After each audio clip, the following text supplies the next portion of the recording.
as I say, give me a disgusting helmet. That's not it. Try again. Oh shit!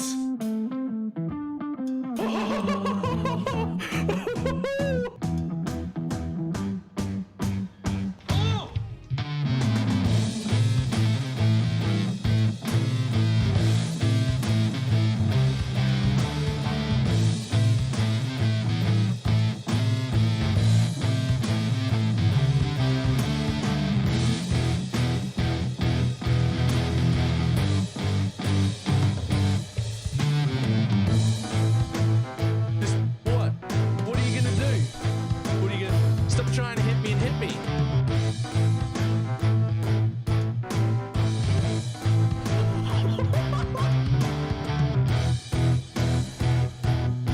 Hello, sir? Hello, sir? Sir? Sir?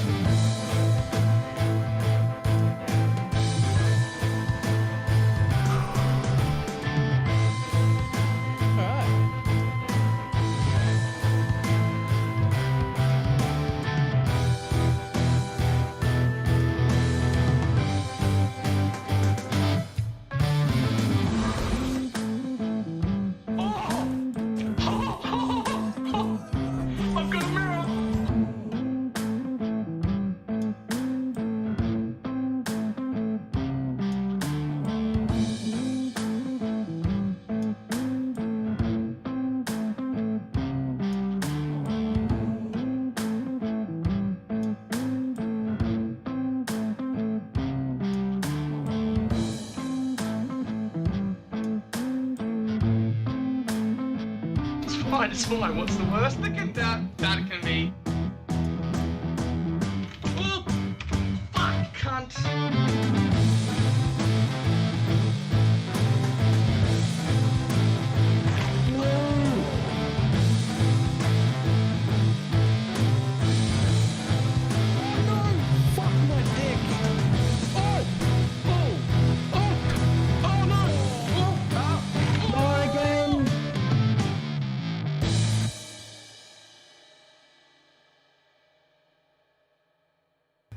It did not work at all.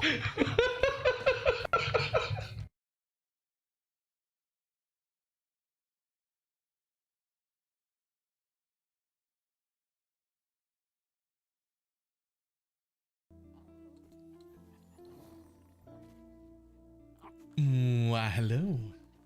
How's everybody doing?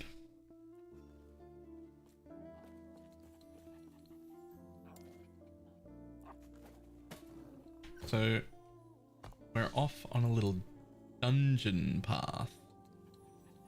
Just seeing if there's anything I care about in like plus levels here.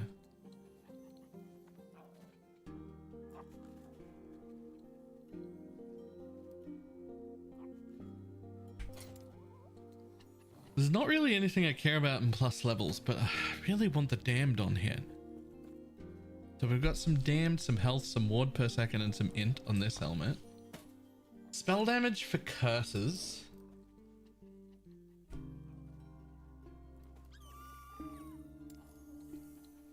We could put damned here as well, but we'd have to...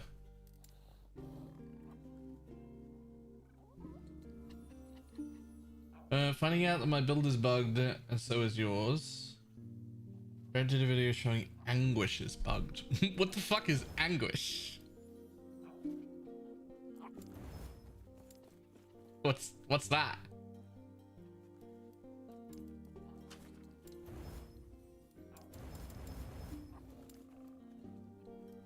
Damn. Big curse, last one in the Warlock tree. This one?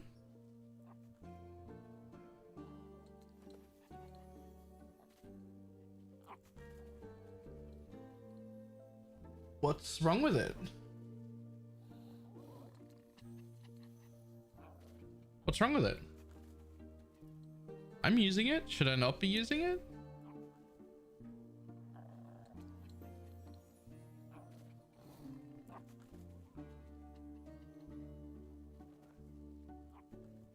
You have to zone back to town for it to work in the next monolith. Hold the phone. What?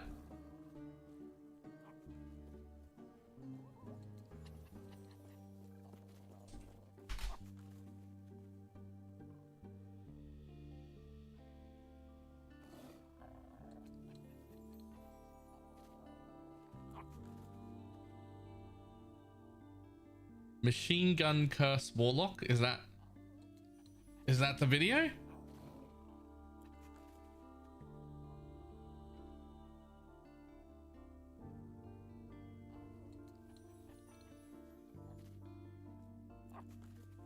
Where am I looking?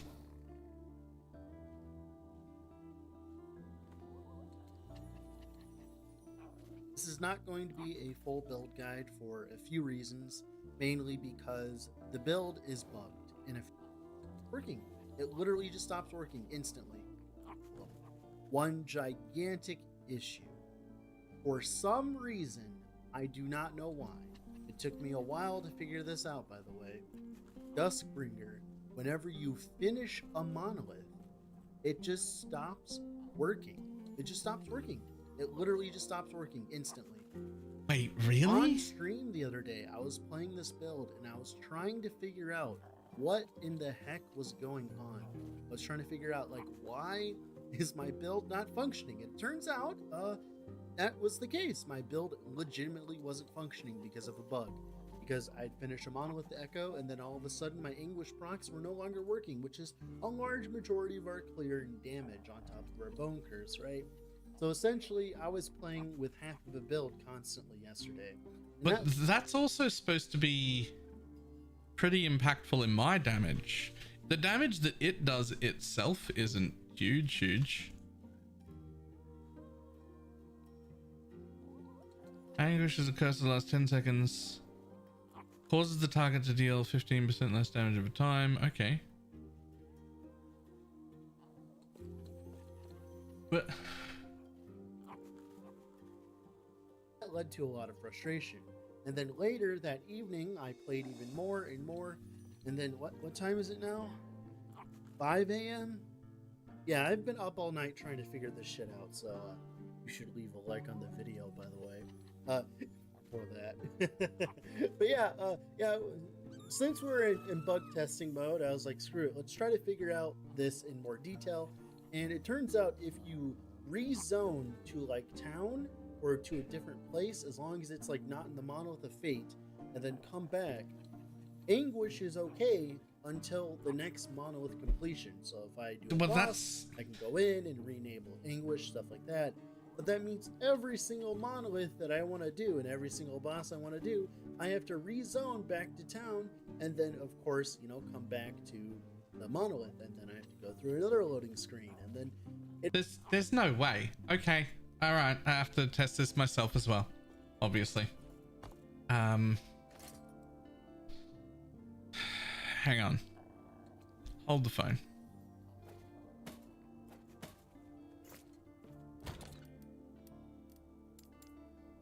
There's no way, right? Surely he's wrong. Doesn't matter where, let me in somewhere.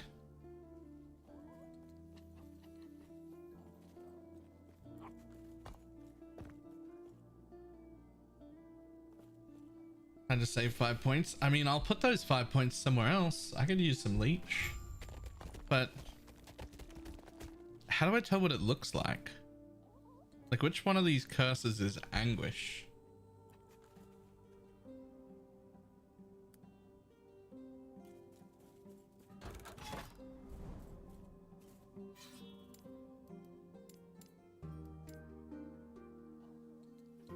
Okay, gotta find damage. Not damage, Anguish. Gotta find Anguish. What exactly is causing Anguish? When you directly cast a spell shield, you also afflict a number of enemies around it with Anguish.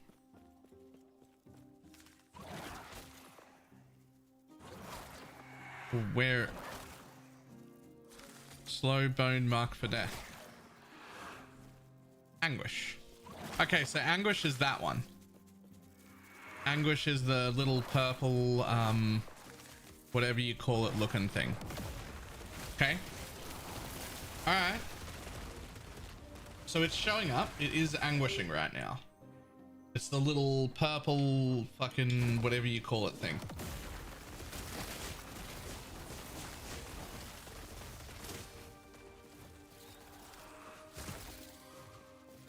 So it is working fine right now. But obviously this is the first monolith, so...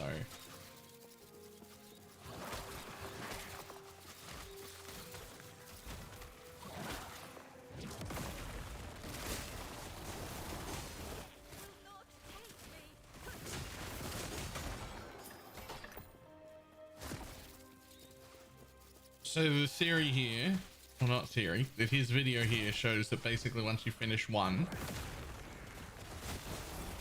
it'll just not proc in my next one until I go to town and refresh it.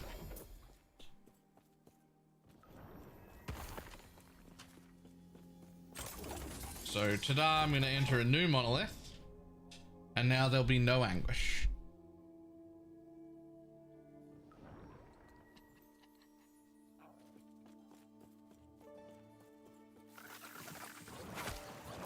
I still have anguish on everything. Oh, see it? It's right there.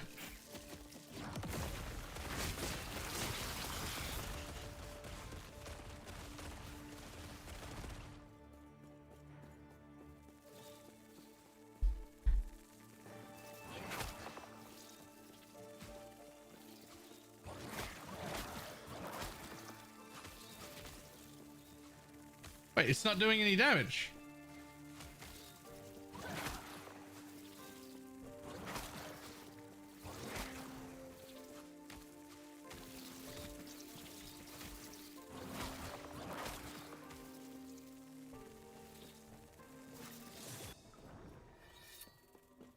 Fucking what?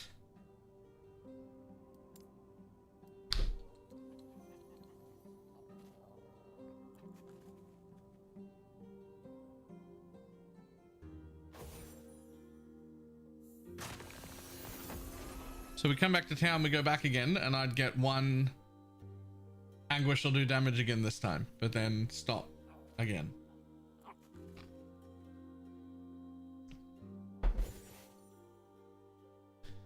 That seems very unfortunate.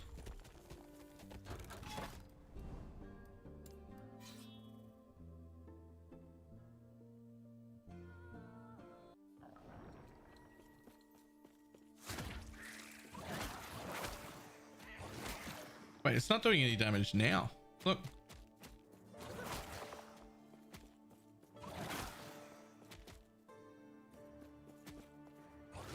I went back to town and came back. It's still not doing any damage.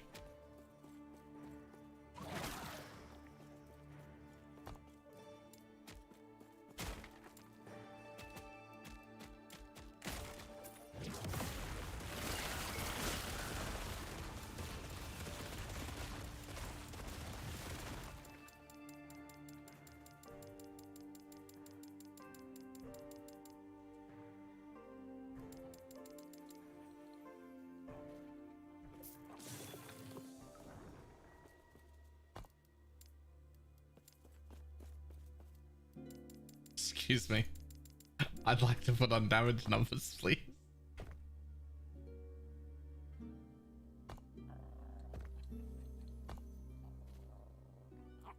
When you directly cast a curse skill, you also afflict a number of enemies around the target location with anguish.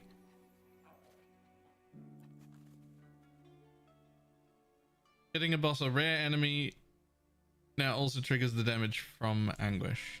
Anguish is a curse that lasts 10 seconds, causes the target to deal 15% less damage over time, and deals necrotic damage to all enemies afflicted with it when you kill an enemy. It cannot stack.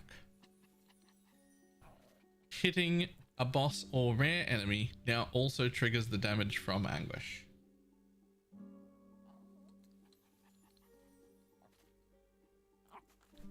Well, the debuff is still applying. I'm going to be honest, the damage from anguish is very unimportant. Making it two things. Making it deal less damage over time is great, but most importantly, just having the curse on them for the sake of 5% more damage per curse on the target. That's the important bit. The reason I have Anguish is because of this.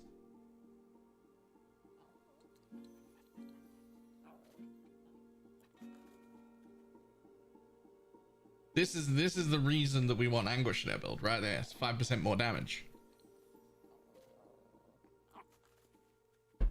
Because that's like global damage.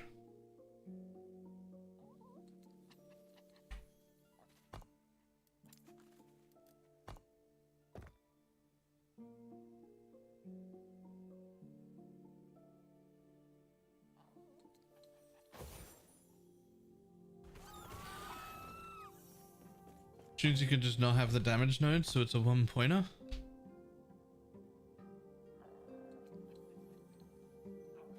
Well, you still need these 3 because hitting a boss or rare triggers Anguish. Well, this this node is the one that makes it so I don't have to cast Bone Curse. I never cast Bone Curse. It might as well not be on my bar. It just happens automatically because of this thing. Like, Anguish is on every boss I ever fight automatically, and I never ever press Bone Curse. Never. And that's because of that.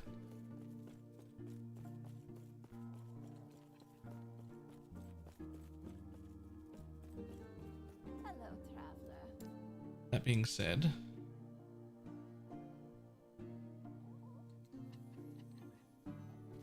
damned duration.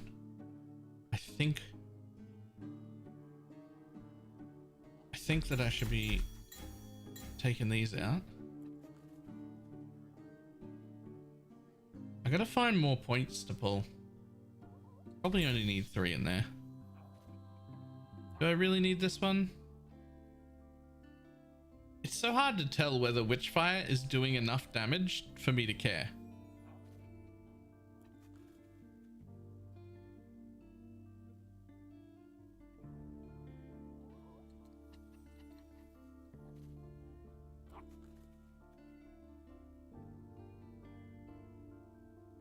I don't think chained is a curse. It's not the chained I care about. It's the duration of damned. It's like duration of poison. This is the only duration node in the entire tree. And just like poison, because in PoE, because there's infinite stacks, duration is basically directly more damage. So I think I actually want to have 6 points in that, because it's the only node that I have in the tree.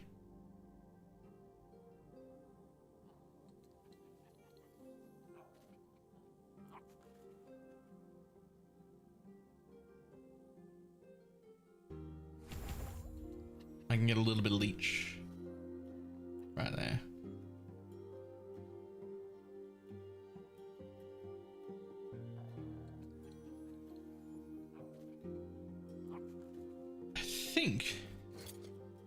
I think it's all fine.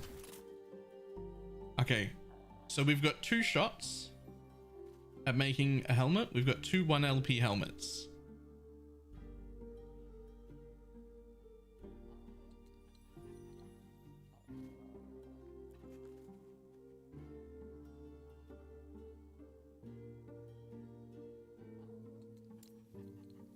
Well, chained, I don't think chained does any damage on its own, right?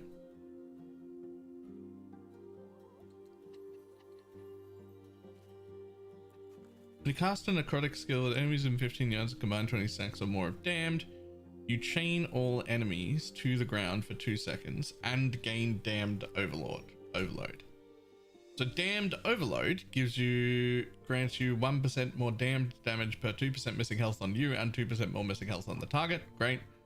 Chained enemies are immobilized and take 40 necrotic damage over time for 2 seconds. Huh. Well, that doesn't stack though. So that's nothing. Even with my like 1000% increase, it's like fucking what, 4000 DPS total? That's very little. I don't think we care about the chain's damage. We do, however, care about the damned duration, or at least I do, because I'm like an all damned build. However, okay, so if I hit this helmet, any of those 4 are good stats. Obviously, I want the 50% chance to apply damned. Over here, I've got 69% chance to apply damned. That would be even better. The rest of these are pretty questionable stats. The +3 Chaos Bolt is sort of like, I mean, it's okay, but like, what am I going to do with +3 Chaos Bolt? Like, I'm going to take this node and this node so that I can make my fishes last longer. And then like 1 more ignite chance that I don't care about, probably. Because I basically, like, I have every node that matters already.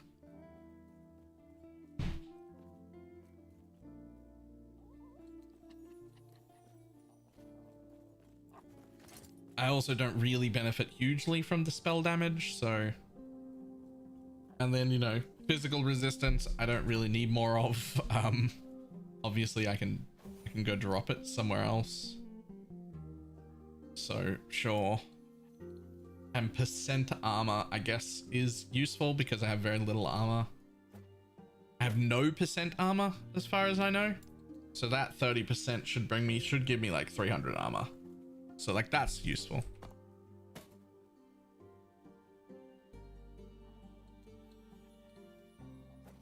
But we got 2 shots at that.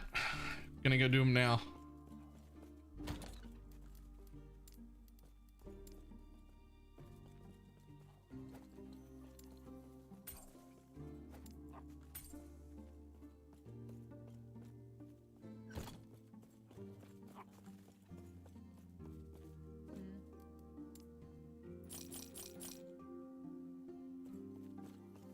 Also, I don't need to carry them with me.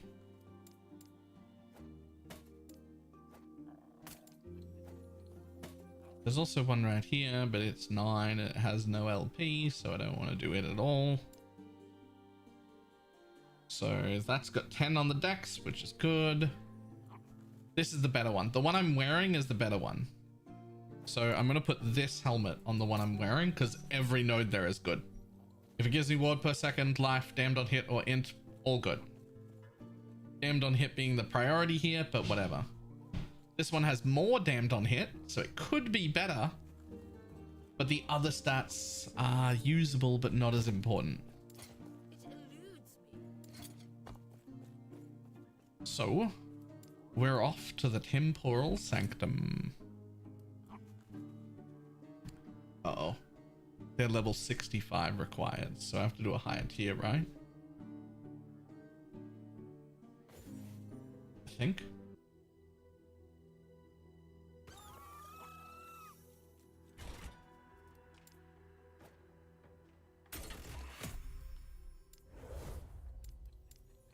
Oh, no, it's fine.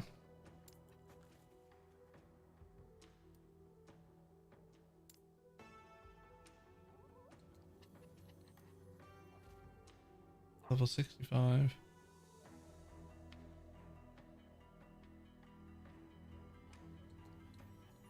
The ping going in. Yeah.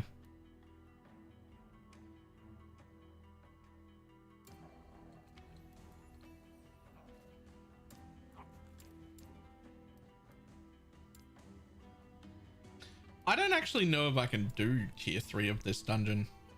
I also don't need to. I could do tier 2 of this dungeon, but I mean, let's try tier 3 of this dungeon. I've never been here before. We'll see.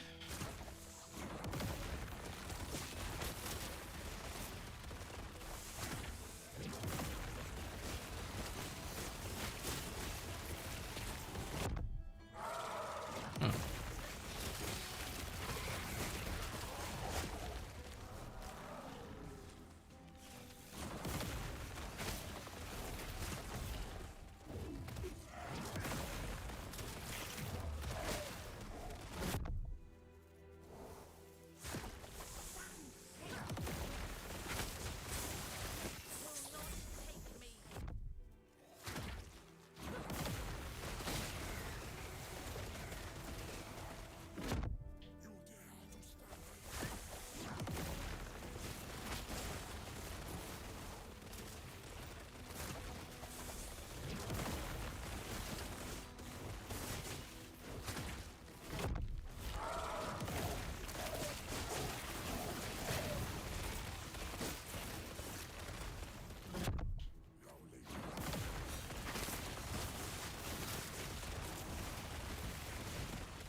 you really not? Huh. Ah, here we go.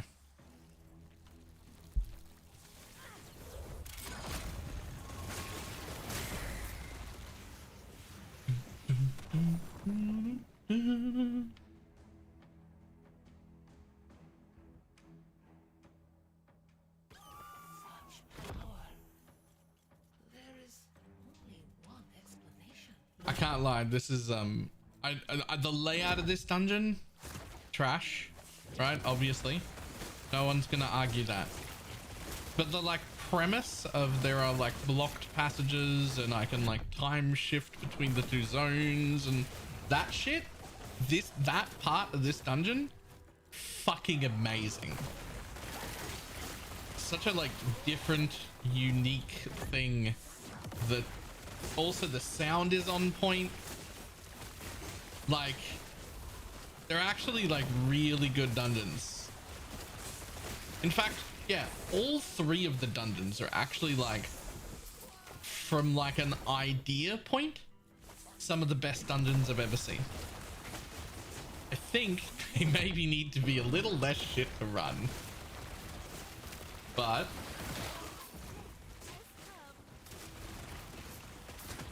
they're very cool. Where do you have the right ring from? Do you mean like on my character? I don't know, just dropped in somewhere and then I crafted it? What do you mean? Like it would have just come from I nearly called it rifting. You know, the thing I'm doing. The thing that, not the thing I'm doing now, the thing I'm normally doing. I've temporarily forgotten the name of. My brain's having a fart. You know, the thing. With the webs and the corruption. It's a random drop? Yeah, it's just an exalted item.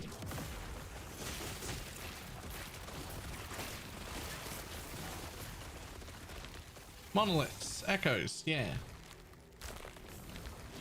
It's not a unique or anything. Hang on.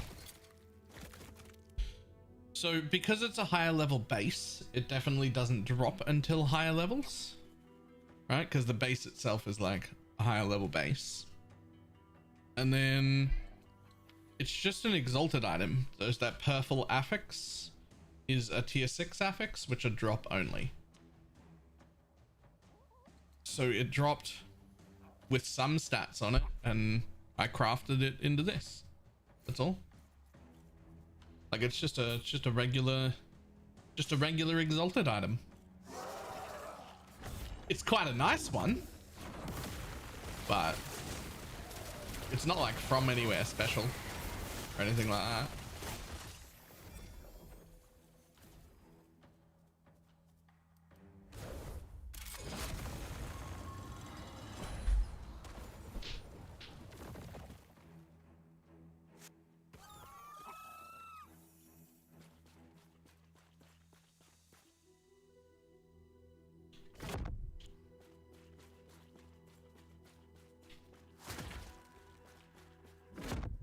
Oh.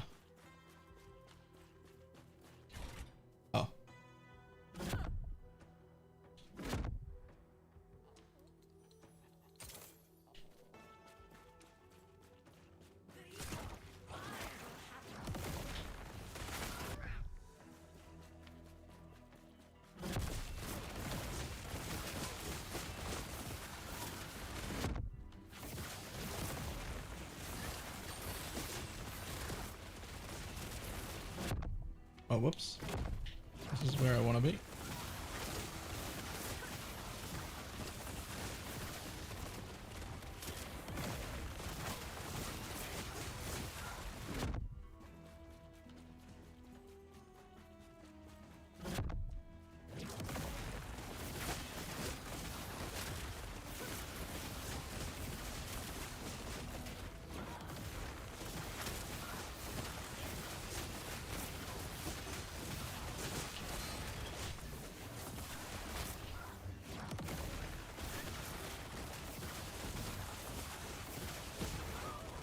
Easy.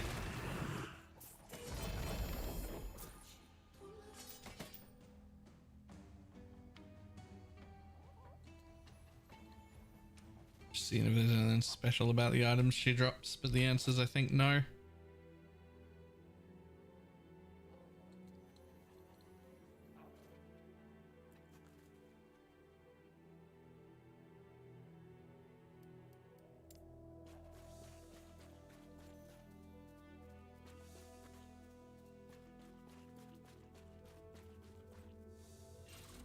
There we go. Okay, so the first one is this one. What we're hoping for is the percent chance to damned. That's what I really want. I want the percent chance to damned. But on this one, there are no losses. If I get flat health, that's probably the worst thing I can get, but it's still fine. Ward per second's great. Intelligence is great. Everything is fine, but damned is what I want.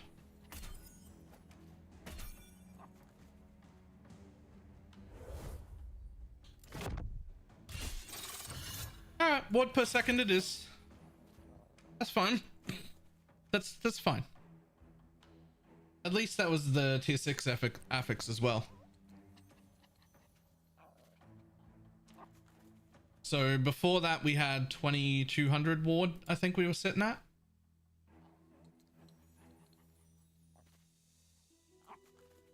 Now we're gonna sit at 2400. So that's still an easy 200 ward upgrade. But not really what I was after, although it is quite good for the regen too. So there's like a pretty good argument that it's great. But we got to run it again.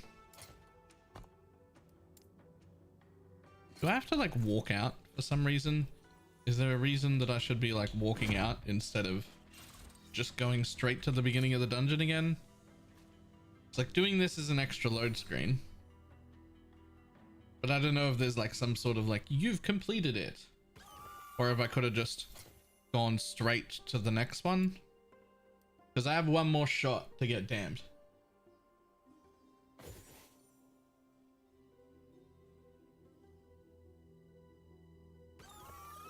So the next shot here is a better shot.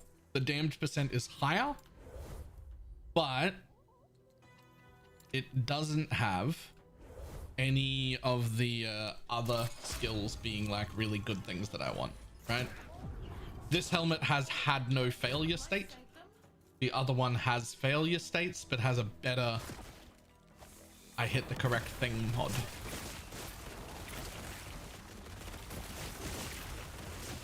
We're doing damned as the main DPS source? Yes, this is a damn build. Than I do if you've got a body count of over 100. That means nothing to me, but if you put milk in your cereal bowl first, you're fucking disgusting. I mean, where's the lie though? Where's the lie though? Fucking psychopath.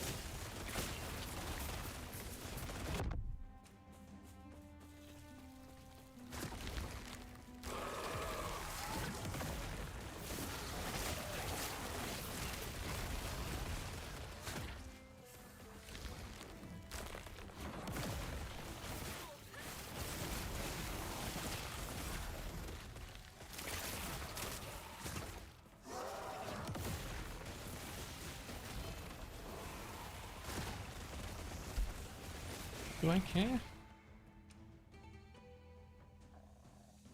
No. Bye.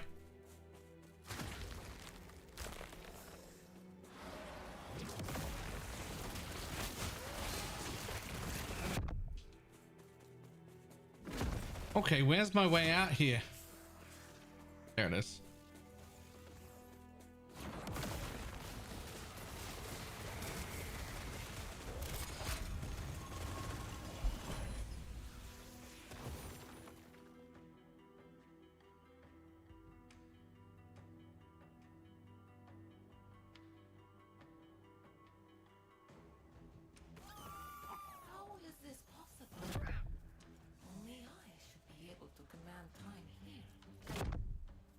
Really? Okay, I guess I'll go this way.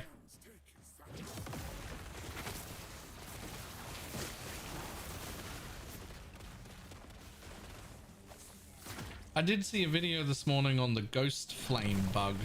I don't know if anybody has seen that.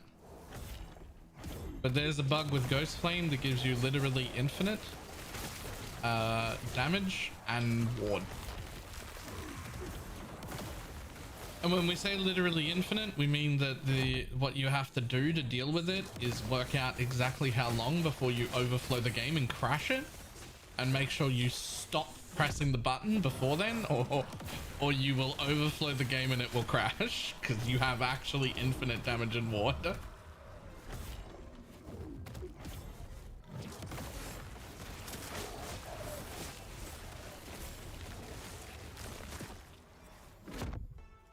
So hopefully that gets fixed. Those are the sort of things I expect to get patched out. All right, that's a bit it's a bit much.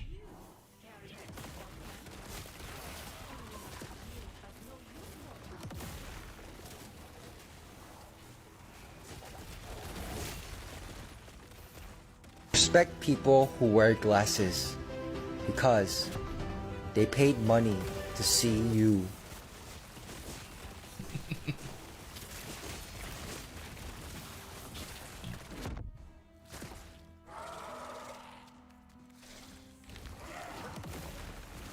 On that note, if you talk to somebody who wears glasses all the time, and when they sit down to talk to you, they take off their glasses and put it on the desk, is that insulting? Should you take that as a personal insult?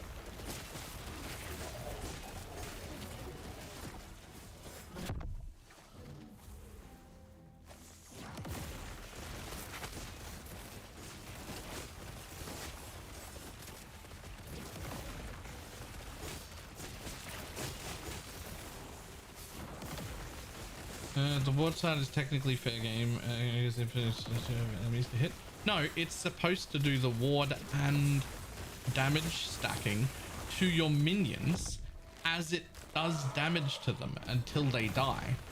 The bug is if you activate it on a minion you're on top of, or if you activate it right before a minion dies and then you just hold the channel down, it moves all the stacks it's supposed to be giving your minions to you instead of your minions, and then just continues to stack infinitely.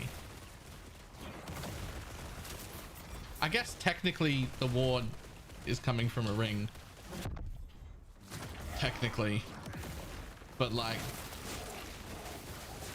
once you fix the ignite portion of that, the ring no longer does the infinite trick either, right? Like once you fix the ignite infinite, then you don't have infinite ward anymore because the infinite ward is coming from those ignites, right?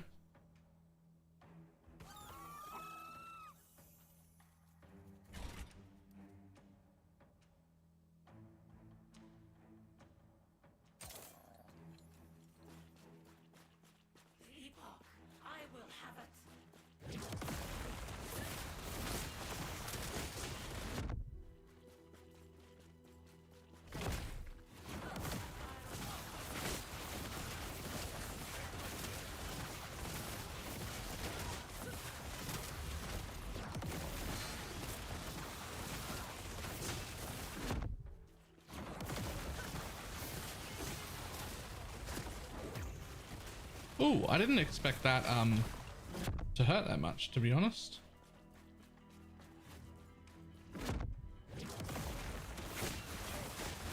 I blinked out into the ether, and just being in the ether out there nearly killed me. I'm gonna be honest, I kind of expected that was a wall and not something I'd just be able to blink into and die, but it nearly killed me.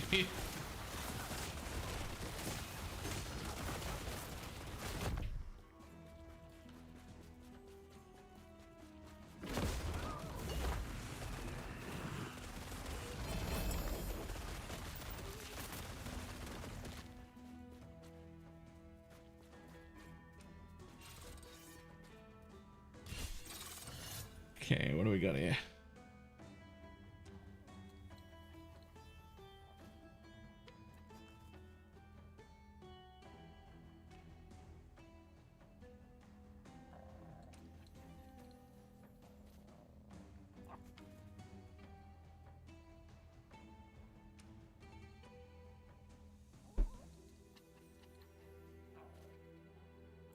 Okay, nothing there I really care about. So over here, we have another helmet that has 10/10 on the stats. Technically, it's a slightly worse helmet because it's got 10 less necrotic res. But it could end up with 69% chance to damned on it. That's what we're after.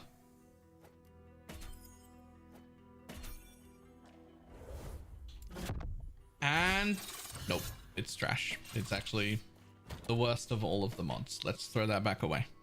Okay, well, all I got was the 28 ward per second, but that's fine. I'll take it. Stuff was starting to get slightly dicey. Another 28 ward per second gave me about 250 ward plus regen. The straight regen when you get hit there is quite nice. We got that. We got this 30% damned duration, and we picked up 1% leech, which will hopefully be enough. I'm trying to figure out if there's something else I can pull out of here that I don't really need. I want that. I want that. I definitely want that. You deal more damage over time for each active ailment overload. See, that one's only really 3%, right? Because I've only got this one. Because that's damned overload counts. Does damned overload count? Yeah, damned overload counts. But I don't have the ignite overload. I don't have the bleed overload. I don't have the poison overload. So really, it's only 3% more damage and 35% increase, and it's 5 points. Behold the power of cheese.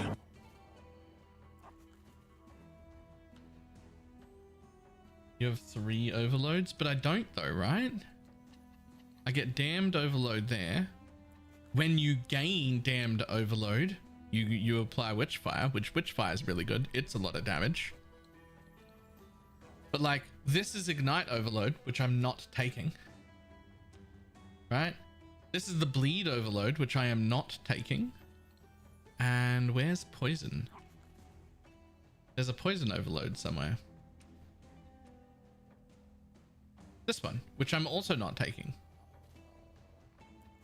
Like, I don't have any of those overloads. And without them, I feel like this... Witchfires inflict... Additionally, while you have ignite or damned overload, your hits spread witchfire.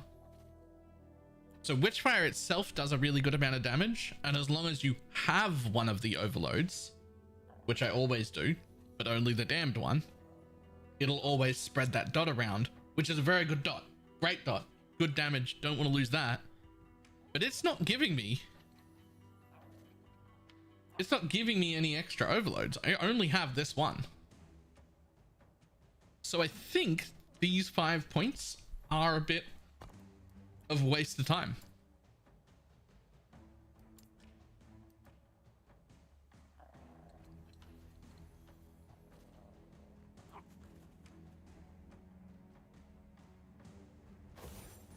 Like, it's 5 points for 35% increased damage and 3% more, which is not a lot. Right? That is not a lot of damage.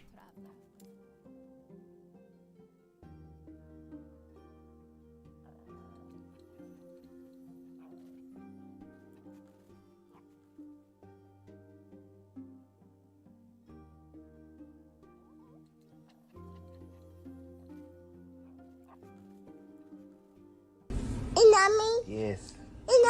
Yes. Yes. Yes. Yes, I love you.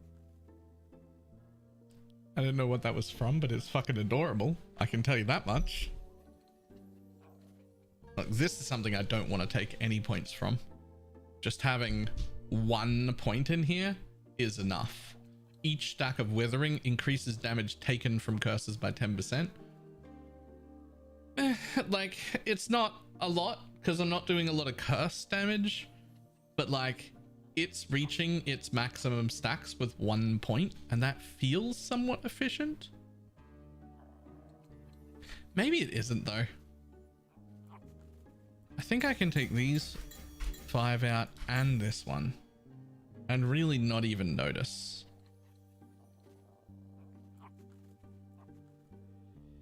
This me or the blurp's like 50% louder than the rest of the stream. You know what? It's been annoying the shit out of me because it is, but I also turned the browser source for blurps down to the most amount of negative decibels that I'm allowed to do. And I don't know why it's still louder than me by like 20 or 30% on the decibel reader. Like, it's still louder than me, and it shouldn't be, and I don't know why.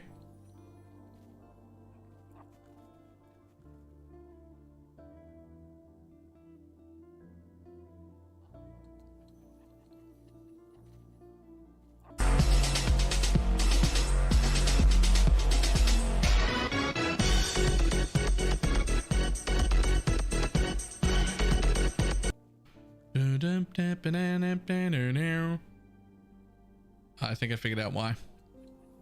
I think it'll be all alerts. Okay, I think I maybe fixed it just then. I think I maybe fixed it just then. Okay, so that gives me 6 points to spend, which means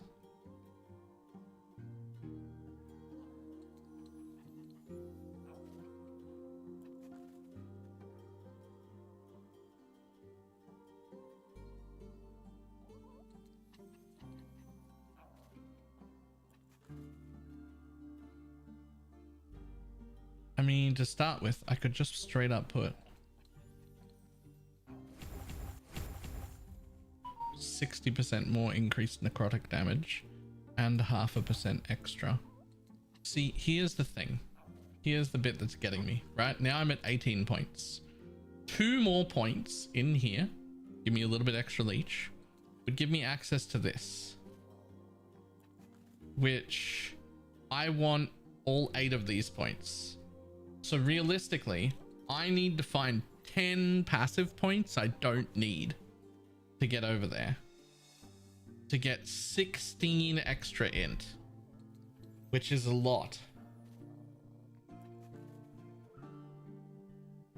But I don't know what else to pull out here. Like, I definitely don't want that. I definitely don't want to pull that out.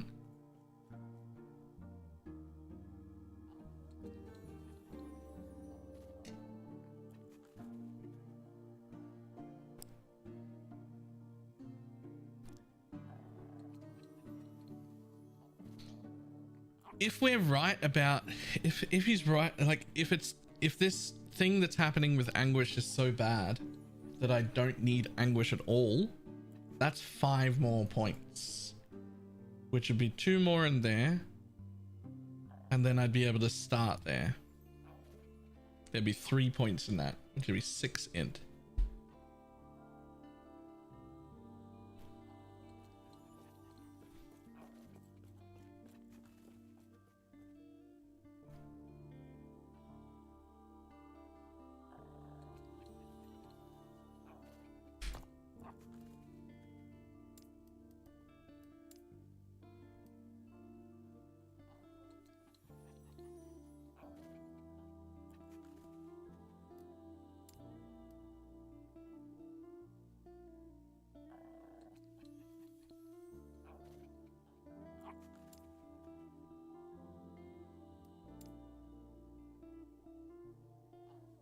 Annoyingly enough, here on this screen, where bleed, poison, ignite, and everything else is listed, damned isn't listed.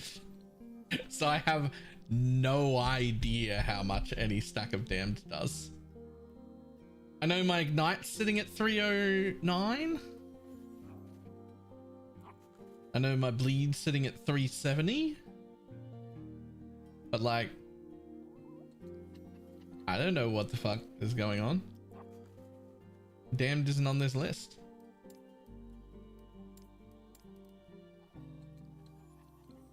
Isn't bad, it's just below the threshold.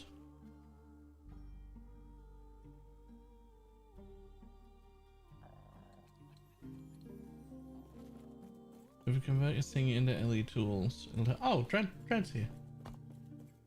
You're the reason I'm looking at this right now.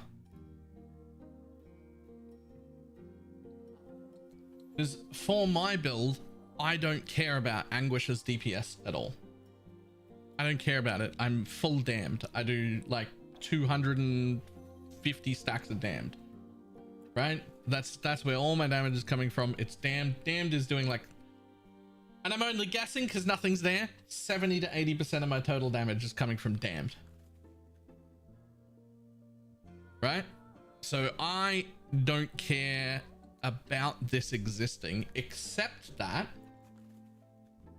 having these nodes right here cause it to automatically put Anguish on the boss. I have never ever cast Bone Curse myself or any curse at all. This node makes it proc my curses on the that curse on the boss automatically.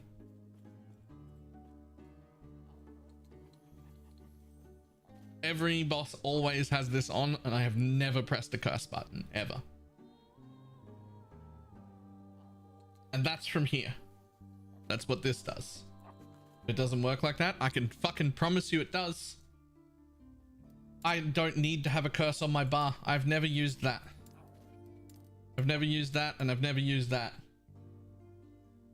And every boss I've ever fought has Anguish on it.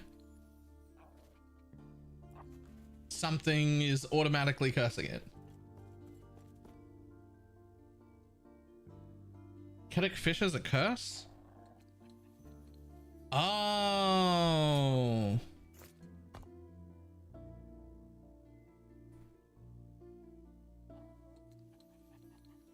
Oh, okay. So if I don't care about the curse itself doing damage, which I don't,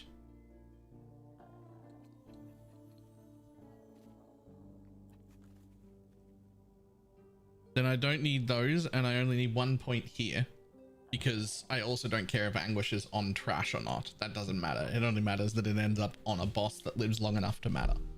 So I can get 4 points back then.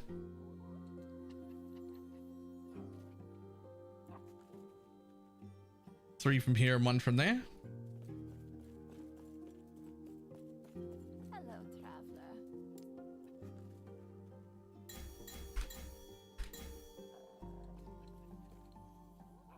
Do not dwell on regrets.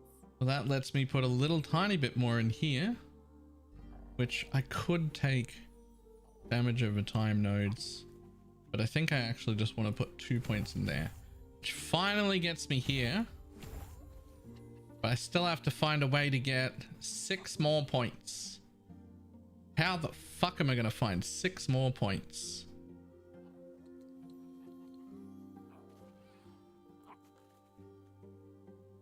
I can't drop that. I definitely don't want to drop that. These might be the most efficient damage nodes on the entire tree. Can't drop those at all. Witchfire is really good. 3 haste was all I needed to get 100% uptime in haste. I don't really want to drop those. I don't really want to drop that either. Take less damage per unique curse. I don't want to drop that. You have more armor.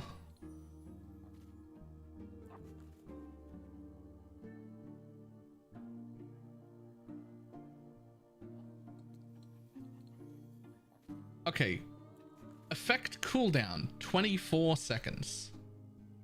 Well, I don't know what that is. That should this be 5 instead of 8 so it's got a quicker cooldown? I don't understand. This node, it appears as if putting points in it is adding to the cooldown.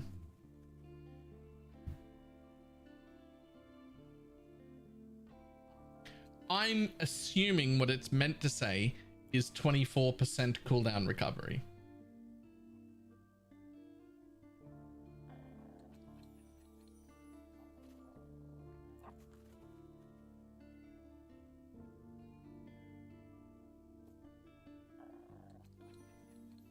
2 out of Ward of Malevolence. Ward. No, that's my... Well... Maybe? Yeah, maybe. Hello, traveler. Let's see what happens here. 2,496. Hello, traveler.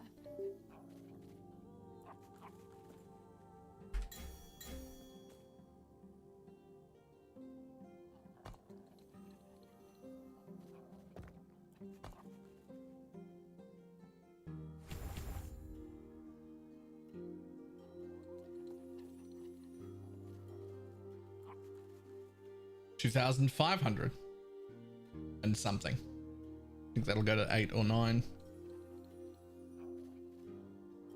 Okay, so that's slightly more. And again, it's int, which just scales my spells. Does int even scale my spells? Oh, shots become okay. There's 2 different buzzes in the brain after a 20-minute walk to the first one. Oh, rough.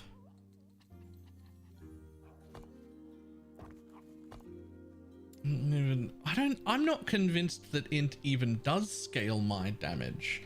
I know it scales my spells directly, but I'm like 70% damned damage. And most of that is got from like global chance to damn, chance to damn, chance to damn, chance to damn, chance to damn. It's all here somewhere. Chance to damned, damned duration. Because I know damned doesn't scale with spell damage at all. I can't take percent spell damage. Which is why I've got 600% increased damage over time and nearly 500% increased necrotic damage and 0% spell damage. Yeah, I know the skill would, right? All these skills do 4% per point.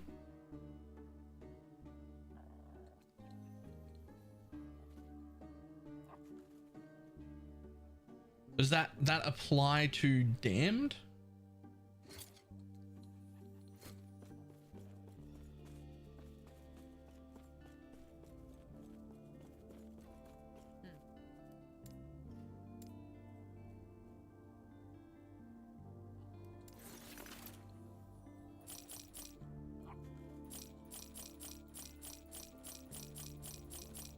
It applies to everything the skill does.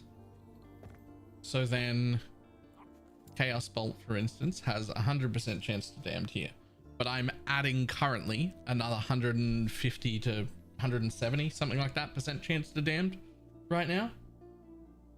Just generically, like globally. So int will scale all the damned if this skill applies it because it's an int scaling.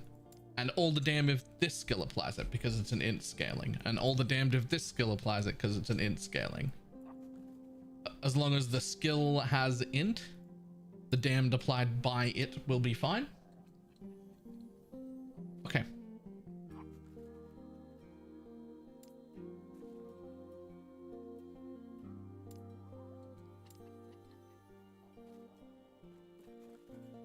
Was I correct in assuming percent spell damage would not increase my damned damage?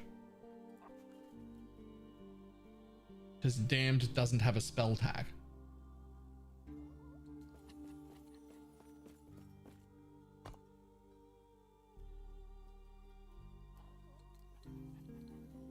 Percent spell damage will not. Okay. Oh shit, I hit rank 9. When a set item would drop, the whole set drops instead. Fucking worthless. But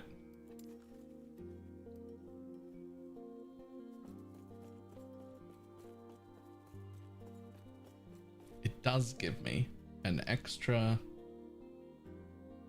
thing.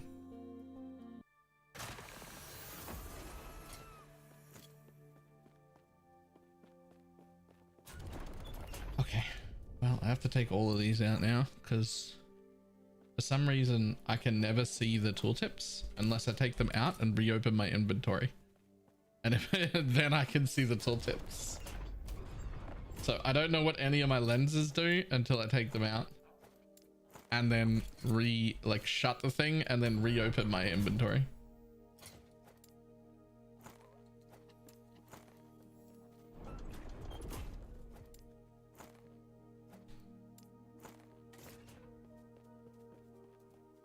This shit at rank 9. It'll probably be fine to have it drop whole sets instead. That's really, really good. When the sets are good. They are aware that the set items right now are all pretty much shit. And they have plans to make set items good in different ways. The reason that set items are shit isn't because they're bad items. It's because they can't get any of the will thing, whatever this is. They can't get any of that, and they can't get any legendary potential. So they're basically trash. They don't want to just add legendary potential to them. They have other plans. It's just that unfortunately for right now, that means set items are shit until they figure that out. Okay, so I don't want that. I don't want that anymore. I don't want that anymore. Don't mind that. We're going to keep them campaign events out. They're trash. Okay. Do I want to reduce anything else though? Do I want to? I feel like it's a waste of... I feel like it's inefficient. Somebody's probably already done the math on this, but I feel like it's inefficient to block more than one thing. You've only got 3 lenses. I feel like blocking one thing is huge. But then...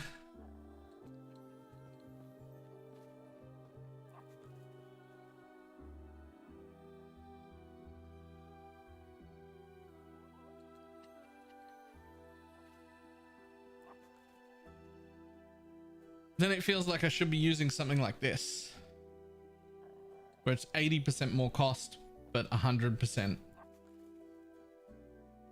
more rewards. In fact, it honestly feels like I should be using both of these to make my prophecies very expensive, but last twice as long and give twice as much. Because those are multiplicative, right? 80% more cost, but 100% more use. And then 90% more cost, but doubling the rewards. Well, if those are multiplicative, right? Double the rewards means instead of 100% reward, I have 200% reward. But then if you double the amount of times I have that reward, it's instead of 200%, it's 400% reward, right? With 80% cost and 90% cost, that makes it so costs 100%, then it costs 180%, and then 90 on top of that is 290 plus 88, so 360 or something, 360% cost for 400% reward. That's only 25% more. That doesn't seem that good. Is it? Is it though?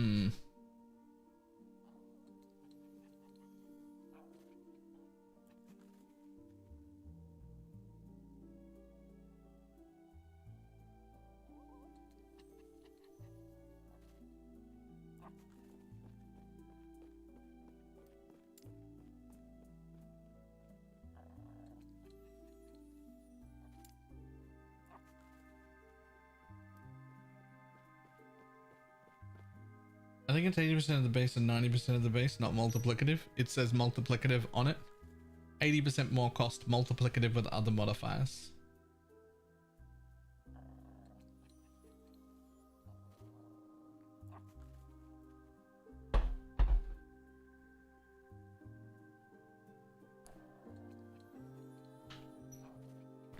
Well, here's the thing.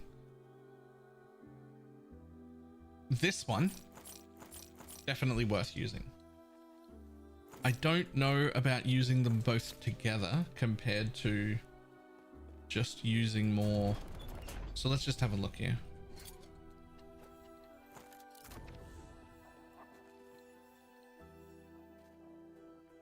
Does this only work once you roll it? It might only work once you roll it. Right, like this is 1,000. Just putting that in, even though it does the thing, it does look like it's just going to cost 1,000.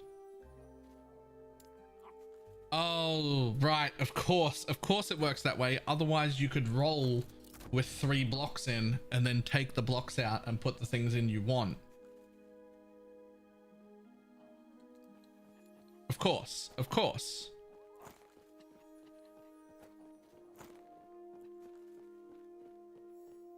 We don't want to do that. So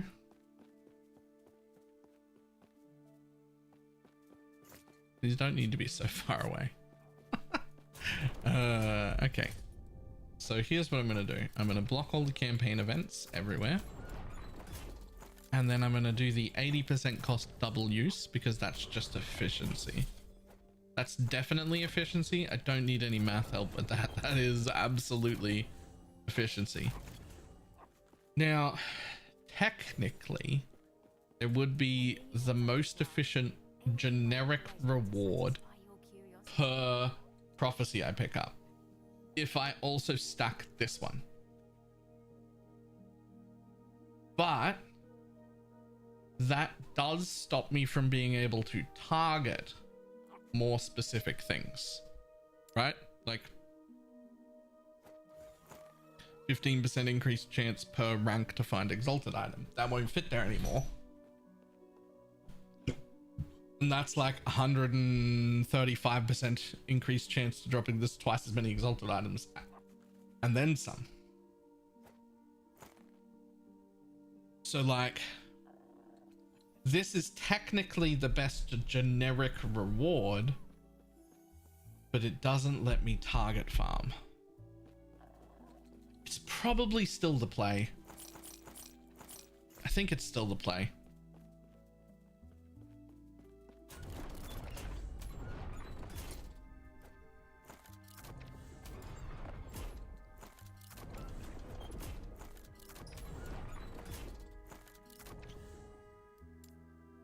So technically, if I re-roll these now, they should be very expensive.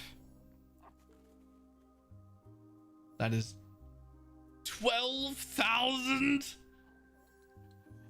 Yeah, those are multiplicative. Those are definitely multiplicative. Those are 100% multiplicative. I mean, this is good though.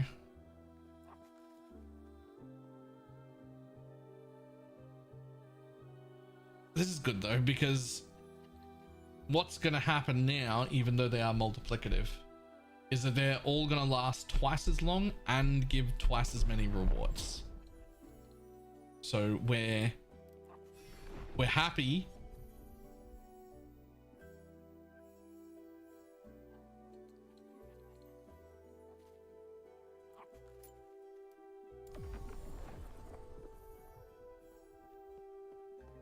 All 1,000 drops 14 exalted rings. Hang on. Is this before the double or after the double? I don't know. Well, look at this one. 14,000 favor drops 18 exalted rings.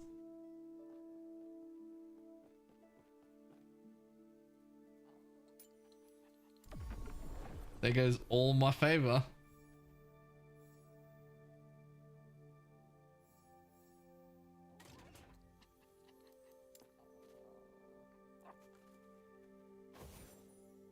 Yeah.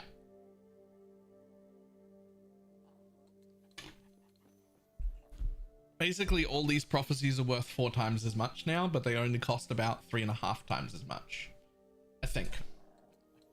Well, they're worth 4 times as much. That was easy, right?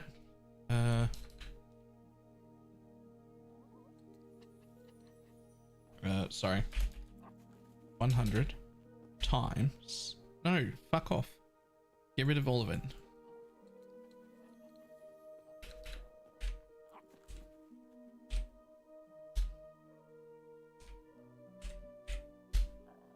$340% of the cost for 400% of the reward.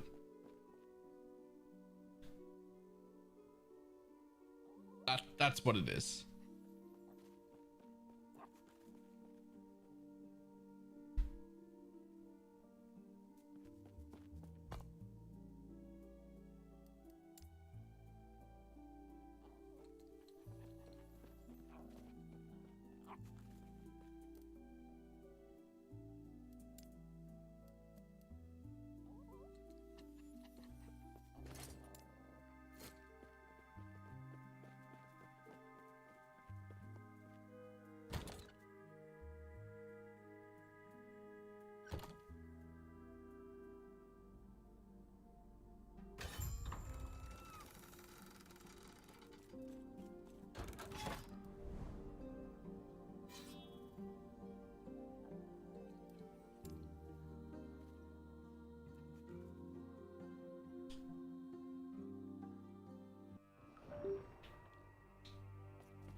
Damn it, I took one too many points out of that haste node.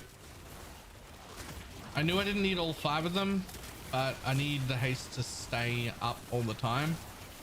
I took one too many points out of the haste node. It is no longer staying up all of the time.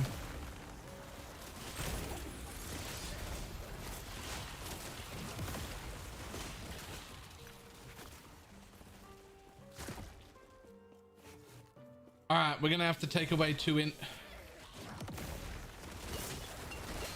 Oh, okay. Well, I got fucking annihilated. Hello?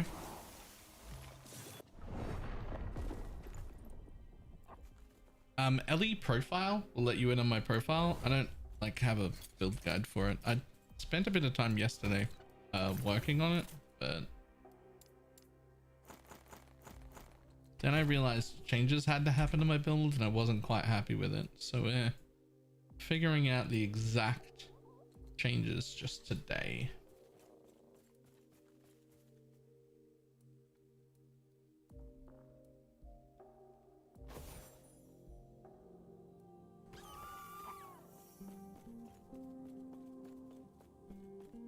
Like for instance, the perfect balance of how many points I need in that damn haste node.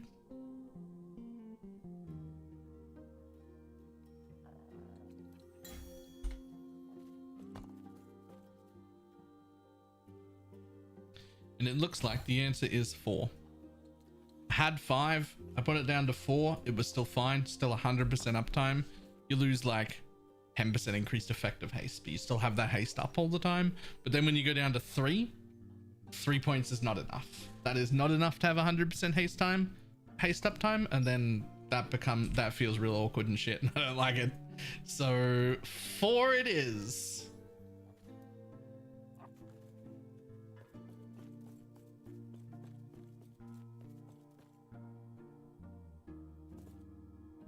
Dum doo doo doo.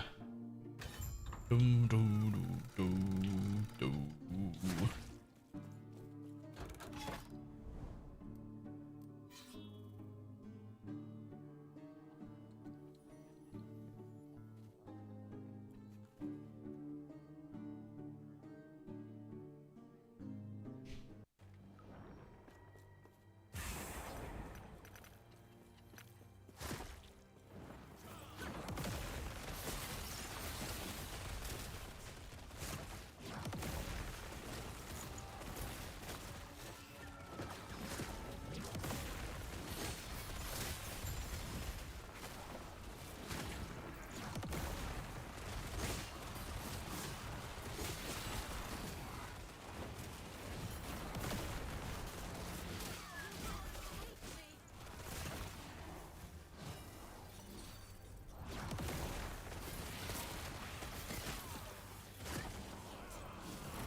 Okay.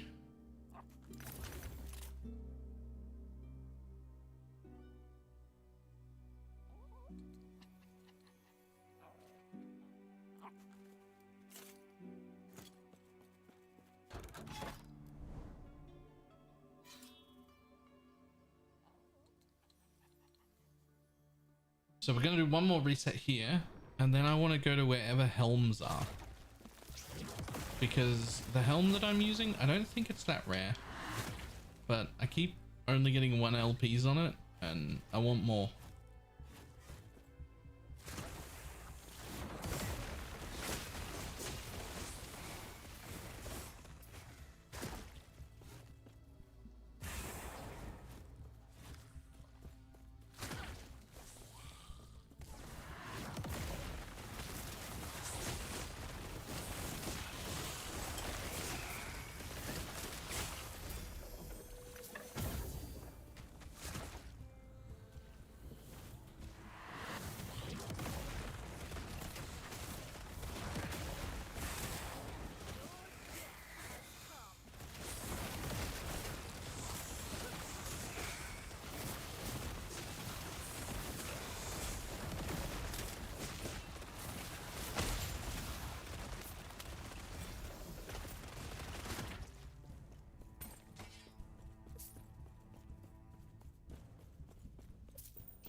Right, so every time I get a set item now, it's the whole set.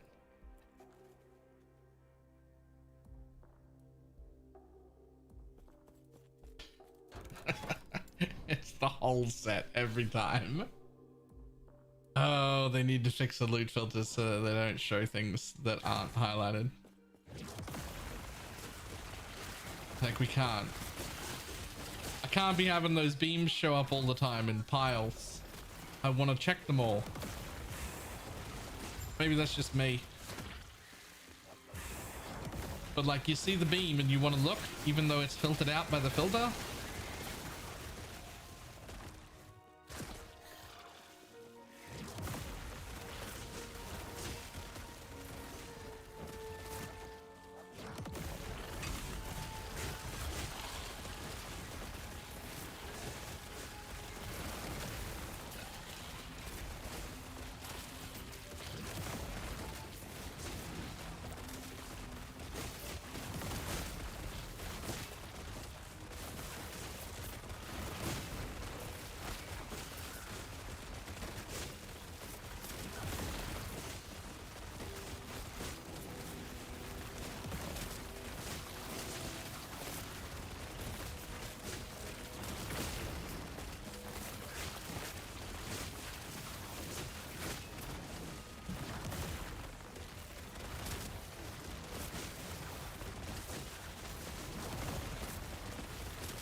Skylab, how you doing?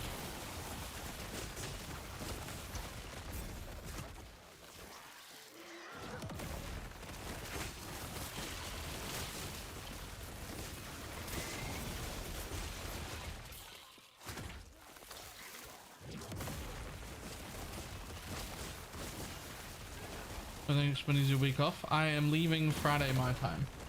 It is now Tuesday. So there will be a Wednesday stream and a Thursday stream, and then I'm gone for 5 continuous days.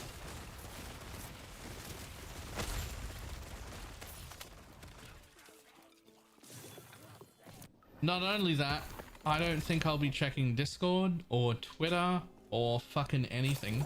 Basically the whole week. I'm just gonna disappear from the internet for like 5 days.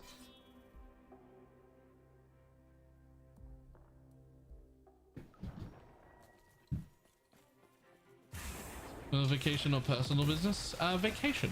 First one in 7 years. First time I've taken any personal time in 7 years.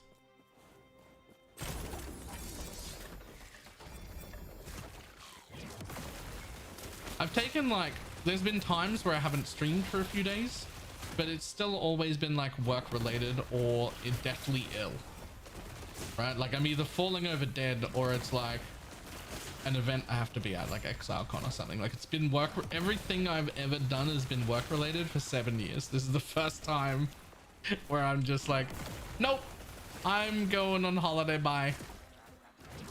And I am so fucking worried about it, you have no idea. I suddenly regret it. Like I'm like, should I unplan my holiday? Like I'm gonna disappear for 5 days, everyone's gonna forget I exist. The sub count already dropped below 300. It's gonna be so low by the time I get back. I'm so worried about it.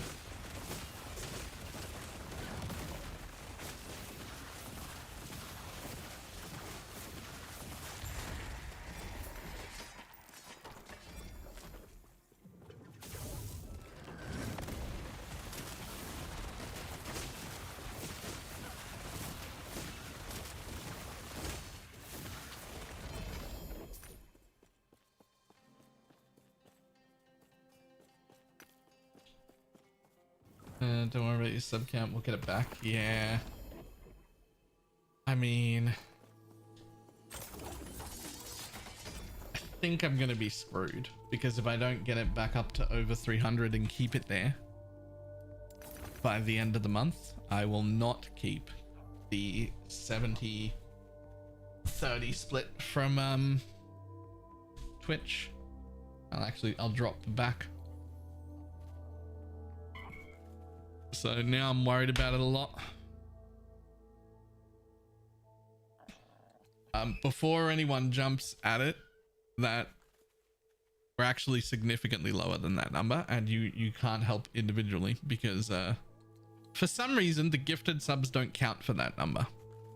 So I'm actually currently at like 200 and I think it was 270 something in the not counting gifted subs category, because for some reason gifts don't count for that number. I don't know why. They'd ask Twitch, they're the ones that made that decision.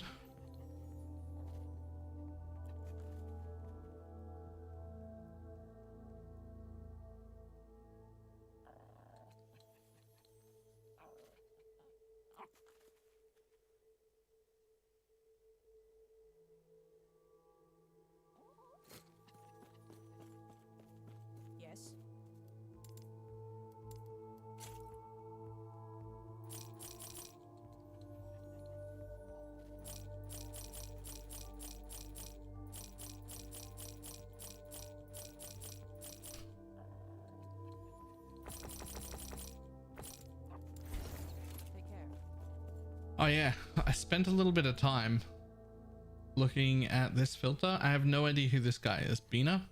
I have no idea who this guy is, or like if he's like good in LE or not, or respected, or what he does or anything like that. I don't know about the guy yet. He's an LE creator apparently, but I've been looking through this filter like pretty heavily, and it is by far the best one I have ever seen. It's better set out than how I did my loot filter, and as far as I'm concerned, he's the only person putting real effort into loot filters, and I think he's missing something, and I want to reach out and make some suggestions because I think it can be just a little bit better, and we have the rules for it. And then I'm going to probably just use this filter for all of them, for all of my builds, because this is amazing. This is so much better than the garbage everybody else is like, you only need 6 rules. No, you don't. Fuck you. You need this many rules. This is a good amount of rules. 57 rules, and I want to add like 10 more. This is way better.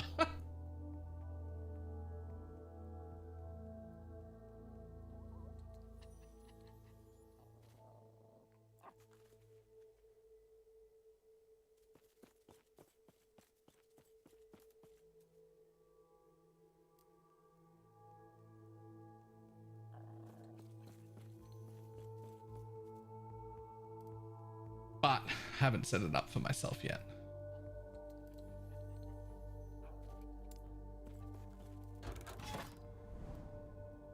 Haven't set it up for myself yet, but I definitely want to reach out and talk to that guy. Because I'm colorblind, there are too many recolors with different shades of blue, purple, and greens. I'm screwed. I can't tell the difference on the ground. So I don't think that that'll be a problem for either my filter or their filter. Because like, even though these are all of the same color, they're supposed to be. They're all exalted gear that you actually want, right? All of these rules here, they're for the same kind of thing, right? And then your experimentals are very different, your uniques are very different, your shadow only is very different, your idols are very different, and your alt idols are very different.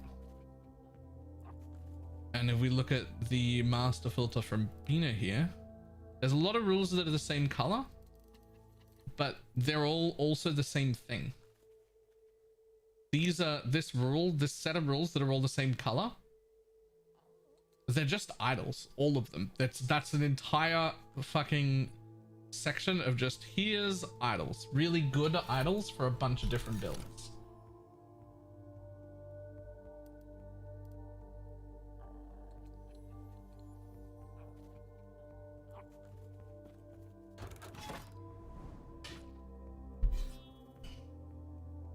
I need to figure out how to get in touch with this Bina dude though, because I want to talk to him about filters. It seems like he's doing a really, really, really good job, and he's got a better handle on what you actually need out of filters than what I do.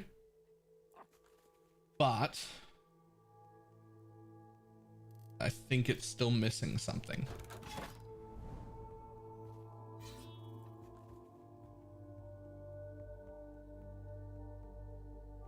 Here's his own website where you can contact him.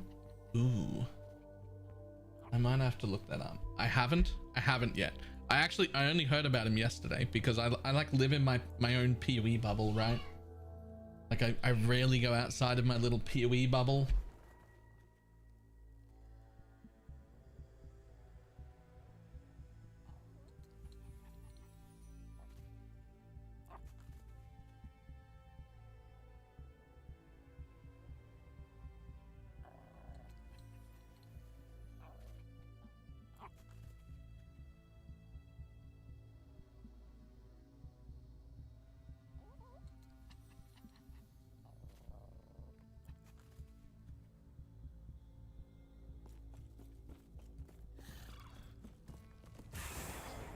Why? Is that like a abbreviation of yes, or is that you asking why I rarely go outside of my PoE bubble?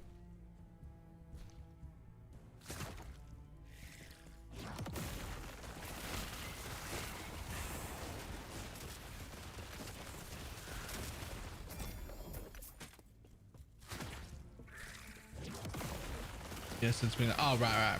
Yeah, that's him. Cool. I've opened that website. I need to. I want to get on the call with that guy. He's doing fantastic stuff. His loot filter, that generic one there, is like, it's 90% of the way to exactly what I had envisioned, but just didn't know how to make.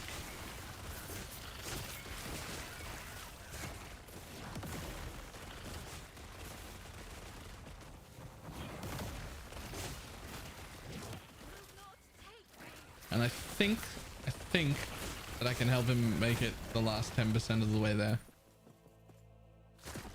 Just with some slightly different ideas.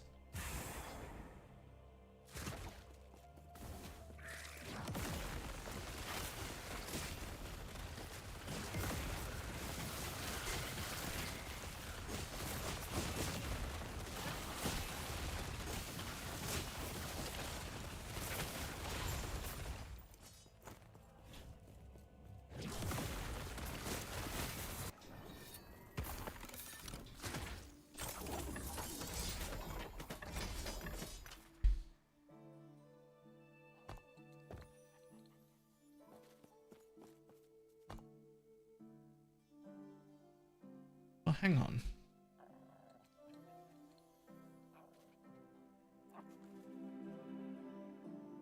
If that effect cooldown in this node is actually a nothing sentence at all, then I really only need 5 here. And I should pull 3 of them out and put them back in and put them in the int and get another 6 int. Right? So you can turn off ones of the class you don't care about. Why not combine the idols into one rule? Because then you wouldn't be able to turn off the ones you don't care about. Here, I'll show you. Right, so over here, right? So these are all different idols for the different super meta builds, but only the best ones for them, right? So it must have, it'd be one of these 2 types and only these specific things. You must have both of those things, right? At least 2 of these 5 affixes. So that's literally for the Warlock Torment build. So as it's set up here, you could turn off the things you don't care about. If you combine them, then it becomes a big struggle, right? You can be like, oh, I'm actually never going to play a mage or a rogue or a primalist. I'm not interested in them. I'm never doing the squirrel thing. I'm never doing storm totems. I might do swarm blades. I might do werebear. I'm never doing skeletal mages. I actually hate minions. I'm never going to do necromancers. This wouldn't be me, but you know, you can just be like, I'm never going to do that. I'm never going to do that. And then you just leave the other ones on while you're playing. And then you get the very best idols only for those other builds showing up as you play. So you'll be able to collect the really good idols for other builds. Whereas you could combine them all, but this is where you encounter problems, right? So here's some fireball ones, right? But if you were playing fireball, the best thing for that is only one combination, and it's ward retention and increased fireball damage if you have over 300 mana. You want that for fireball. The problem is this other build, right, has 2 suffix options that could be cool. 2 options that are needed, and doesn't want to have the ward retention in it. But these are also both mage idols. So if you tried to combine both of these builds into one rule, you would end up with some that had ward retention and increased lightning damage while you have lightning aegis. But this version of the build is a life build, not a ward build. And it really wants both of these, which is a prefix and a suffix. And these are important for the build. So if you put both of them into the same rule, suddenly you've got like overlapping idols, which you might want if you were league starting the build, right? You might want, you'd take anything. But if you're playing any other build in existence, you don't want to pick up subpar idols for a build that you might play later, right? You just want to see the best build, the best idols for a build you might play later. Right? You don't want a bunch of garbage lying around, so you really can't even combine like the sorcerer ones or the rune master ones, right? They're all different builds.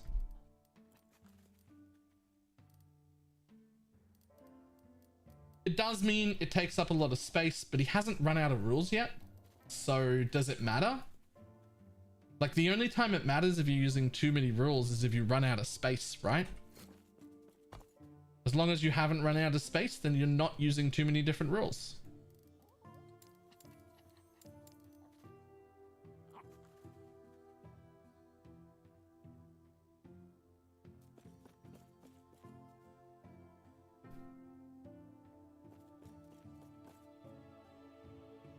You have to set it up once, then you're good, regardless of which class you try. Yeah, there are a bunch of things that you do have to do when you load these up, right? These aren't plug and play, which is something I've been saying for a while, is that there doesn't seem like there's any such thing as plug and play, right? I wish there was an easy way to copy a rule to another filter. There is, if you can understand the text. You can open up the HTML and you can copy rules around it if you wanted. Is Warlock a many button build? It can be. The version of Warlock I'm currently playing is one button with an occasional use of a second button. But very occasional. It's mostly just one button. I just do this and that's it. All 5 of my skills proc automatically off that. If it's safe to do so, and I can stand still, I can hold this button down for like 20 to 25% more DPS if I want to. But like 75% of my DPS comes from just having that down, where I can just like run around, dodge, press this one button every like 6 seconds or whatever it is. And I can do like a little bit extra. If it's safe to stop and cast, I can do a little bit extra, but I definitely don't need to. So this is just a single button build. I mean, technically a 2-button build if you count your dodge, your movement skill, but I never count movement skills. Yeah, so here's the thing about this. There will be like 6 different rules or something where you have to add wanted affixes to it, right? He's got a list of like how to do it, right? Like early build idols, select your affixes, right? Like you'll have to do that. Early monolith idols, select your affixes. Early monolith gear, 85, select your affixes. So he's got it all like set up, but you do have to pick the affixes that you want. My chicken died. I'm sad. Nope, at least dinner's sorted tonight. That's such a dick thing to say, Vela. I'm so sorry.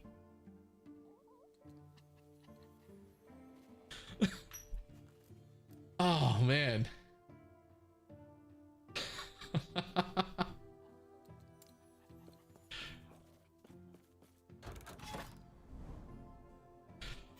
Oh, that's such a dick thing to say. That was my immediate response too. At least you don't have to worry about dinner. What the fuck?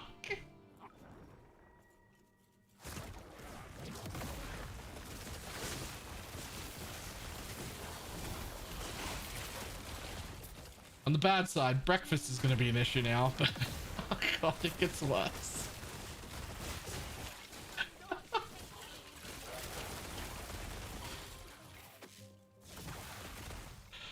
Oh.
Supposed to get I keep them, but I feel like I'm getting way too many useless ones. Well, to start with, I filter out most of them, right?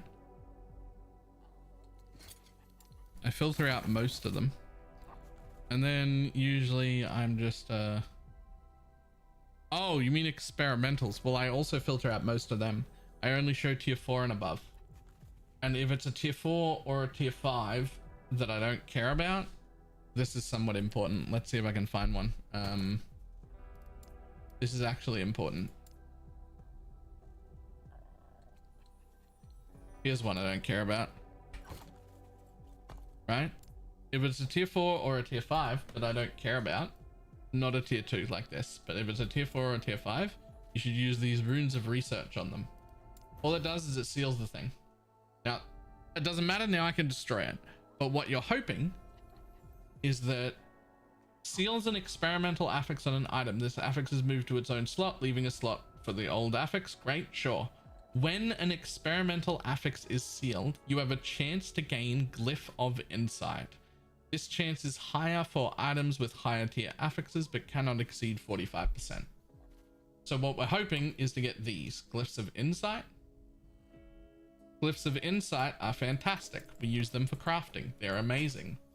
Let's say, just for the sake of it, let's say that the two suffixes here are like the best suffixes for my build in existence. I want these suffixes. They're fantastic.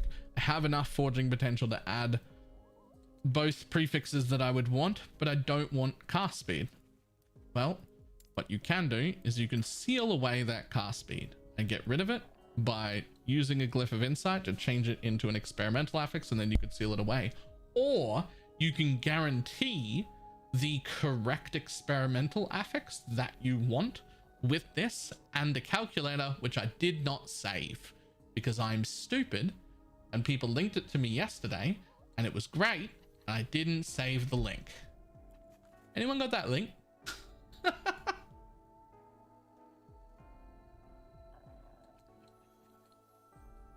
There it is. Thank you. So what you can do with this calculator here is it has to have 4 affixes. So we're just going to craft on. I'm just going to pretend Dex is the last thing I want, right? Let's say this build wanted Dex, but it didn't want cast speed. I don't want cast speed at all. In fact, we want an experimental link, right? So we look at it and we're like, okay, well, my first suffix is tier 6. My second one is currently tier 4. This one is tier 2. And this one is tier 1. Okay, so right now, if I was to use a seal, it would change it into this mod. Right? The cast speed's the one I don't want, so I could tier it up. Ah, this is the mod I actually want. But it's only a tier 2 mod. Well, can I get it higher than that? Let's have a look. Well, not by doing just this, but I could tier my dexterity up to tier 5 pretty easily. Okay, cool. If I have that at tier 5, then I get the next tier up from here. What if I also upped this to 5? I could do that. Then what if I put this up? Oh, nope, can't do it. Okay, so now I know that the highest tier that I could possibly get is this tier. And if I just set my item up like that by putting the things up, it will be this exact modifier that I want. You can also see what happens here, like +1 if it has 2 suffixes that are the same tier, +1 if it has 2 affixes that are tier 2 or higher, etc. Right? So you can control what goes onto the gloves with those. So they're very important for crafting. I will be back in a moment.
Excuse me. Jesus.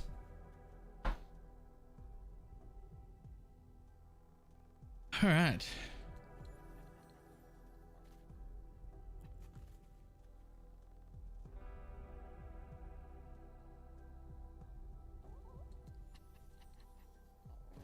Just keeps giving me a commander affix.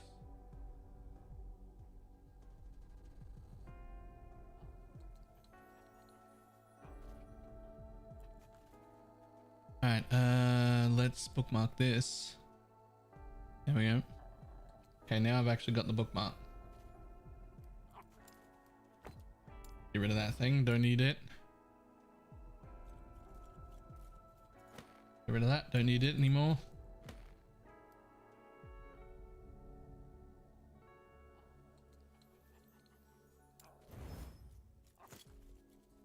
Morning. Now, what do you do with the experimental affix you sealed away to get a glyph of insight? If it's a garbage experimental affix that you were just like getting a glyph from, I usually just blow it up or vendor it after that. Like you were just using it as fuel to get seals.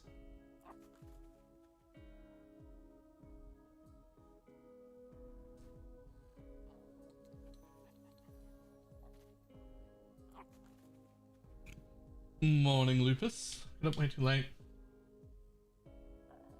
Managed to whip over instead of grabbing something on the go. Kind of proud of myself. Nice. Yes.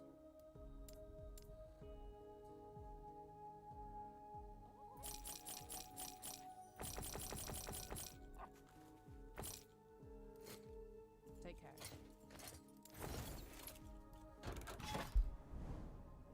Right, what are we up to? Do that.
Casually hit 50,000 ward there, by the way. No bug abuse at all.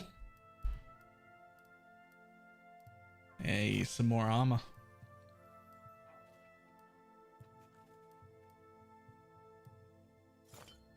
The question regarding prophecies. Let's say I wanted the Velda's Chalice. It seems to be a drop in the last run time left, like an echo reward of a buy unique prophecy relics. Do they have to be in the timeline? It doesn't matter. Hang on.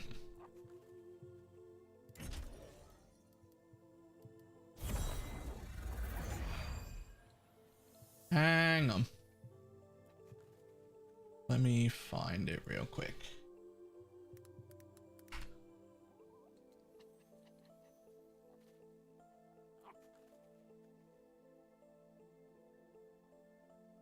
Let's see, I wanted a Valadia's Chalice. Is that here? This thing. Okay, so when it's listed like this, unique or set relic echo reward, this is a rare drop that can drop anywhere. It can drop anywhere. The reason they send you to that particular timeline is because that timeline has the reward unique or set relic as an echo reward. So you have like a better chance of being able to target farm it when you can also pick rewards that say unique relic or whatever, right? It can drop anywhere. There are specific pieces that only drop from bosses. And no other timeline has that? No. But that doesn't mean it can't drop anywhere else. It could drop anywhere. This is a world drop. It can drop anywhere. Right? But there is a specific timeline that has unique and set relics as a reward so that you can target that item more appropriately.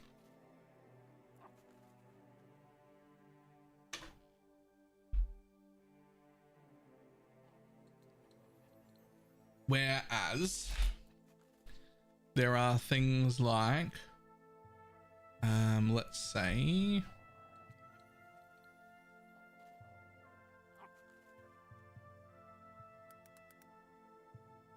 like this thing right here, where instead of saying target timeline, it actually says drops from Lagoon, God of Storms, in the ending storm timeline, right?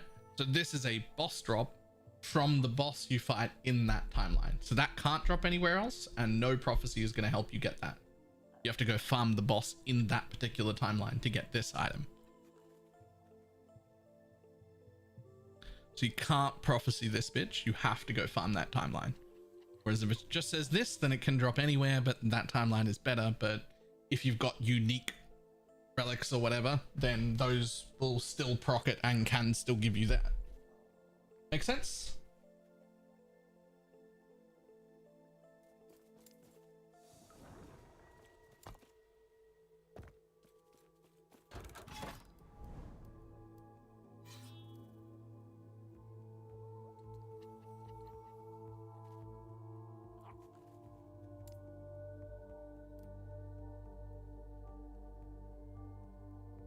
Rune of Ascension drops can be boss drops. Rune of Ascendance. I don't know what that means. Oh, no. Right, they're the runes that give you a unique. They can also not be boss drops. Same rules as the prophecies. Anything that's a world drop anywhere, it can turn into, but if it's a boss specific drop, the runes cannot give you it either.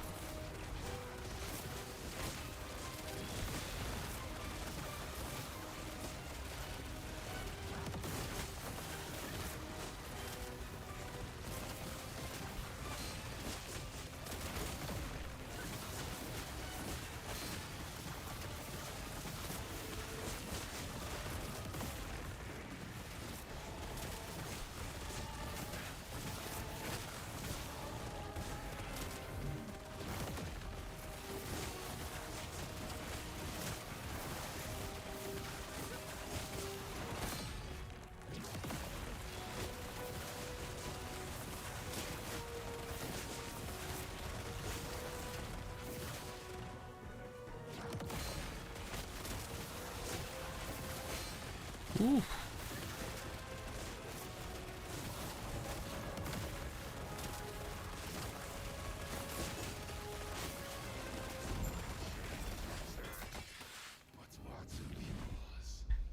Let's say I have this prophecy and I am in level 100 monos. I always have 100. Let's have a look. Monolith 50 corruption. Yep, so that's just a minimum. That'll be anywhere. That's any of the timelines start at 100. Technically, I think you could lower them. So, like, not strictly speaking always. Because there's this little reset bitch that brings your corruption down. And I think, I haven't actually tried this, but I think that you could just start running that immediately and like down the corruption of your level 100 monoliths if you wanted to. But they start at 100 and I wouldn't do that. Does it have to be the specific value? No. It does not go below 100. Okay. Alright. So all that really means with it being at 50 is that you wouldn't actually technically have to be an empowered monolith. Right? Because you could get 50 corruption in a regular monolith and then that would still proc.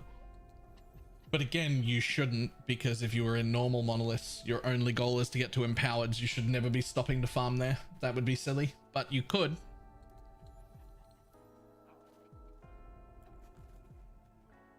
How do you loot like that? Controller.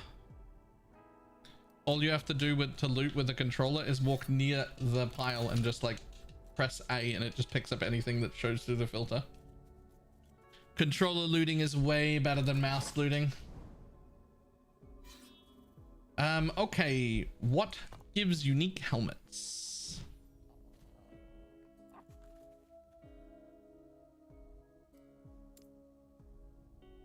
I hope it's not Blood, Frost, and Death, because I'm still locked out of that. I can't go there. I don't know why.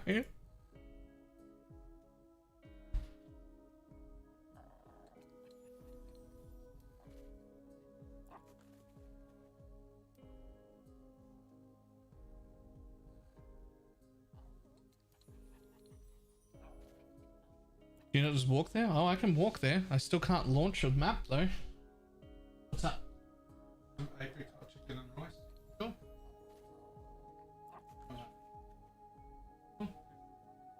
Please tell me you've submitted a bug for that. I have not. I have not. But yeah, I can go here and I can just walk up.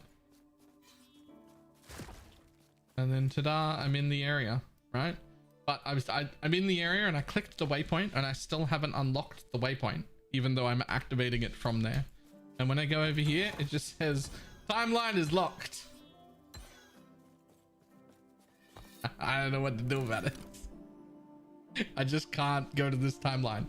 I've even got a blessing here because I had Ildris launch the zone. And I could teleport to Ildris and we went and ran this zone and I got a blessing.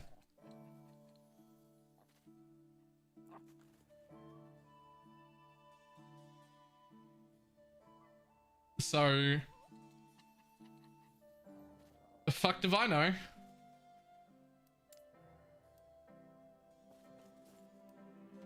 Okay, that's stars and ones.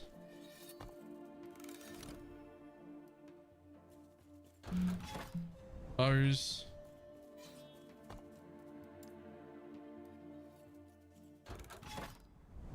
Helms. Right here. Nice. It's already one with corruption on it. Lovely. Lovely.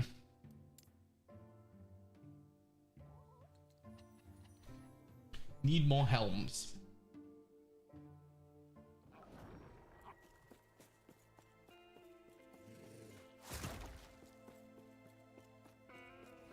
Is there a quest you might have skipped? I don't know, man.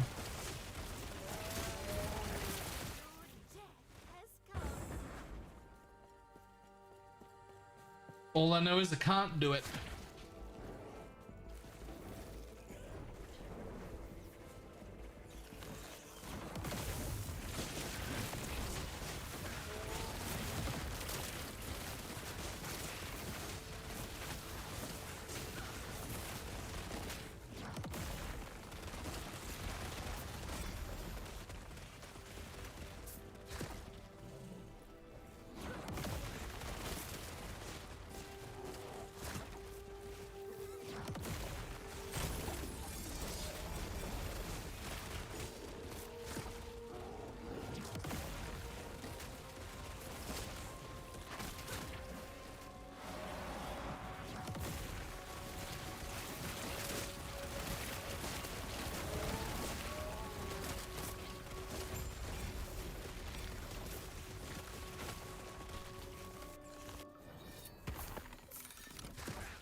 Morning from Brazil. Morning.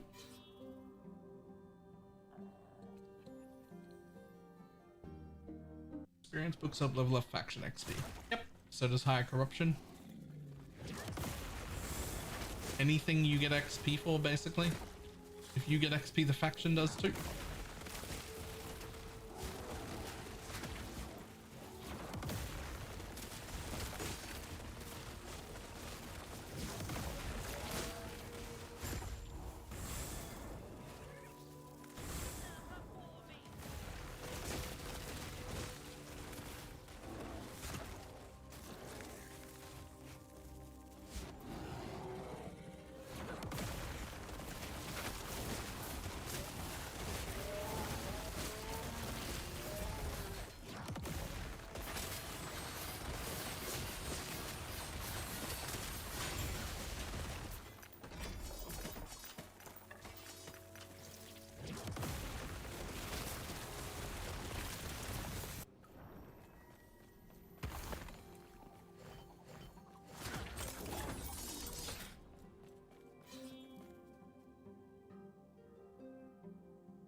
boss arena and I didn't realize. It's the worst. Get the arenas out of here. Nobody likes them.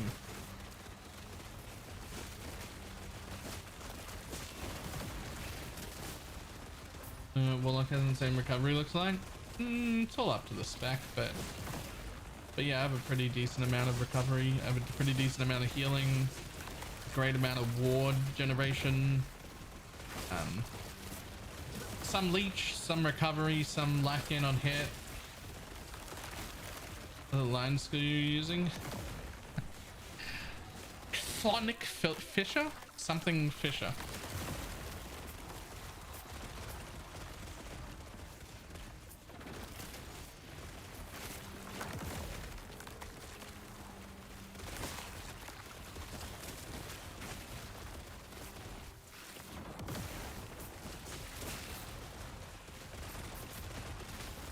Class is this? Warlock.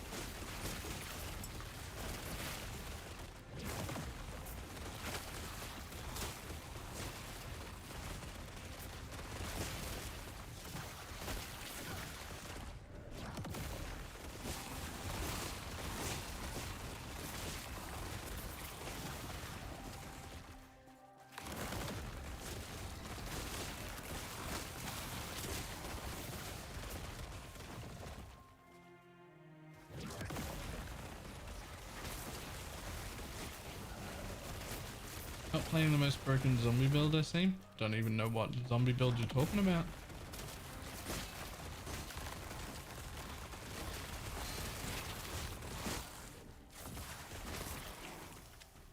This is a game where we have the unique opportunity that we will never ever have again, probably, of being able to just pick a character and just make a build and never look up a guide at all, and still have it go well and get you to level 100 and do multiple hundreds of corruption, even though you know nothing about the game. I am thoroughly confused by anyone looking up guides realistically, just because in my mind, we're never going to have the opportunity to just play another game like this completely blind and have everything just work. It's one of the massive advantages of this game to me, is that I didn't have to look up anything.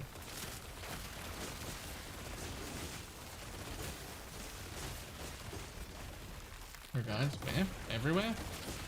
LE Tools, YouTube, Max Roll, Icy Veins, fucking everywhere.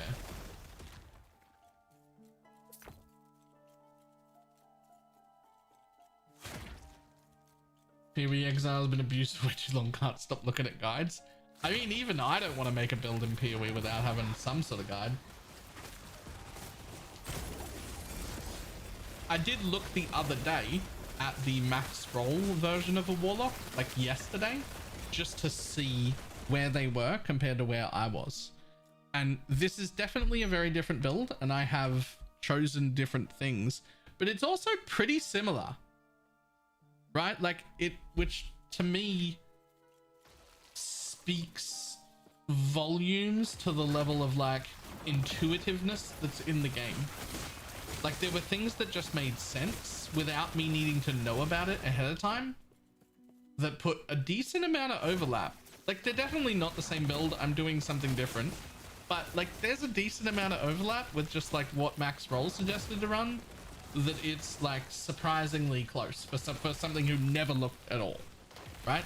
For someone who never looked at a single build guide, I have come up with something pretty similar.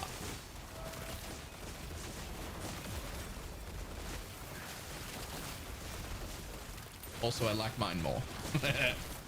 But that's not the point.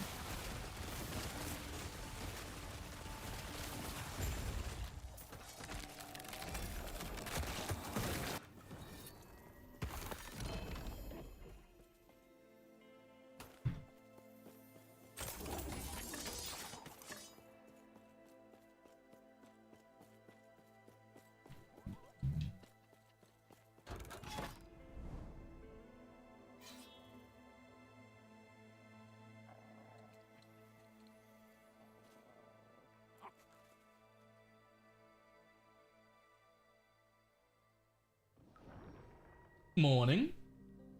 King Condor, how you doing?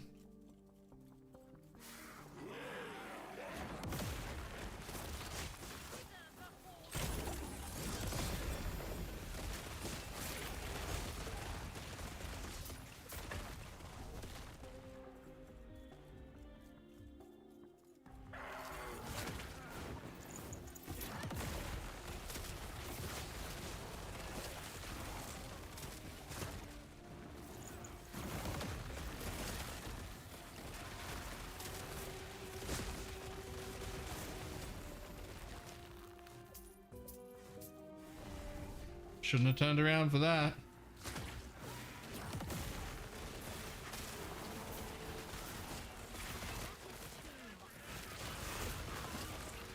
One of the things that aren't intuitive is starting to fix, like how to unlock empowered. Yeah, there's a few things like that that are like not huge things, not like game breaking sweeping problems, but like little, like, you know, this could be more obvious, or this could be, you know,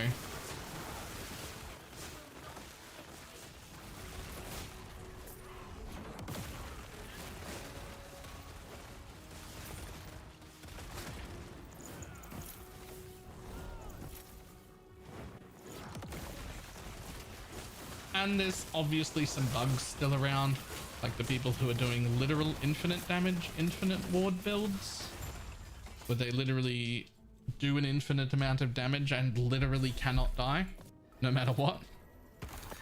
There's a, you know, some of that probably needs to be fixed.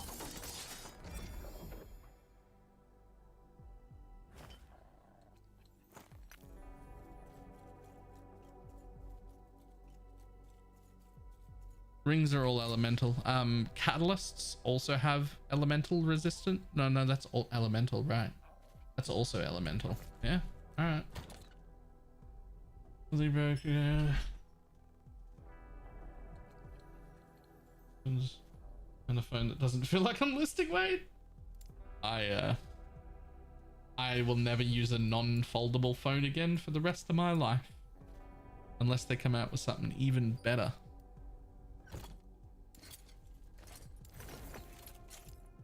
But you do you.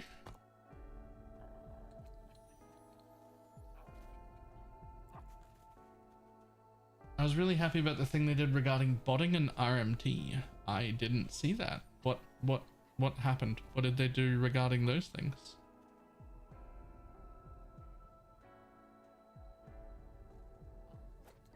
Yeah, that's interesting.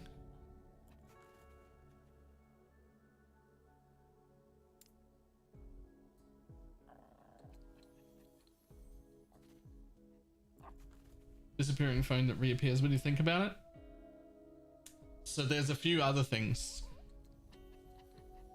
Augmented reality is not where I want it to be yet, but I will happily, when it is there, when you just have a pair of glasses that also have your prescription in them, and those are also my phone, that's the end of me needing a phone. Any chip that they can put in my brain that becomes me not using a phone, absolutely. Yeah, Ray-Bans already has some smart glasses that are out. The new Apple one has a lot of new features that I like, but obviously it's still fucking huge and I'm not interested. But like, it's coming along, right? We're not there yet, but there will be a point where I just have, they'll just be there, right? Like that'll be a point.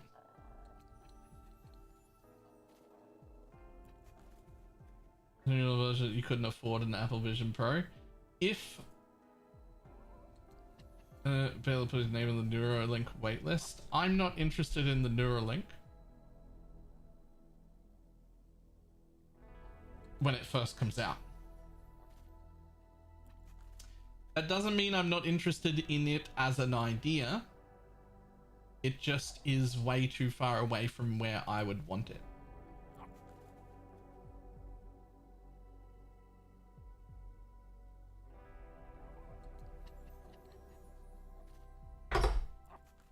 Not interested. Could you afford an Apple one? I mean, like, if my life depended on just going down and buying an Apple Vision Pro, yes, I could go and buy one.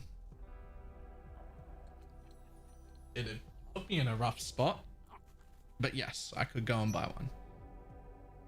It'd be pretty rough though. I wouldn't want to. But if I had to, I could.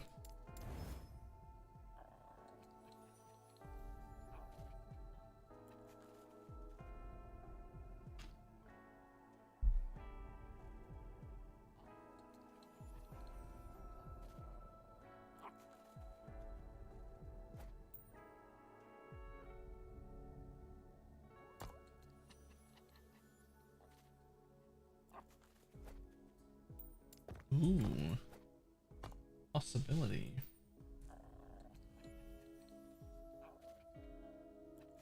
Same for me. I'd be kind of broke, but I could buy it. Yeah, that's how it is. Like, could I buy it? Yeah. Should I? No, I should not. That ain't it.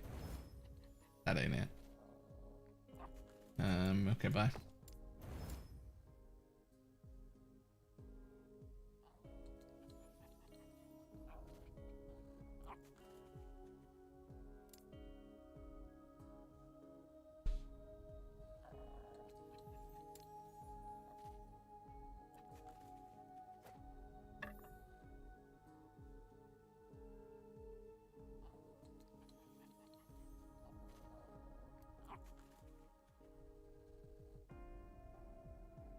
So I kind of want to try this, but I will lose 100% damage over time.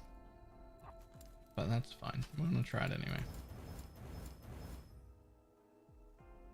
I want to try it in favor of cast speed, just to see.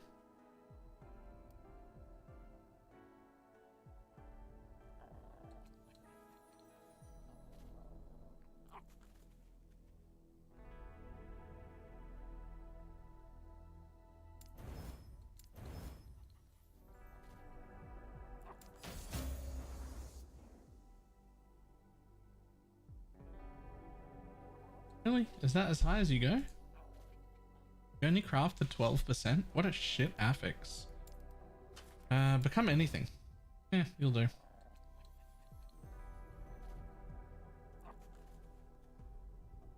Okay. So I want to try this. It's definitely quite a damage down, so let's keep this because it's a cast speed up. I don't know how it's going to play.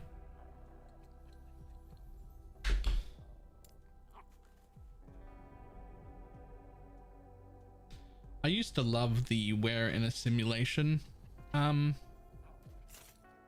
theory, but after thinking about it for a while I realized this is just ridiculously unlikely. Yes.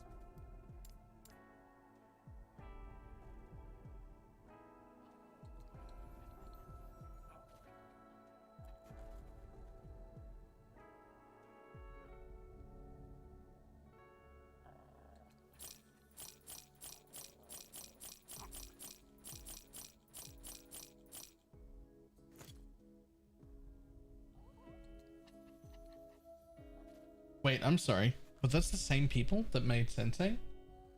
That was such a good show. Sense8 might have been the best TV show I have ever watched.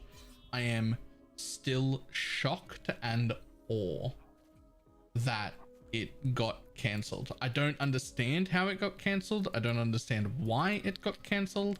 I want it to not be cancelled. It might be the very best TV show I have ever seen in my life.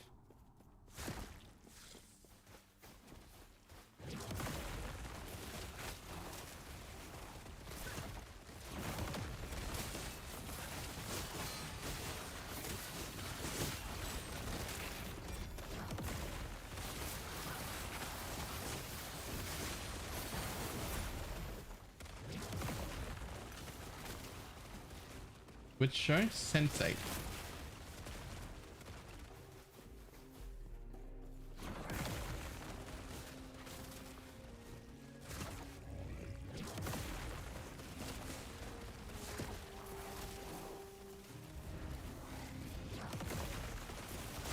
absolutely phenomenal TV. Absolutely phenomenal.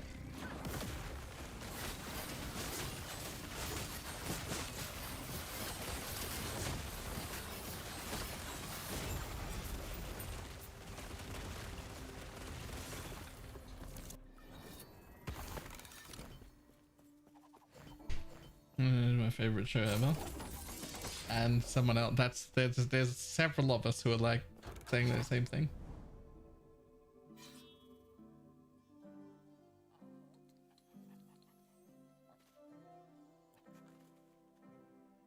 I don't even really know how to describe the Sensei.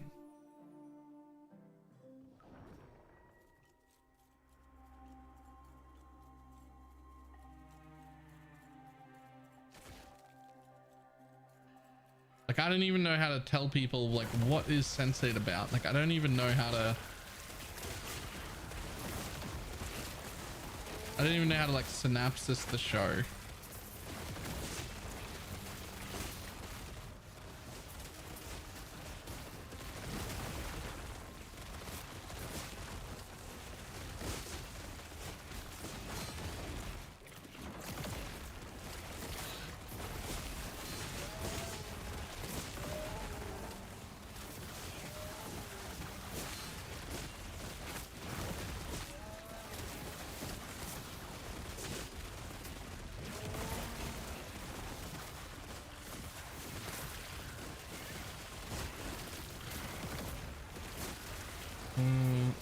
Synopsis, that's the one. Evolution, people trying to stop it from happening. See, okay, so technically correct, but that makes it sound real lame. Like, if I heard that as an explanation for the TV show, I wouldn't be interested in watching it. Like, that wouldn't spark me to watch it at all.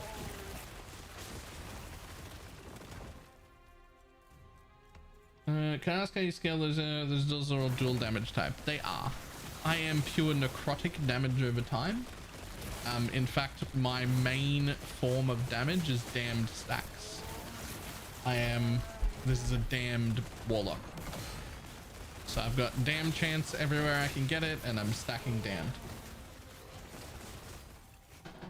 I was like, okay, that doesn't really sound exciting to watch. No, it doesn't. It doesn't. Oh, whoops. I was not paying attention. My bad. It doesn't sound like she's technically right. That is sort of what it's about, but it sounds so fucking boring. Like I wouldn't watch that on that description either, which yeah, so spirits inflict damned. We've got a lot of released spirits. The spirits are like turned into chaos bolts. The chaos bolts put damned on. The chaos bolts also proc rip blood and harvest and bone curse. Bone curse is just here to do necrotic damage over time. Be a curse, be a second curse because it does mark for death. Be necrotic damage over time. Give armor shred. Give me armor on kill and heal me, and apply a slow and apply a chill. And then the rip blood, which automatically procs, is there to also deal necrotic damage and then also generate me ward, and then generate me more ward, and then generate me more ward. And then technically I've got 100% chance in bleed here, but this is completely worthless. I'm not really scaling bleed at all. I just don't have anything to do with these extra points. They feel worthless to me. So there's just the first like 16 points were really good, and then I just don't care. So I've got like some extra points here, but whatever. And then harvest is over here to give me a cull, again automatically procs.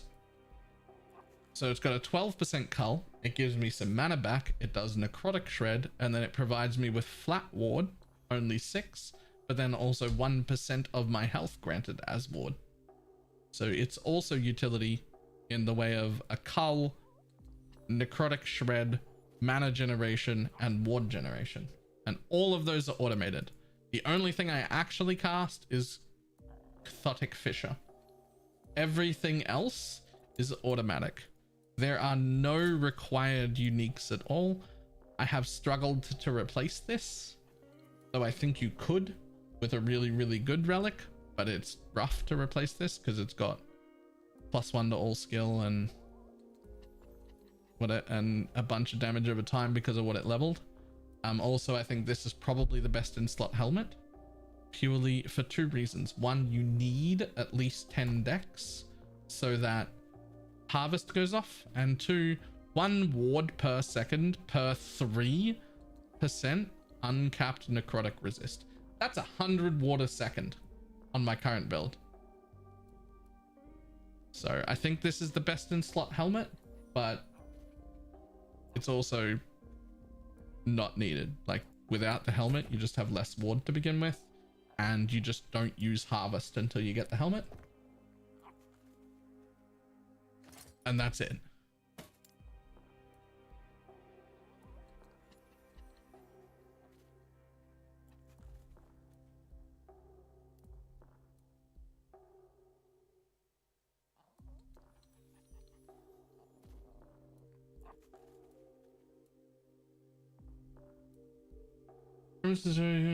Changing with developing the ability to empathize with each other over long distances, a sort of a collective mind that transcends normal human boundaries, allowing for shared senses, knowledge, emotion to others connected to you.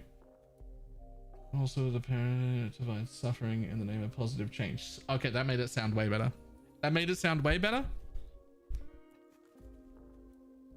I cannot suggest enough that people should watch Sense8.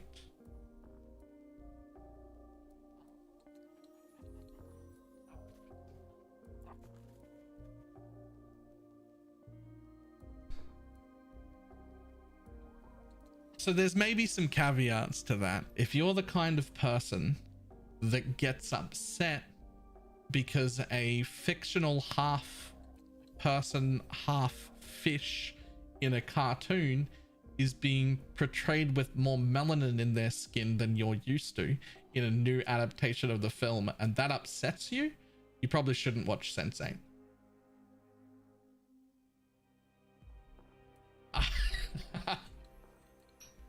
I think that's the kindest way I could have said that.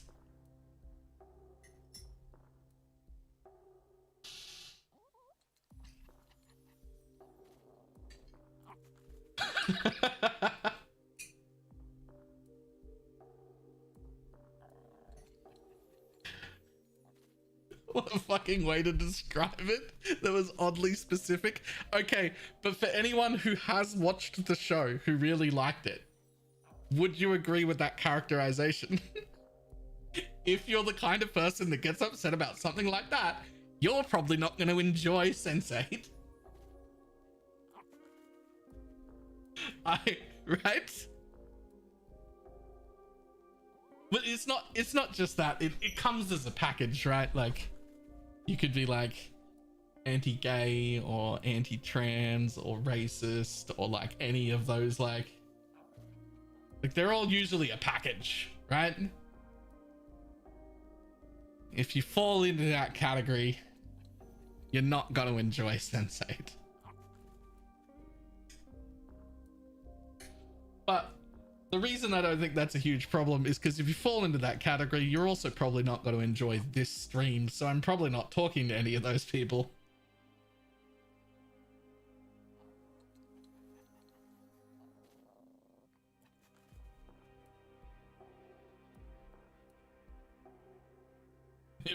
If insert phobia applies to you, maybe skip it.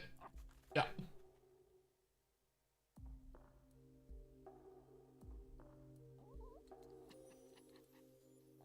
Oh, there'll always be exceptions. There'll always be exceptions.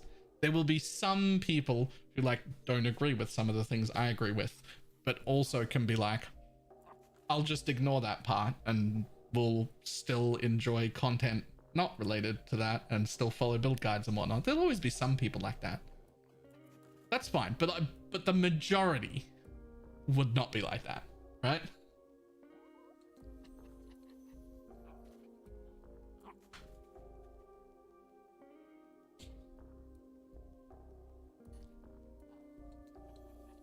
There's no one rule fits all, but you know.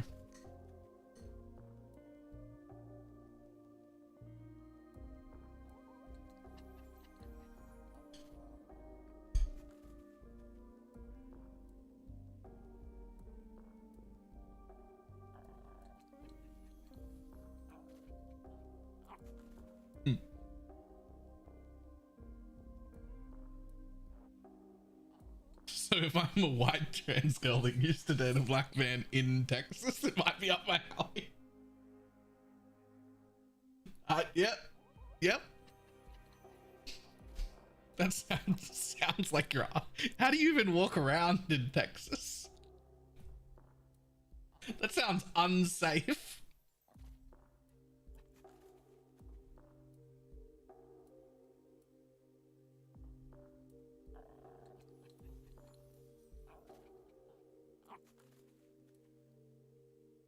That sounds unsafe.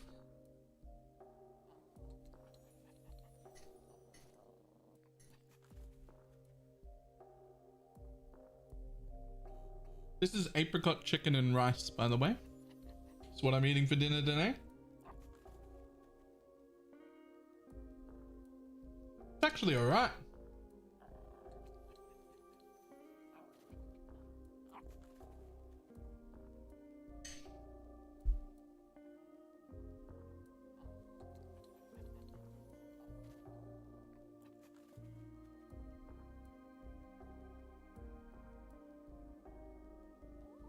I also saw that show. It was batshit the same, but in a good way.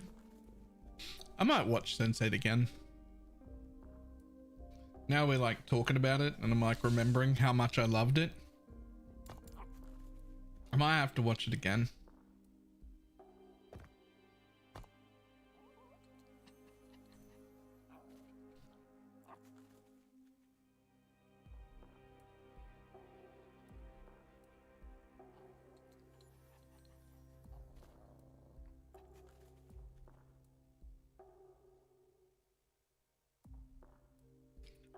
Use arena research on experimental. How many total tiers you need to get the maximum 45% chance to get an insight? I don't actually, but I do have some information that might help. I was playing around with this rule right here to try and figure out what the lowest tier of experimental affix I could show and blow up all the shit ones without running out of runes, and the answer was tier 4. If I show tier 3 and below, then I run out of runes slowly. And if I show tier 4 and above, then I very slowly gain runes. I get slightly more runes than items I blow up. So the most efficient point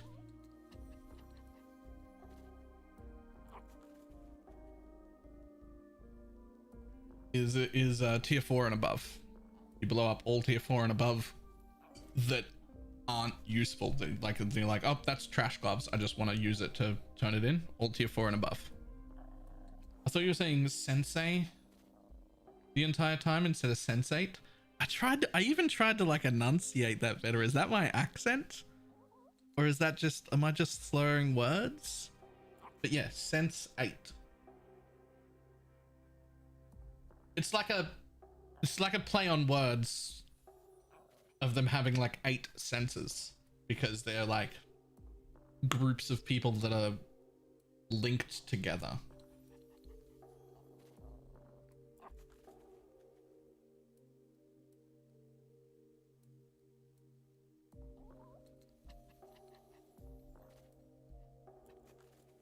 Humans in total tiers plural, implying they have total from all affixes. Oh, I don't actually know. They might be.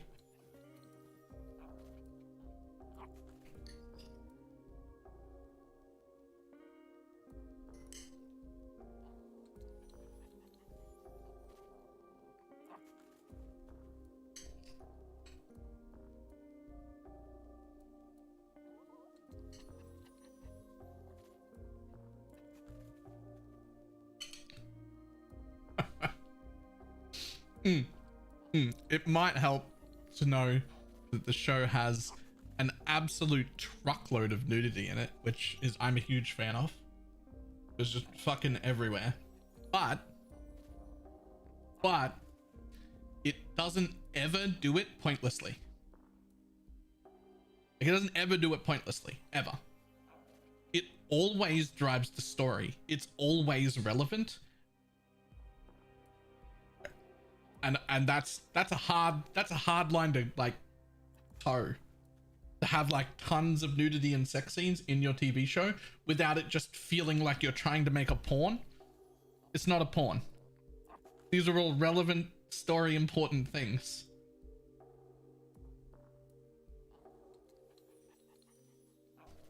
Pretty good. It's Lexia. We're talking about Sense8. Have you seen it?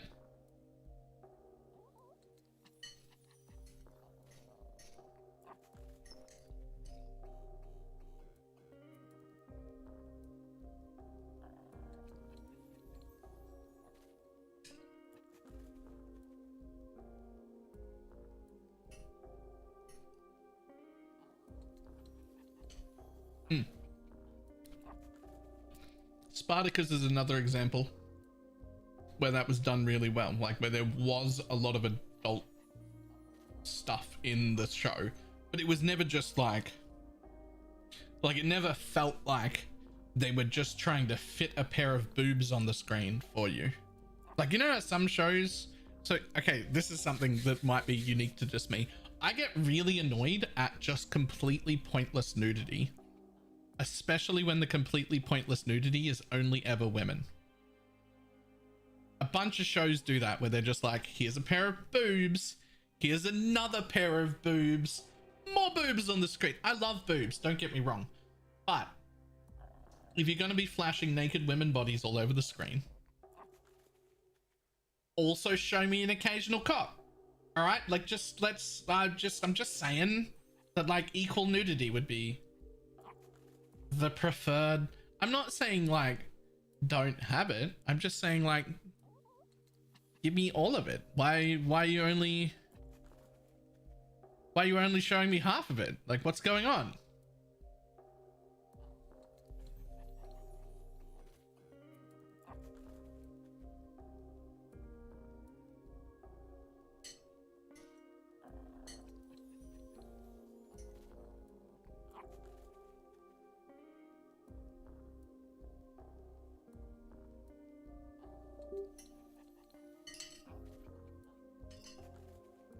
And the same shows that tend to like only show you boobs, they also tend to just, it feels like they've just tried to meet a quota of nudity.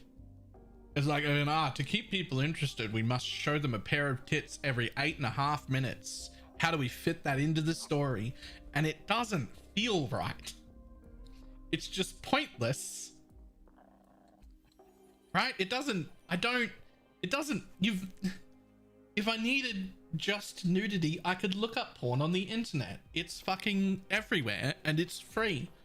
If it's not relevant, if it doesn't suit the story,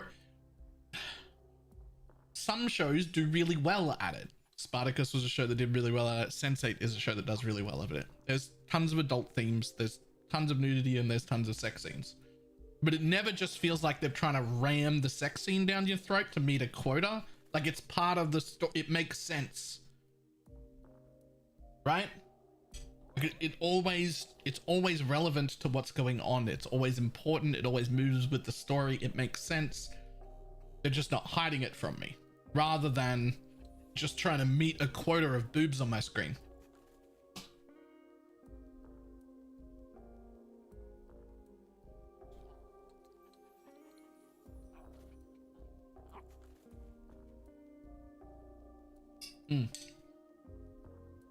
I know about builds in that game. If I want to respec it, do I need to level your level again? So yes and no. I'm currently level 9, Circle of Fortune. If I respec to Merchant Guild, I will start again at level 1 in Merchant Guild. But if I respec later to Circle of Fortune, I will jump back to level 9. I won't lose my reputation, but they are separate reputations. So you would have to level them both separately, but you don't have to level the same one a second time. And they're also account wide.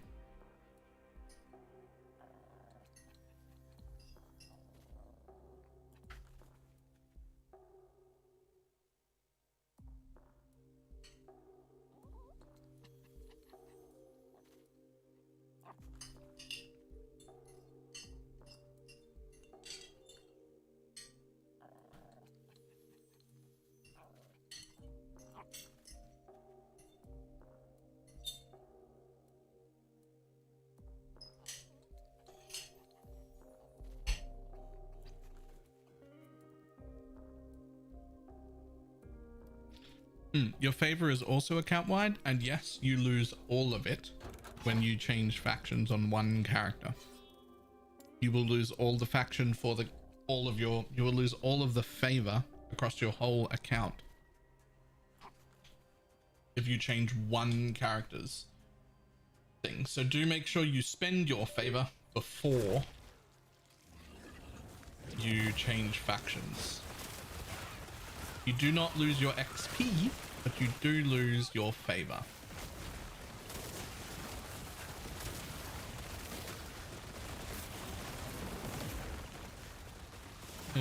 Big Mac, but I cancelled it originally. Yeah.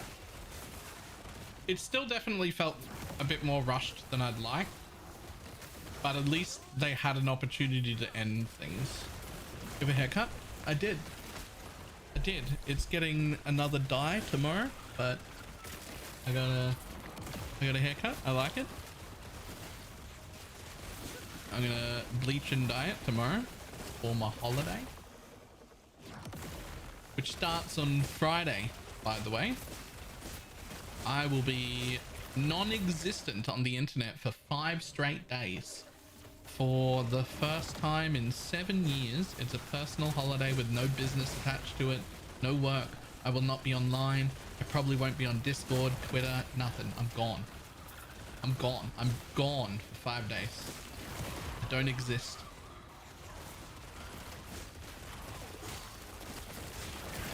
Oh, somewhere nice. You can say that.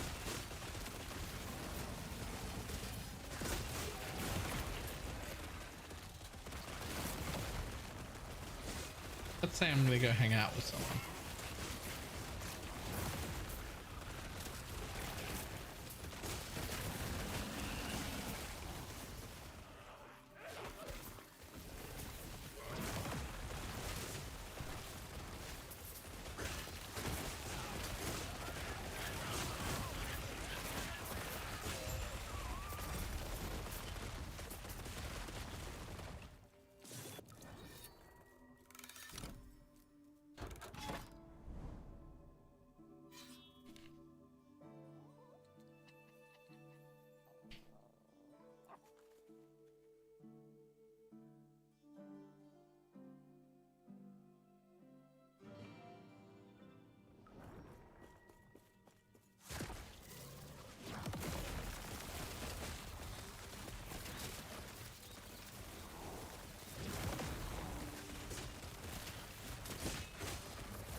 Nails getting done too? Yeah, I'm gonna go get them done Thursday. Because I'm going to need them quite short, but also very pretty. So the day before I leave.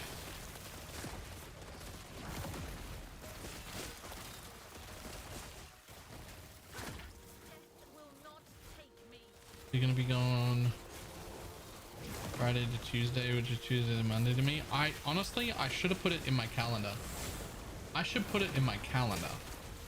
All the maintenance. I went and got a facial yesterday, which is funny because I'll be giving them out in the weekend. No, hang on. Sorry. Excuse me. No.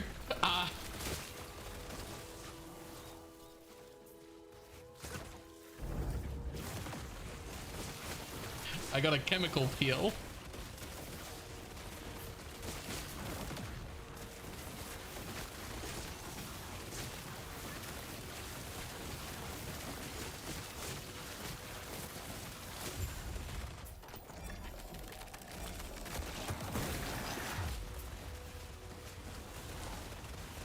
You said you were going to do that 2 nights ago?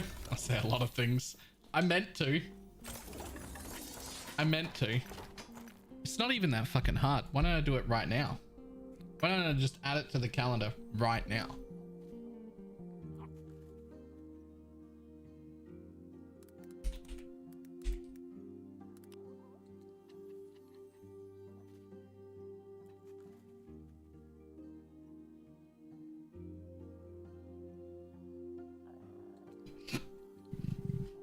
Excuse me. Just gotta find the dates so I get them right. Okay.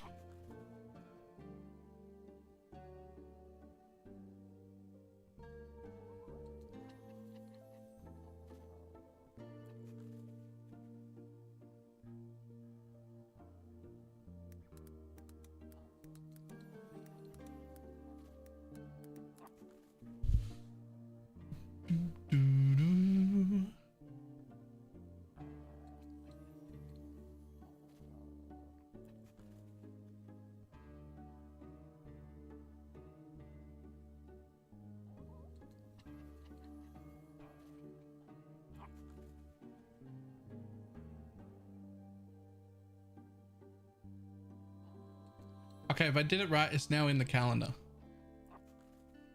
Did I do it right? Well, not really, because that last day I get home at like 8 a.m. I plan on streaming on that day. So that probably shouldn't be part of the...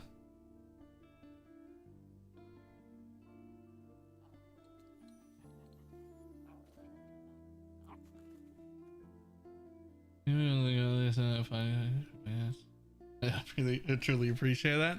Yeah, I can also pull off like rugged manly when I need to. I just don't like to. The thing that'll throw most people who only know me from the internet is I can also pull off charming as fuck. I'm quite good at that when I want to.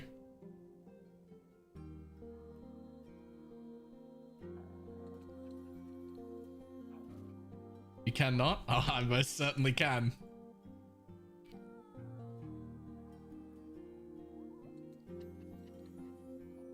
Okay. Maybe the Aussies? Yeah, or New Zealanders or Americans or Canadians. A few times. Some Russians.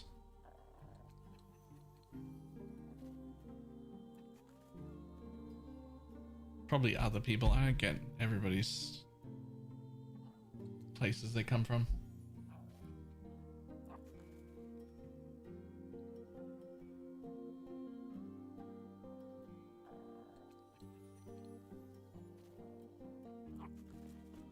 Well, it means you can have the day. Travel's a pain in the ass. Should I just leave that Wednesday as a blocked off on the calendar? Because like I fly in at like 8 a.m.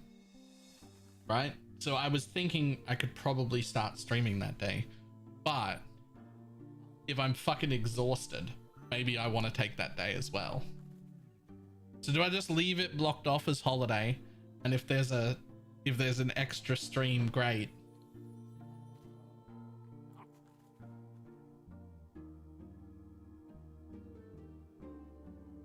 Did it show up on other people's calendars? Did I do it right? Can you guys see it at the calendar?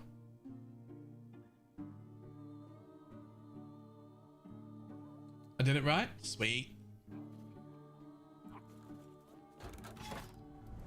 For anyone who doesn't know, I just started like, I don't know, 2 weeks ago. I'm maintaining a Google Calendar. And basically, it's eventually going to have my stream schedule on it as well when I get one. But for now, it's also going to have like all the podcasts or any game launches that happen. So like Last Epoch, PoE, even Diablo. Like game launches or expansions, things like that, dev interviews, all those sort of things that happen for ARPGs. They're all going to go in the calendar and they will show in your local time. So you can just add this calendar to your Google Calendar and you can just see all of the stuff that's going to be coming up in the next few weeks. As things get announced, I will add them to the calendar. Eventually my stream schedule will be on there too. Also, we have information about when I will get a stream schedule roughly. Yeah, exclamation mark calendar just there. You can just click that and it'll just add it to your Google Calendar. Eventually a stream schedule will go on there. I don't know exactly when, but at some point this year, I am going to be out of a job. They're going to give me as much warning as they can, which is why they've already said it'll probably happen this year. But basically, the people I've been IRL working for, company is very good, very nice, and but they need my position to be a full-time position. They need somebody who's willing to work 40 hours a week instead of 26 hours a week. And I'm not willing to do that, and they knew that when I first started. I've been there a few years, so I'm not like surprised that this has come up now or anything like that. But when that happens, I have enough savings to not look for another job right away. I can probably get away with 6 months or so of not having an IRL job. So in that 6 months, while I don't have an IRL job, I'm going to be going much harder. And in that time, I will be setting up a schedule so that there's an actual schedule that you can look at. I'll be going way harder on the YouTube. I'll be doing shorts as well. I'll be putting those shorts on TikTok as well, and do everything I can to make it like, basically to make it so that I don't run out of money and have to go get another IRL job and have to go back to being like part-time here, part-time there thing, because it's fucking exhausting, to be honest. It's exhausting to stream as much as I do and then also have an IRL job. Damn it, why would I just stand there? I just like walked into melee range and stood there for a minute like an idiot.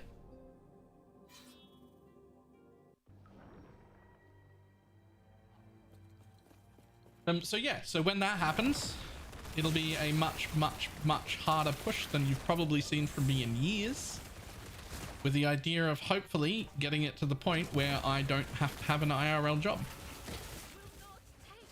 And I'll have around about a 6-month window to make that happen before I'm out of money again and I have to go find another job.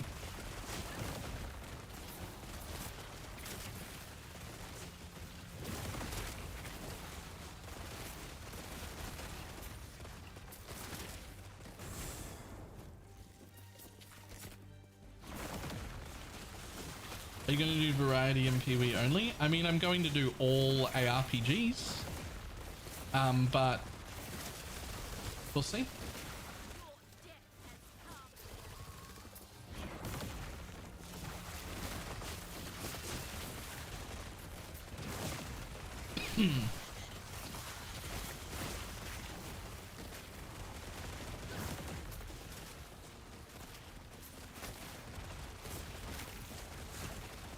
Focus you to take a big day out. The music festival?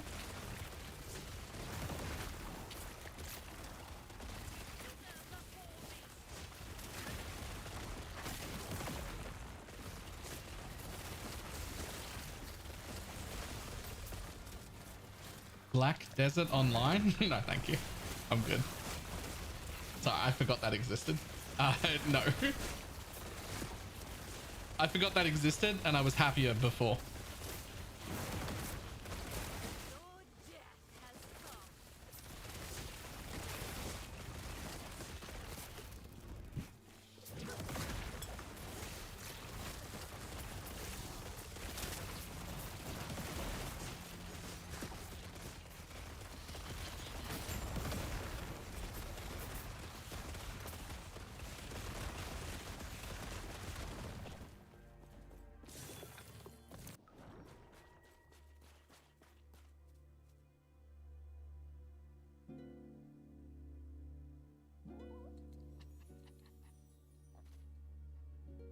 Received no rest for the wicked new RPG for that. No, I haven't. PDO is shit. Don't ever look that way. Yeah, I think I've played Black Desert Online actually.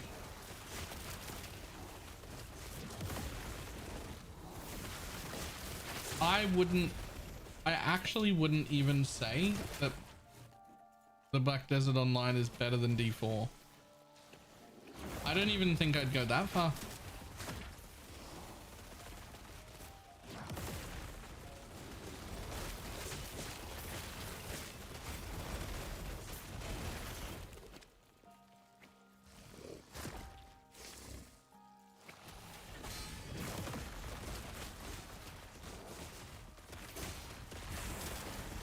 So there's like, there'll be some amount of variety in my content when that happens, because I'm going to gain like 30 something hours a week, right?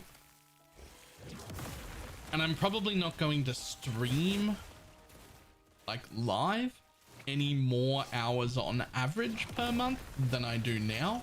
I'm just going to stream in a specific schedule where people can expect, oh, this 8 to 10 hours is when Baylor will be live.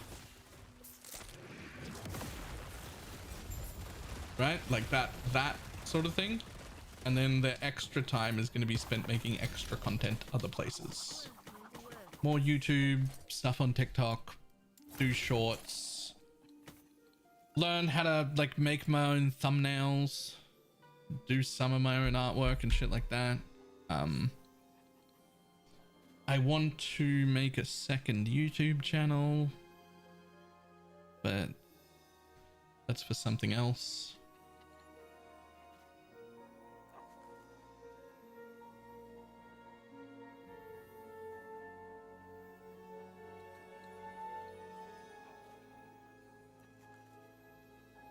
Hello, beautiful. That is gorgeous. Second YouTube channel for BDSM stuff. Not really that into BDSM. Like, light. Like light stuff. No, so one of the things that I do, that I do right now still is, a few times a week I'll play like 1 or 2 games of something offline, and it'll usually be something like Brotato or God of Weapons, or right now it's that new one that I forget what the name is of, Star Galactica, fucking whatever it is, like those things. Deep Rock Galactica, that's the one. Like those sort of games. And there are some content creators that I watch regularly that do games of those, and just they just record like a few games of them, and they go up like every day and whatnot, and like they'll play for a few 2 hours in the afternoon. It'll be 4 games, and then they'll split it into 4 different videos and post one a day. And so I was thinking about making another YouTube channel where I do games, not necessarily specifically like that, but like games that have set times, you know, like these will be like, this is a 20-minute match or game or things like that, like little side games that I play. And I might run all of those that I play like offline. I might just record them and with some commentary and put them up, because they seem to do okay, and it's stuff I'm playing anyway. But I don't think that would go well on my ARPG channel. Like, that's not... They're not really the same audience. It's not the same people we're going with there, right?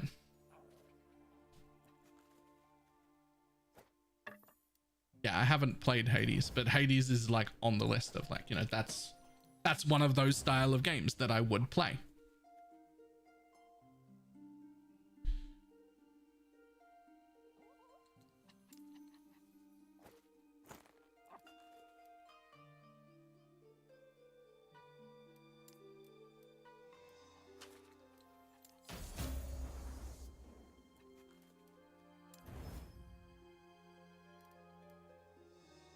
Huh.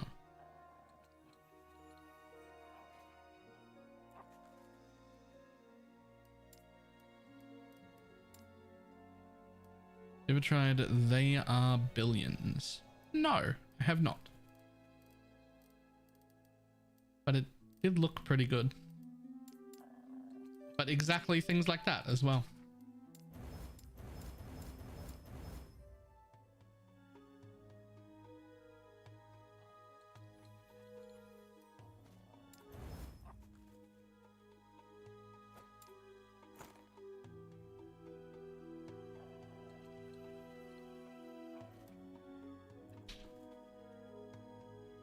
That could be worth using over this. 53 spell damage instead, but we lose +1 to all. Can we afford to lose +1 to all? I think we can. because I really care about that ignite chance. I really don't care about that ignite chance. This was so unimpactful, I could just drop it. This can just come out of a bleed chance. And this can actually just come out of one of the necrotic shreds.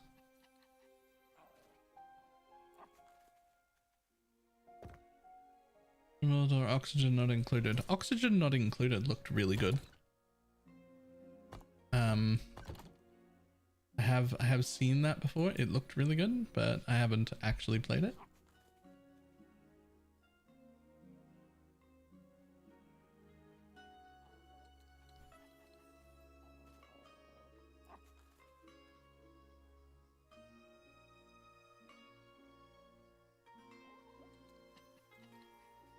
The Talus Principle was fantastic. Loved it.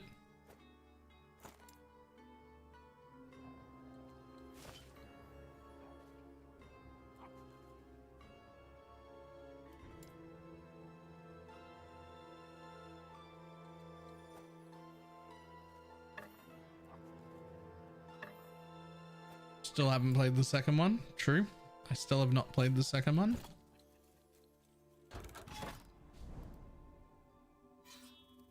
But yeah, I am both excited and apprehensive about content creation becoming my only form of income again. Because last time I tried that, it didn't work out. And I nearly had to quit content creation. I'd gotten to the point where I was about 2 weeks off being broke. Like proper broke. Like actually zero, unable to pay bills. That's how rough that got. I was about 2 weeks away from like, nope, you have zero money. Like actually zero money.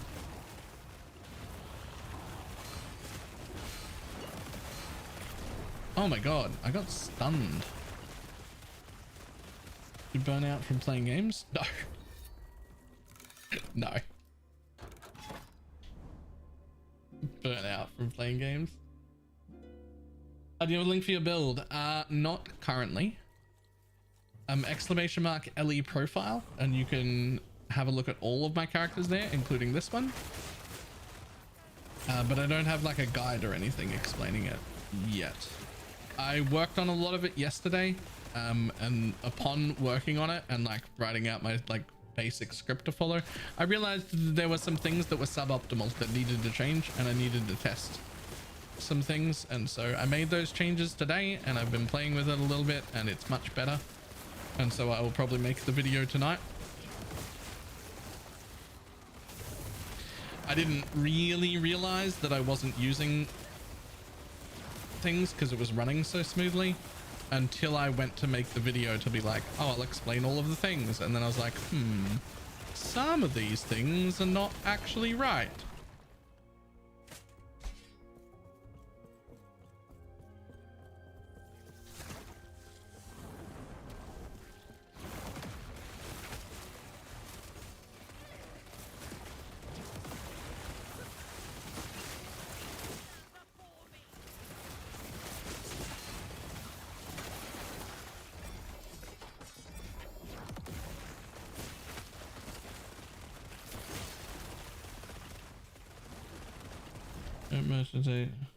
Derailed by needing help. Yeah, that's fair enough thing to get derailed by. This is one of the things. No, this is one of the things I found while I was preparing to like give everyone the build. I didn't realize that this was the only duration to damned anywhere.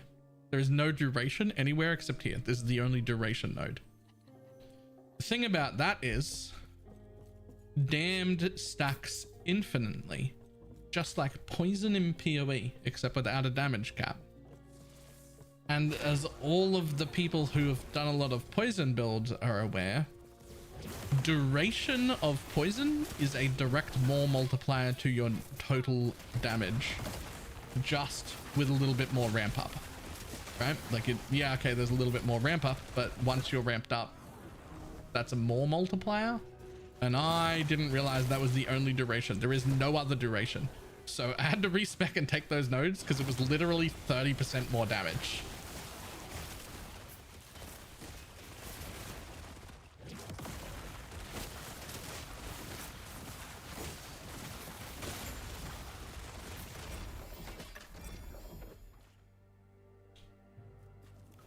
along with a few other things I noticed, like I had points in here because it looks good at a glance, but then I realized it was 5 points for 35% increased damage, and I actually only have one overload, which is the damned overload, which means it was 5 points for 35% increased and 3% more. And as nice as that is, it was part of the problem keeping me out of this tree, which is where you get a bunch of flat life, a bunch of leech, which is something I was missing, way more necrotic damage than I was getting over there anyway, and access to the int here, which I really want. I still want to figure out how to get a few more points over there. So I also dropped these, but I also dropped these because these weren't working as intended anyway. And you're still doing bone armor instead of what?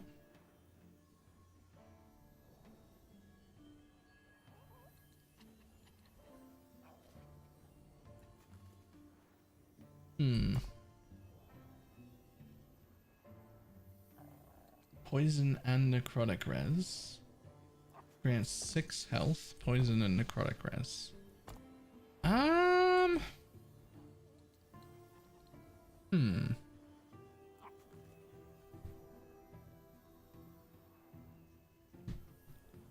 Maybe that is better.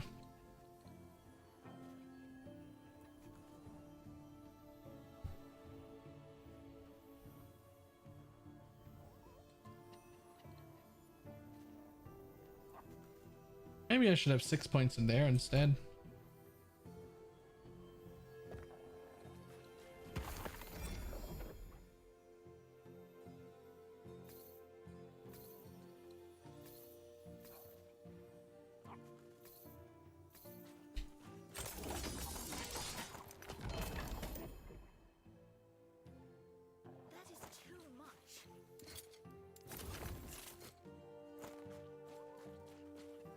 I don't mind that actually.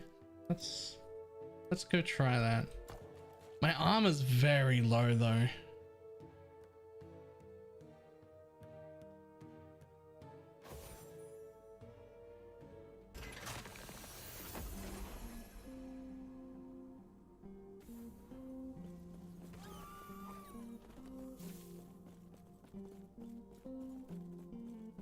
Argue the armor's too low to matter. It's actually the opposite. Like we're used to PoE, where like if you have 1,000 armor it doesn't matter, if you have 10,000 armor it's not very important, if you have 20 it's really good. It's the opposite here. The less armor you have, the more relevant the armor is. Like if you only have 800 and you can get a 400 increase, that is fucking huge. But if you have 8,000 and you get a 400 increase, it'll barely be anything.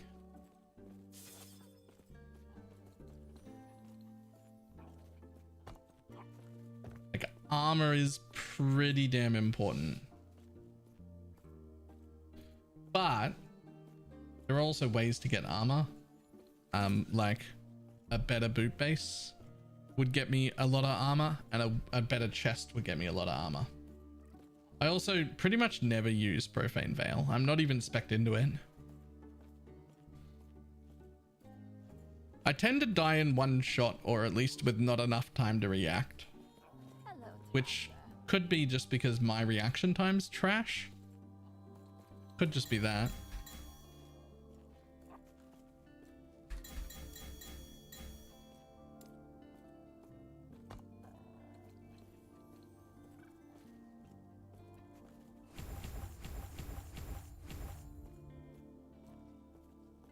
Hello, traveler.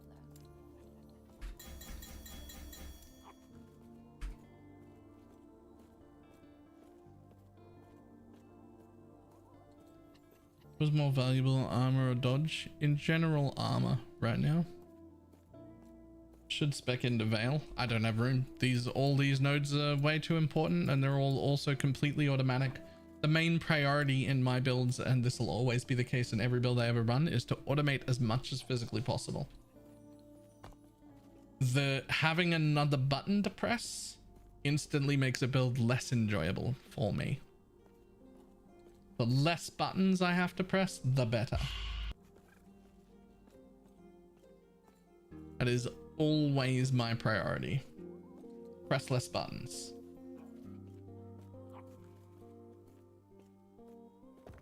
Hello, traveler.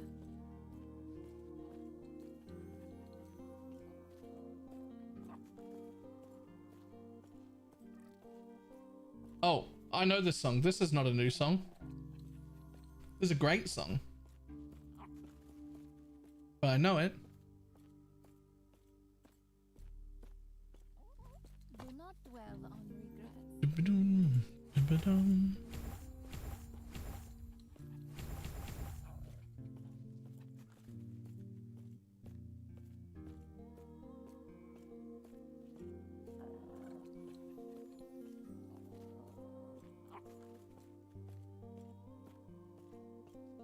There's actually a new song. Shit, it might be today. Hang on. There's a new song. There's some artist I found on TikTok. Aren't you already pressing the button, just not getting much out of it? No, I don't think I've pressed the button once today. There's just nothing else to put in that slot. It could be empty, but you can't make them empty. You're not allowed to clear them. Like it doesn't, you can't leave it empty. I need these two buttons. That's it. I need those two buttons and like transplant if I want a movement skill. I'm not spec'd into transplant at all either.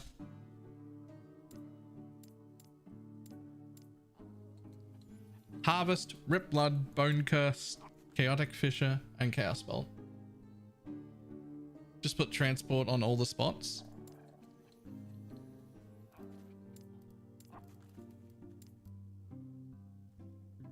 Yes. Yes.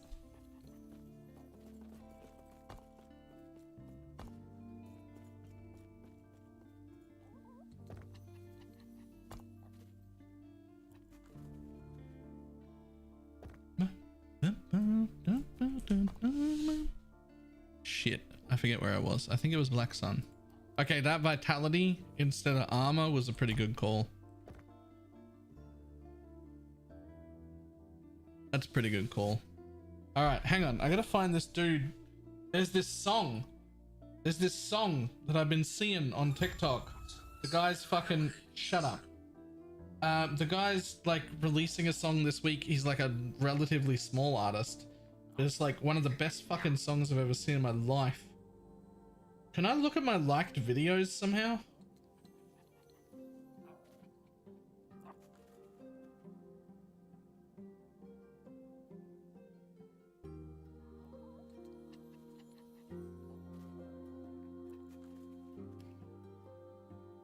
Forgot to write it down.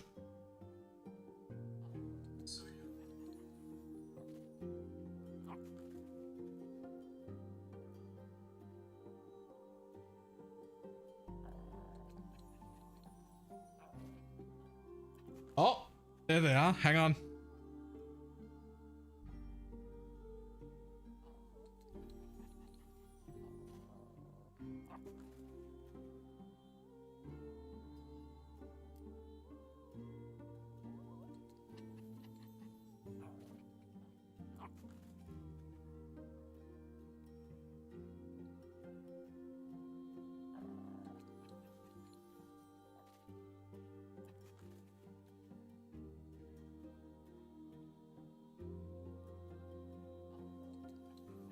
All right, I found it. It's not out yet. Apparently it's 2 more days until it's out.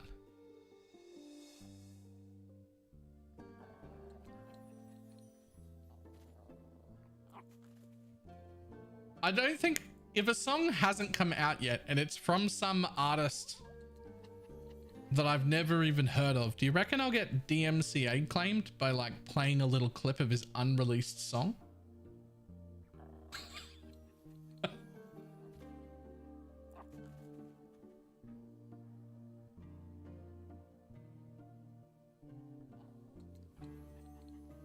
Probably not. I reckon I'll be all right, right?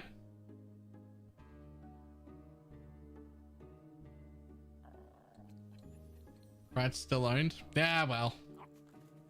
Hopefully it's fine. So this guy is a guy named Livingston. I've never heard of him before.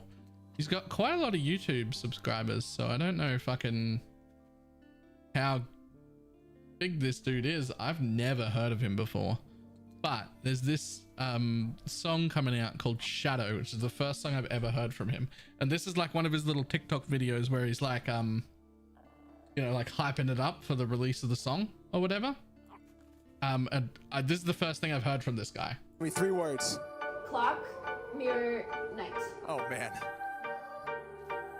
One eye on the clock, one eye on the mirror. Take a step through your thoughts. Is it getting clearer if they follow you whenever night falls? We used to listen to my call. Who do you trust in knowing it all? Or knowing it all? Don't think twice. You'll be dead in a second. Turn your eyes from your hands to the heavens. Kill your pride. Turn your fear to a weapon. And don't you forget it. Don't you let him take control. Don't it's so fucking good. It's not the devil at your door. It's just your shadow on the floor. Yeah. It's so fucking good. That's all we've got. That's all we've got. But it's coming out in 2 days. I'd never heard of this dude before ever in my life. But oh my god. That is so good. Here's a link to that in case anybody wants it. Oh. Okay. Also, side note. I've muted it now. Also, side note. No. Go away. Go away. Fucking cute. He can get it. I'm just saying.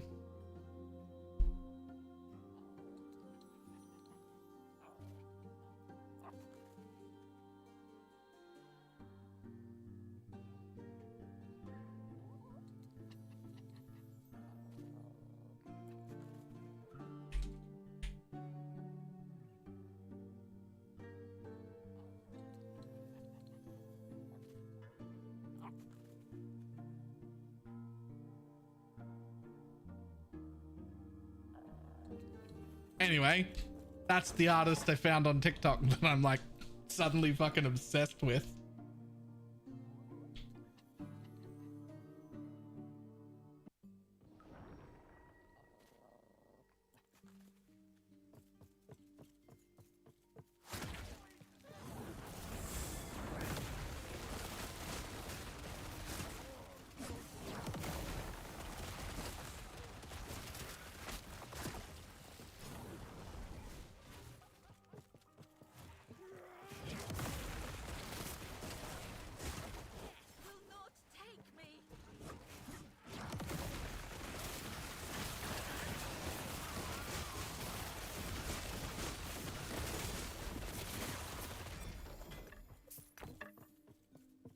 Oop.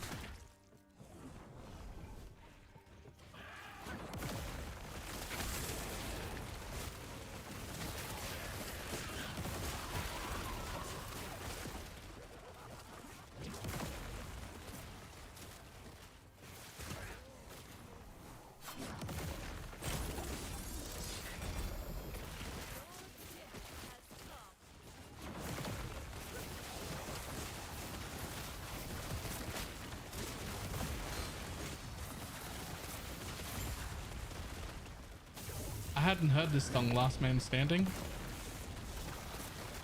God, this guy's talented, but also like, this isn't the same as that other song.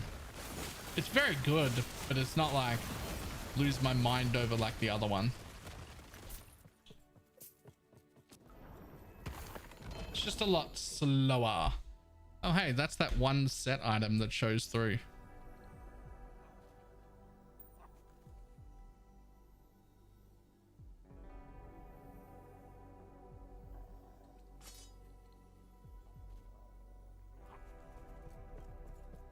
Agreed. Shadow's a better song, but I like both. Yeah, it's like, it's pretty good. But like that Shadows song, I'd fucking I'm losing my mind over. It's so fucking good.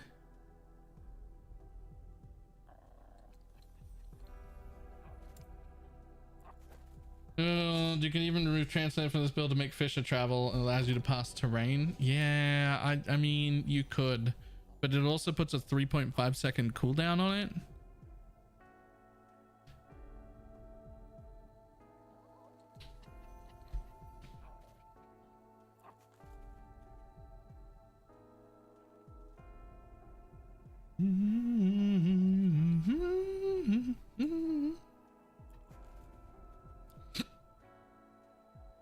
And I also don't always want to I don't always want to move when I'm casting it.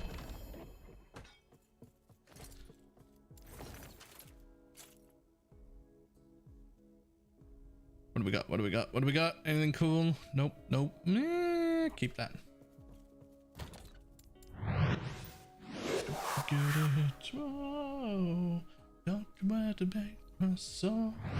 Hey, terrified to live. Thank you very much for the T2 sub. Thank you, thank you.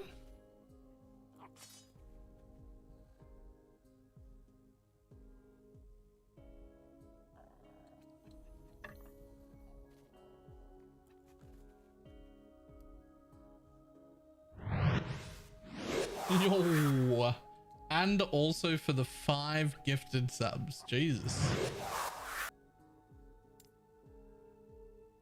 Thank you.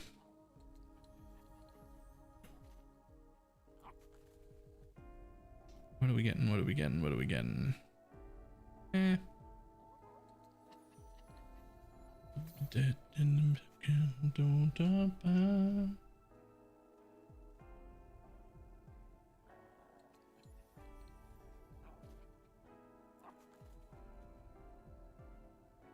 So consume enough content.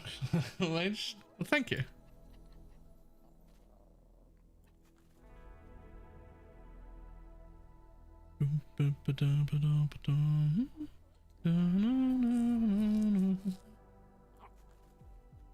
I don't think I want anything else in here. Need to get a stricter filter again. Yes. Picking up too much trash.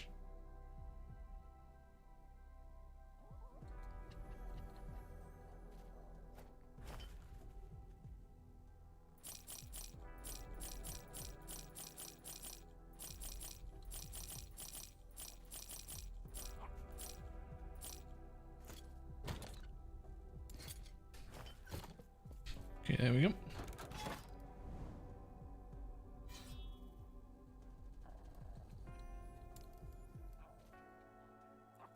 COFMG, COF. And I kill. Now, if you could give me some of the stream unlock when I kill this buff, and hope I get a 2 LP axe. It's actually just here. Right there. Just gotta turn on streamer mode. It says this will not give you better loot. That's a lie.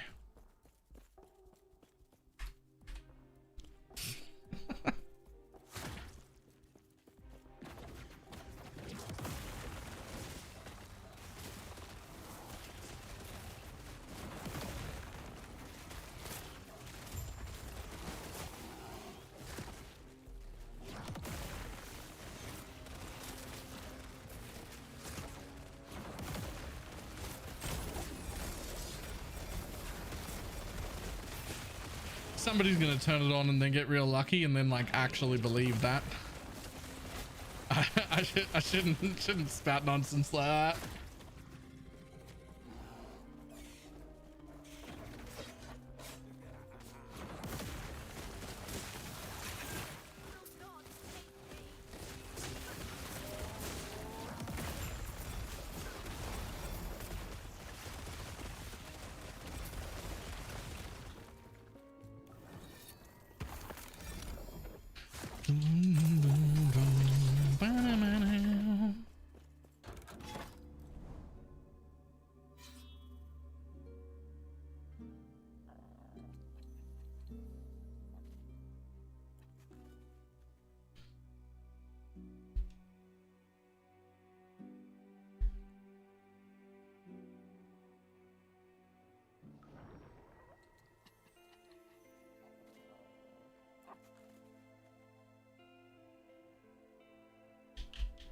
There we go. Lost my mouse for a second then. It's on your desk, Baylor. Thanks.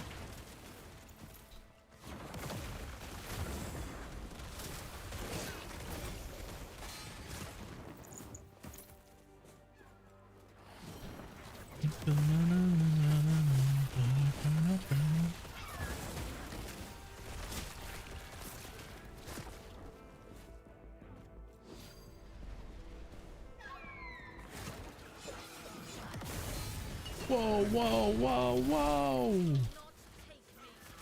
Jesus. Took some damage there.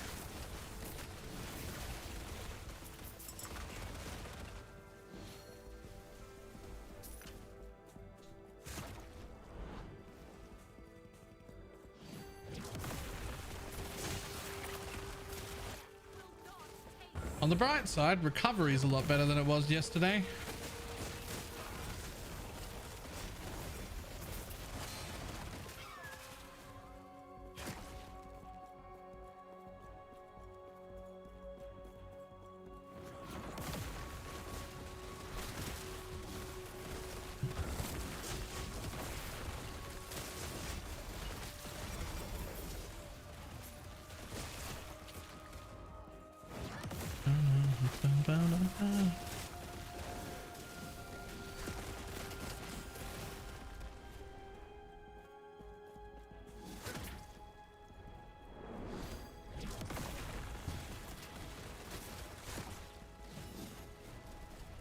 Have 1 million on stage. My torment Warlock. How do you tell? Because I can't tell you what DPS I'm doing.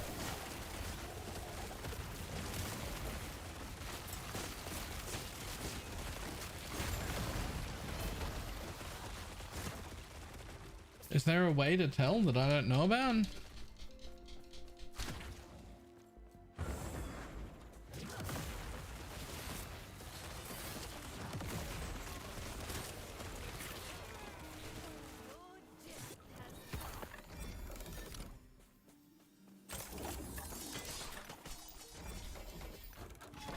As far as I know, all the DPS dummies don't actually have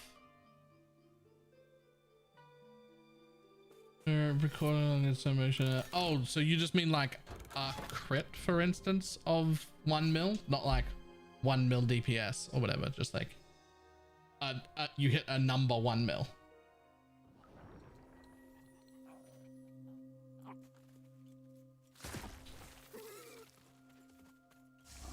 That's very cool. Is it crit?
The simple damage will continue to keep between. Wow. There are so many dots in my build. I have no idea if I've ever hit anything that high.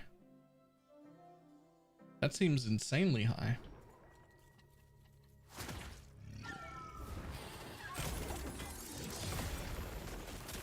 What on earth are you doing? Redo to self-ignite Warlock, trust me. Do you mean the Ghost Flame Bug Abuse one? Because hard pass.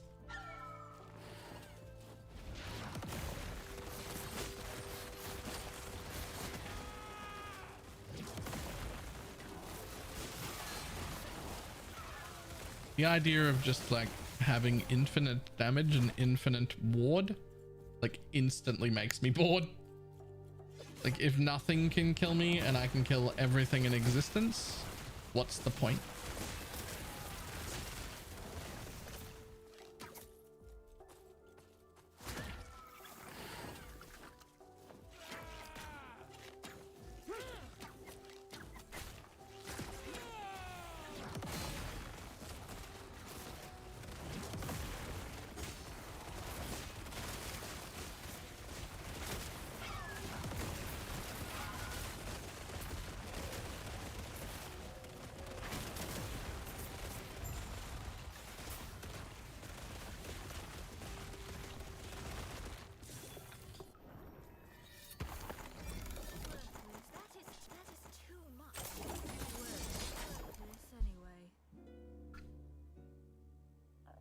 We just run and one hit everything. Yeah, but why? I don't know. Bug abuse things don't really entertain me. I'm not like telling other people not to do it. It seems very, very, very OP. And for me, that takes a lot of the excitement away.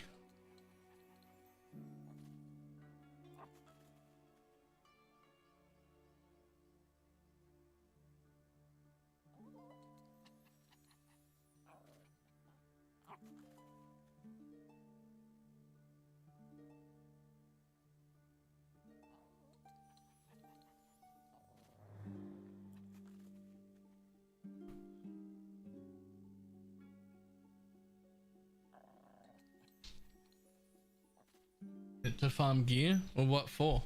That build literally has infinite damage and infinite ward. Like, what do I need more anything for?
The build you're playing and having fun on.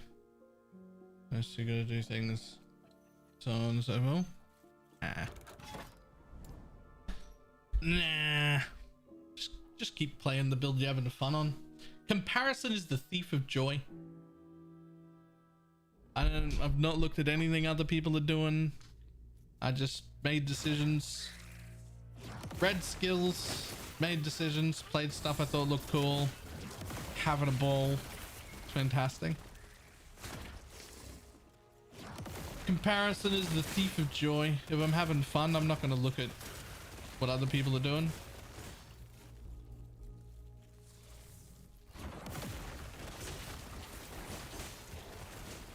Woo.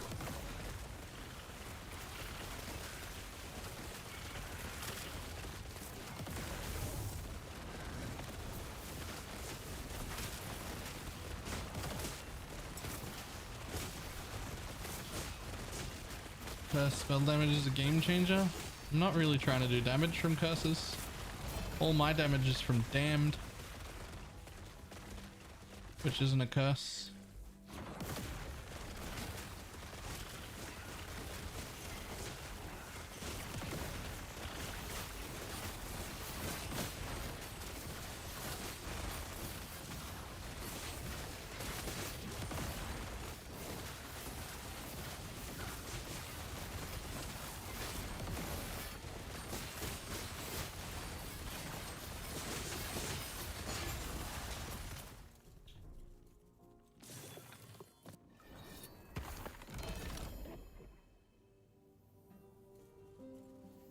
No LP.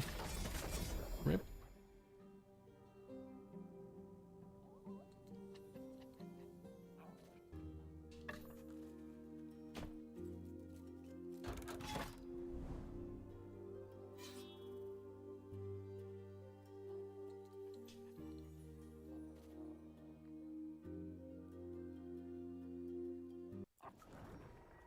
Exploding ballistas looks like you're playing handle the flashes all the time. It looked really good though. The explode ballistas, the one like Palstrom was playing, I think. That's the one I saw anyway. I didn't like see how it worked. I just like saw him playing it and it looked very good and very fast.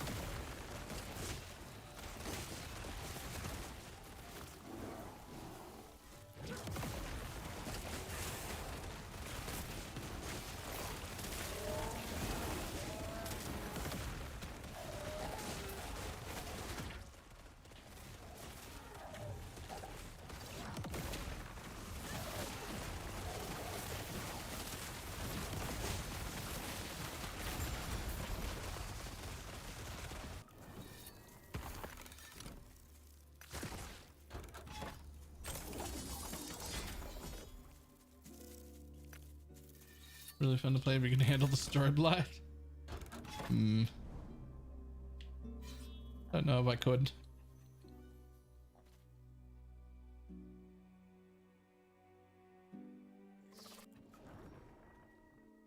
Have fun playing whatever you want. Yeah, yep.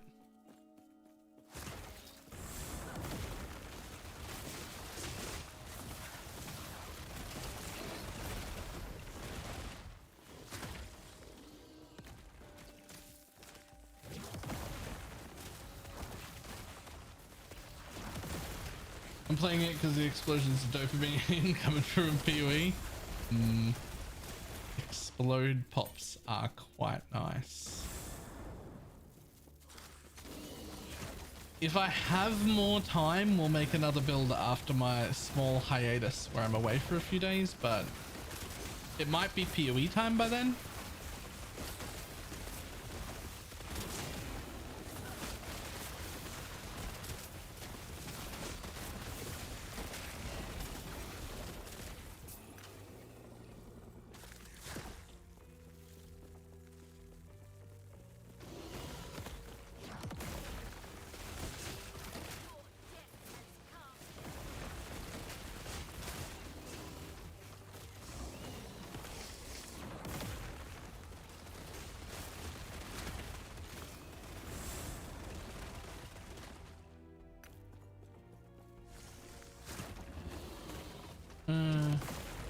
Isn't it quite expensive to get going?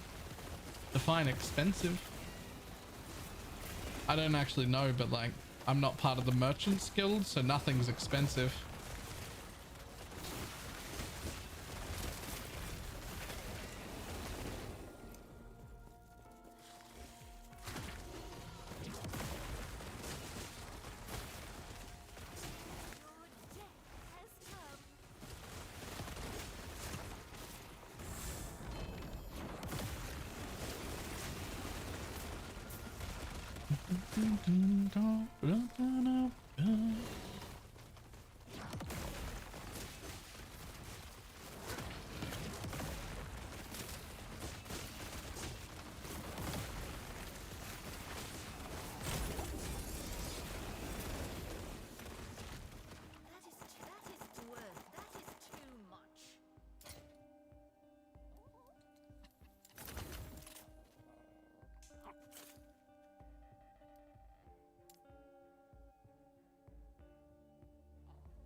The first 2 LP item. Nice. I get sad now when I drop an item that isn't at least 2 LP. Which is like super often too, but like I'm sad about it.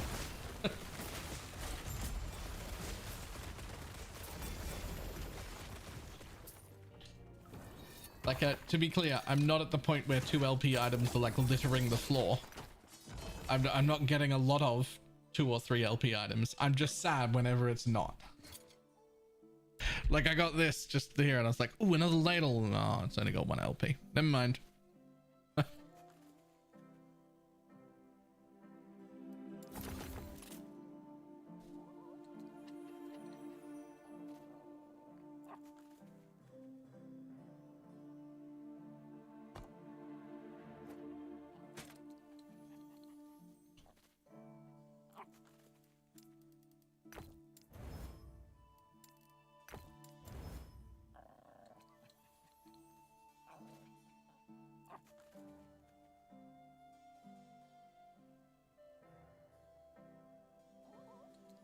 Been sitting on a 3 LP ladle for 5 days trying to find a proper one to slam onto it. Ooh, a 3 LP ladle would be huge.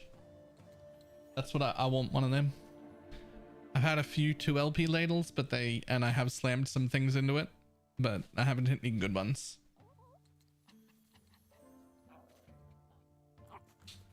I have a one that I want to slam, but no ladle. Oh.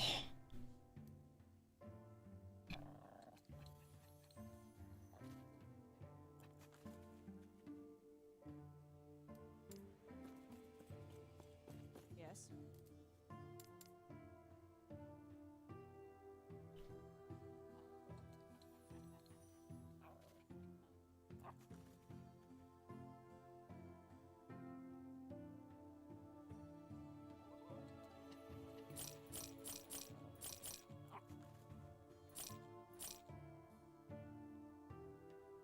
Shame you can't just buy one, I guess.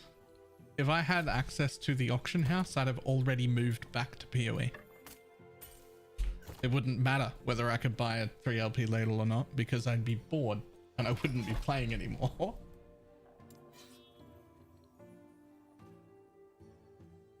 So...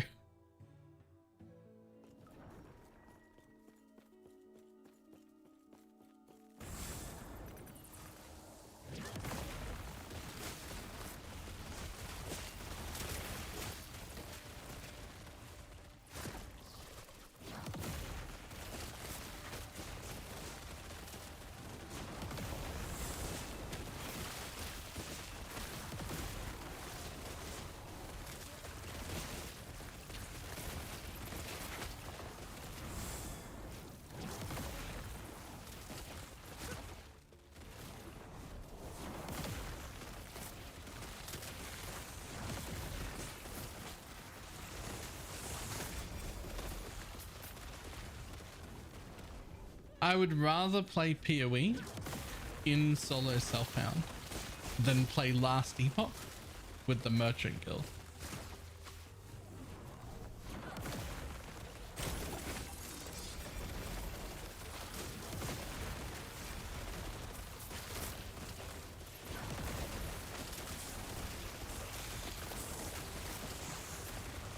Also, there's like a preseason for Torchlight. I'd probably be playing that.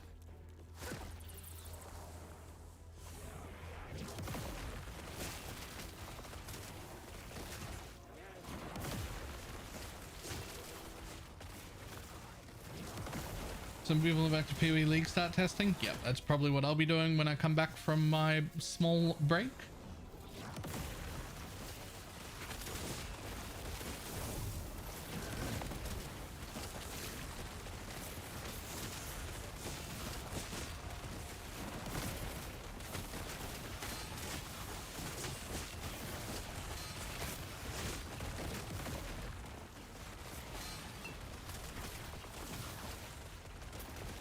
Boat League or Riot? No, no. Riot's where Bex went.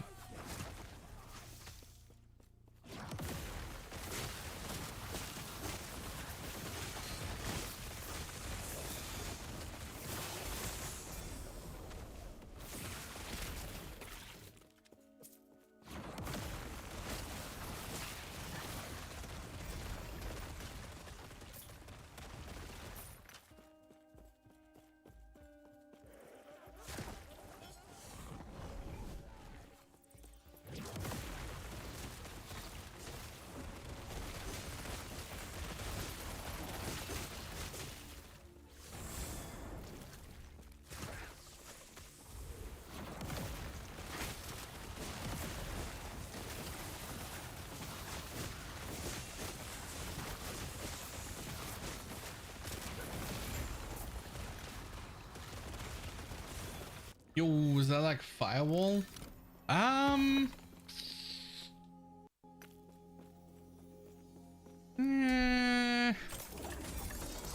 mean, a little, I guess. Except it comes from me only. Like it doesn't matter where my mouse is. I mean, normally I'm playing with a controller. It's just one big long line, and it spawns two things. You can sort of see them here, though it's hard to tell the difference. It spawns its own spirits, tormented spirits that like put stacks of damned on things, and then it also procs this ability out of it, which is chaos bolts, just automatically.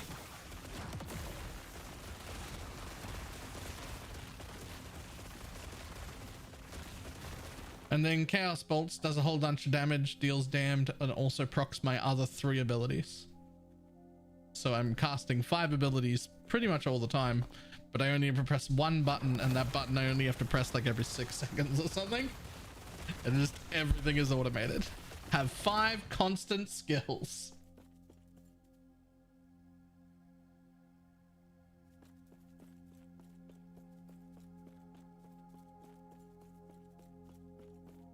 Okay, so wait, PoE you also play trade? Normally, yes. Normally in PoE I play trade. In here I'm gonna be Circle of Fortune. But in PoE, trade all the way. Always trade.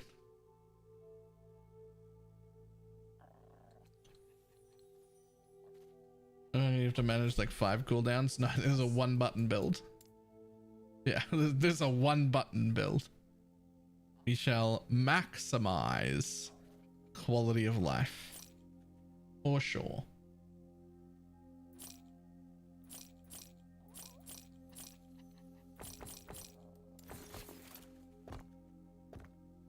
Take care.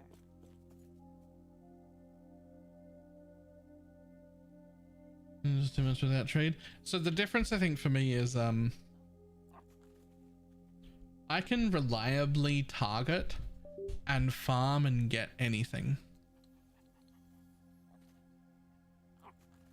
So I just don't need the trade.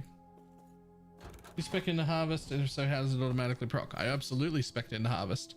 Harvest gives me necrotic shred, flat ward, percent of my life as ward, a 12% cull, and mana back. It gives me mana back all like every 13th time it's hit any mob, which even if one slice hits 10 mobs, that's 10 stacks, right? Every 13 hits, it also gives me back 10 mana. So it's huge utility. Cull, mana return, necrotic shred, and ward generation. And it's just fully automated from here. Chaos bolts have a chance per dex to cause you to attack with harvest from the location of the enemy.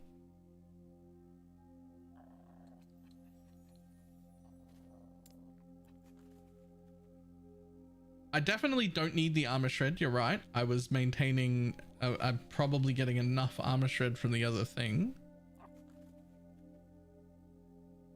But what 5% more damage?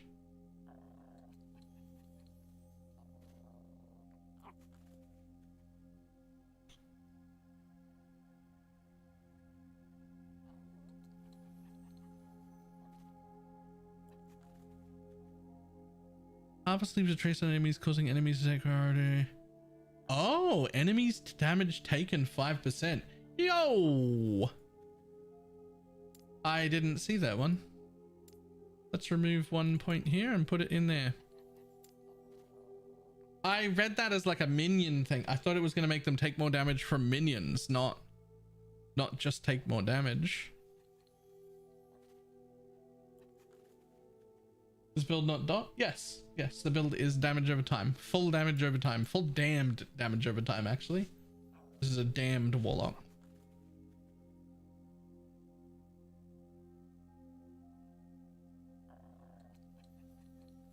I have like 200% chance to apply damned. Buy your armor shred then? Why not? Mostly, I mean,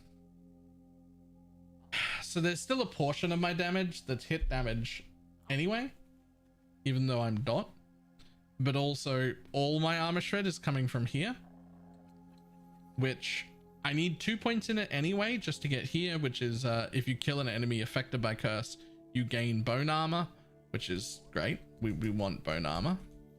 That's a bunch of defenses, and it also heals me, right?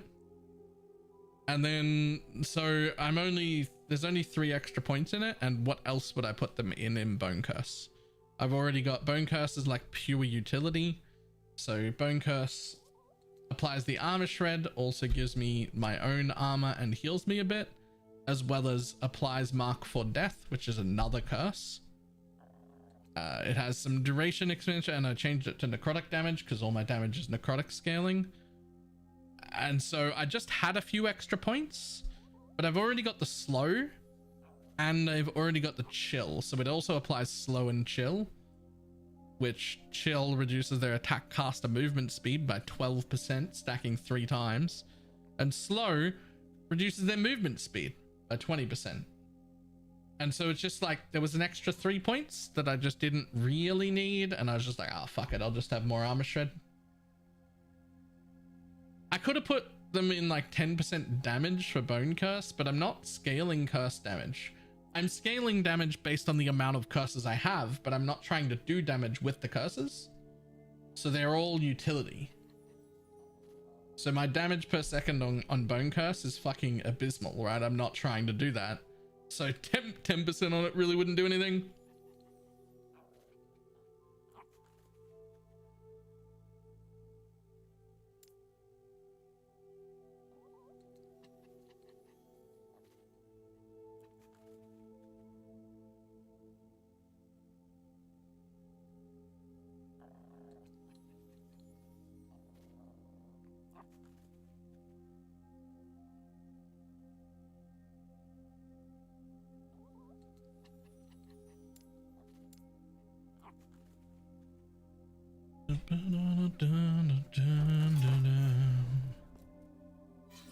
Oh my god, but I don't want to do the thing yet.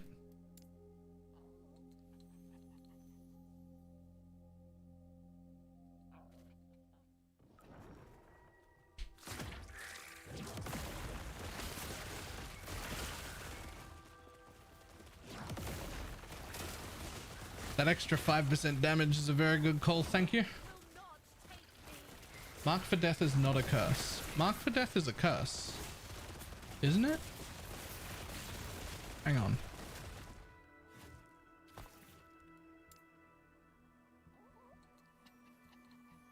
Mark for Death is a curse that lasts 8 seconds and reduces all resistances by 25 and cannot stack. Mark for Death is a curse.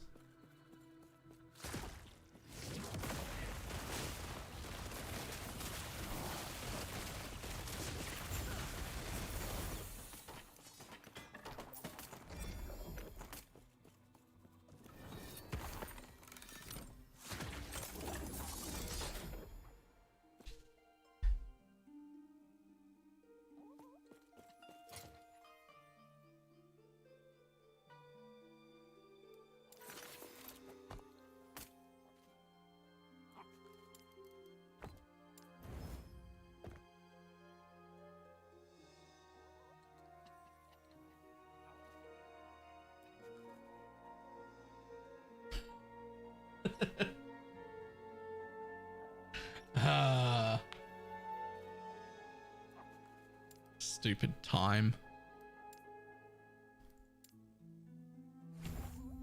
Enemies damage taken 5%. Nice. Game kind of like myself. Should I max out my main role before putting points in subclasses? No, you shouldn't do that. So you need to put 20 points in your base class before you have access to your subs. But I'm a Warlock, and the only reason to take points in Warlock over points in anything else is that it's either more important passive you want earlier, or to unlock skills down the bottom. So on my other class, my other character is a shaman, So I have Primalist and Shaman. I've actually taken more points in Druid, and I took the Druid points first, even though I ascended to Shaman.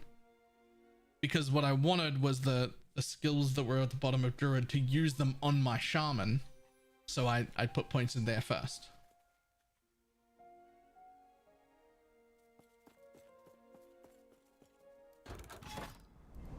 Yeah, I 100% want to continue playing COF and probably will continue to. But Pineapple is very right. Merchants is significantly more powerful from a min-max perspective. You will get your much more powerful gear much quicker than you could ever do solo.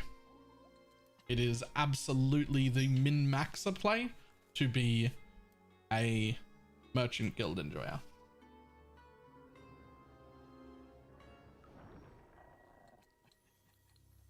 Is it possible to transfer the experimental unique stats to unique gear? Yes, I believe so.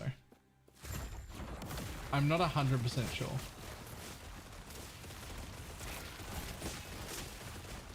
No gold cost LP3 gear. I mean, I can show you a clip of MP buying a 4 LP item for like 500,000 gold.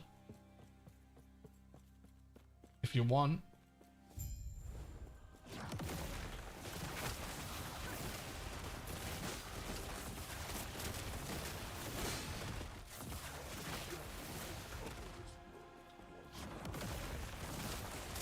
So that should have been 500 million. It definitely should have been 500 million, but it wasn't.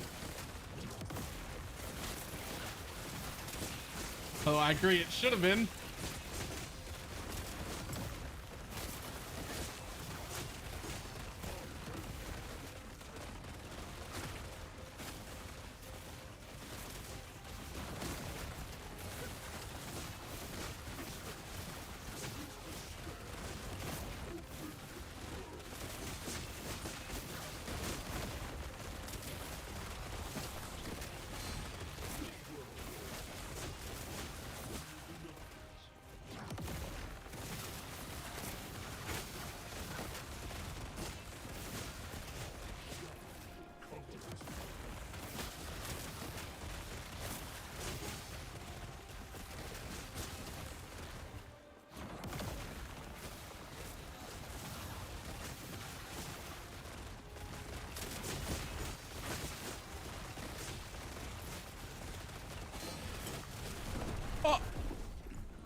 How did I actually get hit by that?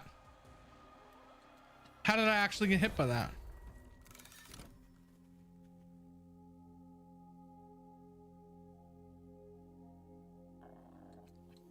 Designers are cheap because people don't know how to price stuff, and when the economy gets fixed, it won't be a perk of the faction.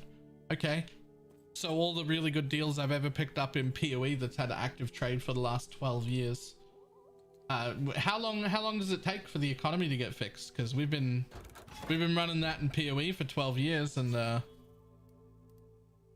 still get disgustingly good gears every single time.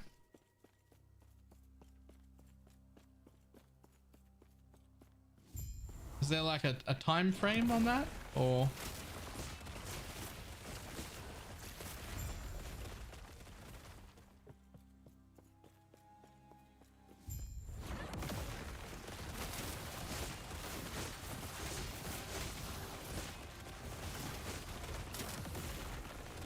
Here's the thing. I don't think there's any point in the argument between like, should I play COF or should I play Merchant Guild? The answer is, do you enjoy finding your own gear, or do you enjoy selling stuff and buying the gear you want? And then just do that, because they're both fine. They're both great at all levels. They can both be played at the super high end and you can get really good shit out of it. They can both be played by the super casual player and have a really good time and get good returns out of it. They're both viable. It really is, do you enjoy trading or do you enjoy buying? That's it. Enjoy trading and buying, or do you enjoy finding the gear on the floor? That's it. And play whichever one you like.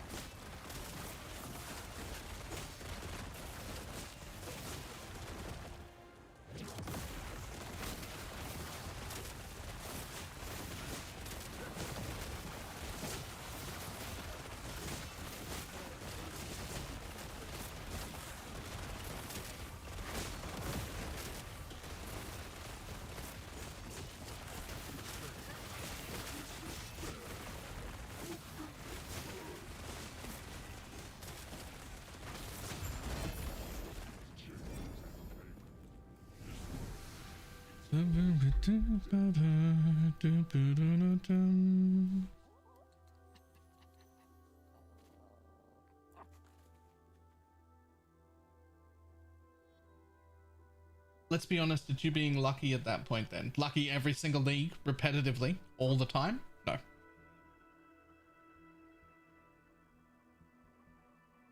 Being able to buy something super cheap that somebody messed up is an exception. It won't happen to most people. It does though. It happens to anybody who knows what they're doing. The more knowledge you have, the more likely it'll happen. Stuff being underpriced, finding good deals is a constant thing in all of these sort of video games. It happens to anyone who understands a market and keeps an eye on it, not just me. And it's repetitive, and it can happen every single league after league, guaranteed multiple times, over and over again. Over and over again.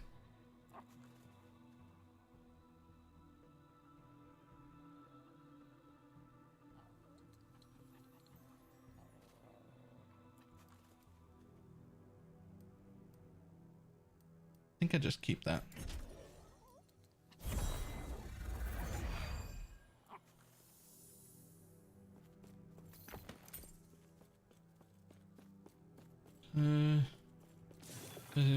Don't casuals especially. Is that you?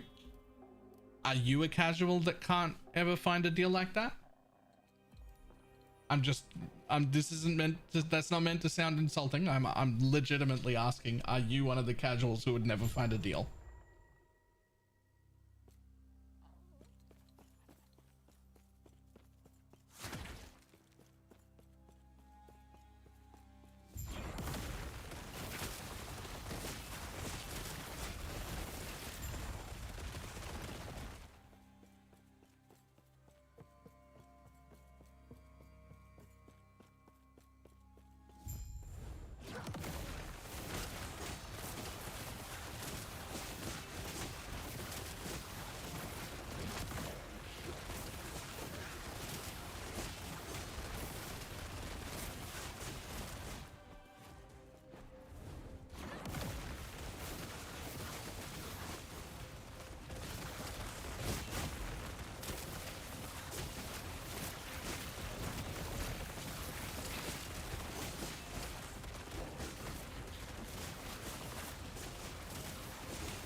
I have found deals. Okay, so it does happen to you.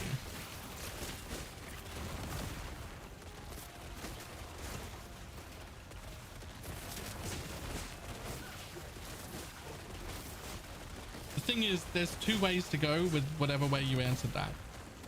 If the answer was, I never find deals, then my response was going to be, okay, well, we can teach you how if you want, if that's the thing, because I teach people how to do that all the time, especially casual players. That's fine, absolutely fine. I can absolutely teach that. It's a learned skill. And if the answer was, well, it does happen to me, but it wouldn't happen to casuals, then their response would be, you should stop trying to talk on behalf of other people, because that's not a real experience. There are, like, casual and new are two different things. So if you're new and you just don't know any better, yes, absolutely, you've got a lot to learn. That's fine. And that's fine, and that's valid, and you probably shouldn't be able to get the best stuff when you're brand new, because that's just not how anything works. But casual players who know a lot, who've been playing for a while and just have casual hours, those people are able to find deals all the time. Trading in when it comes to PoE is a learned skill that you can get better at.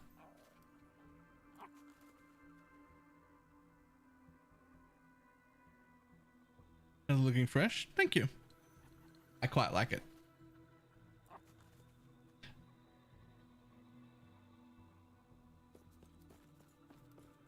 Specifically that one instance of MP buying that 4 LP item for $500,000. That's bonkers. That should have been 50 mil and it was cheap at that. That's actually bonkers. That's nuts. That could have happened to anybody, but it didn't. It happened to happen to MP. The chances of a deal that good happening, slim to none for anybody. That is ridiculous. That was actually ridiculous. That's maybe an exception. That's like over the top. That doesn't happen to anyone.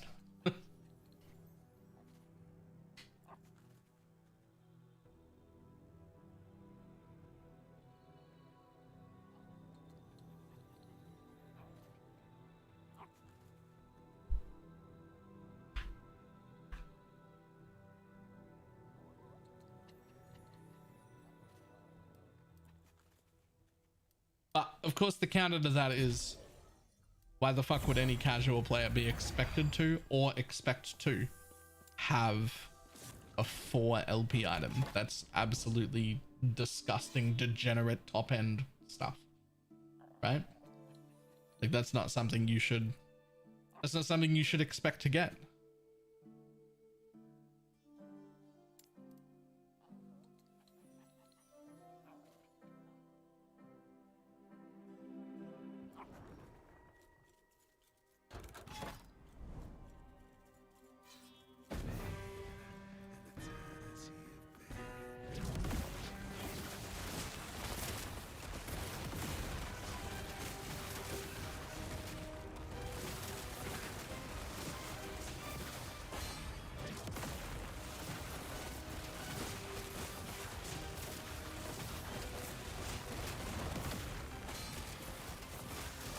Oh, whoops. Why did I stand in that? It's so slow. Why did I stand in that? It moves so slowly. I saw it coming. It moves like this. It's so slow and I walked into it. Why? Why would you do that?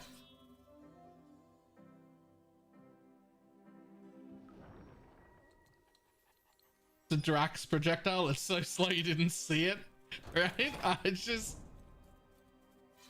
It moves so slowly. I almost had to dodge into it. Like, what the fuck are you doing, Vela?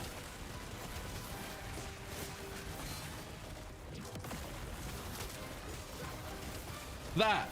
How about don't get hit by those? See how slow they fucking move? How about you don't stand exactly where they're coming from? Look, there's this whole area in here. You can run around like a chicken with your head cut off. It's fine. Also, your whole build revolves around not even having to cast. You can just drop this and run around. There's no reason to even be there.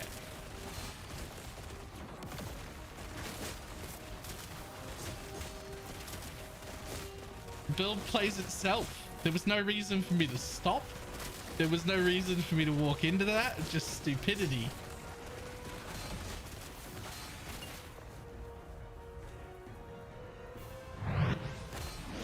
Oh!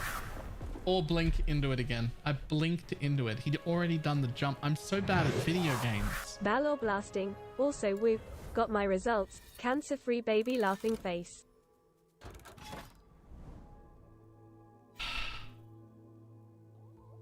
I'm so bad at video games. Hey, Zigrand. Grats. Like, I haven't said this that much here in Last Epoch, but I say it a lot in PoE. In playtime and knowledge in PoE, I'm a 1% degenerate. in ability to play and like actual skill as a human being in video games, I am as casual as they come. I'm bad at video games. I just know a lot and I have a lot of time. That is not the same as being good.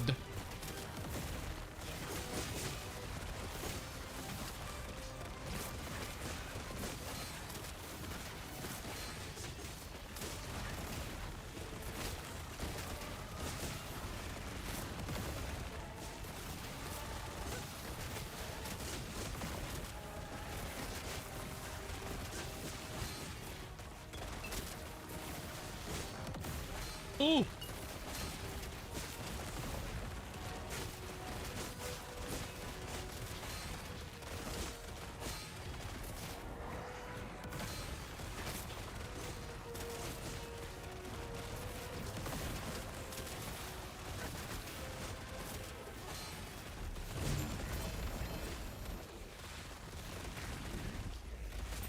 There we go.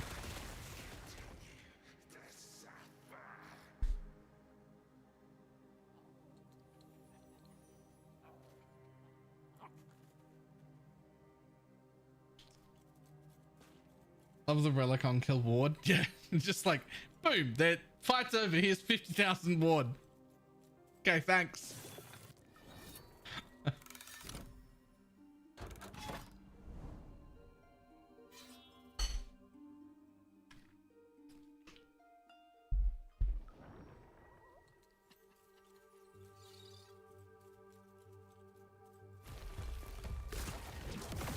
Uh, 160 stacks of damage to maintain.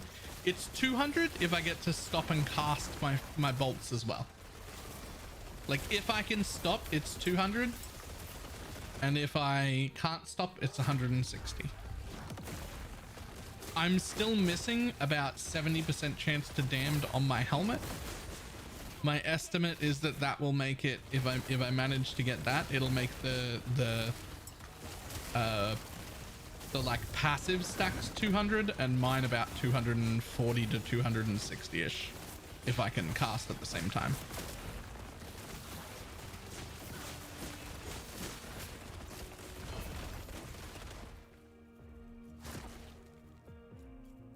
Had a few attempts at my helmet so far, but I keep only getting 1 LP helmets, and this is the best one I've gotten so far, but I keep slamming damned helmets into them hoping to get the chance to damned.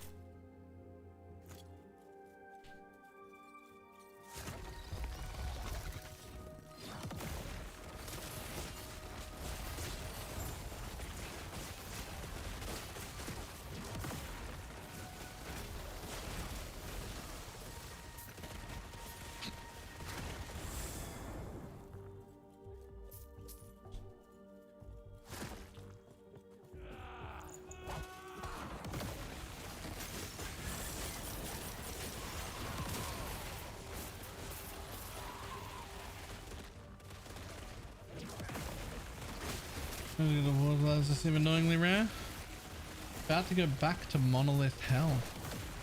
The monoliths are great. This is the only place I want to be. I'm annoyed when I have to go run dungeons. I'm like, man, I just want to be in monoliths. Just let me murder the mobs.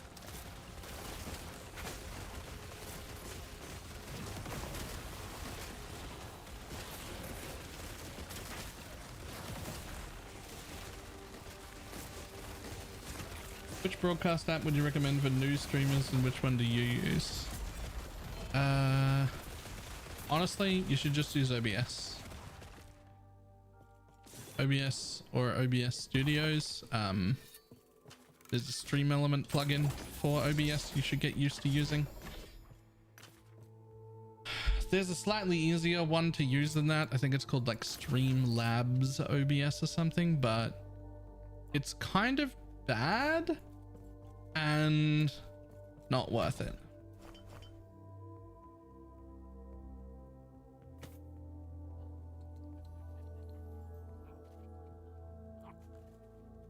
Streamlabs, yeah, that one, it's definitely like new person friendly, but it's it's definitely new person friendly. Like you'll set up a stream for the first time on it easier, but if you just spend like 1 hour learning OBS, it's so much better.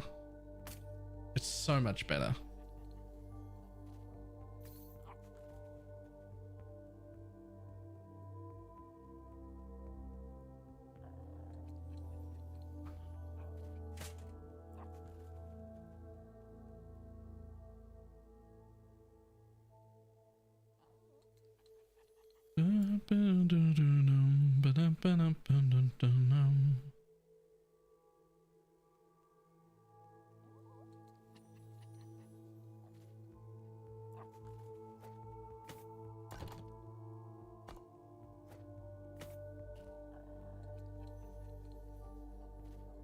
Only 33 forge potential?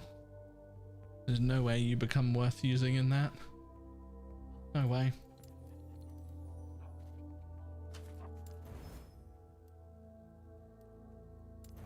Nope.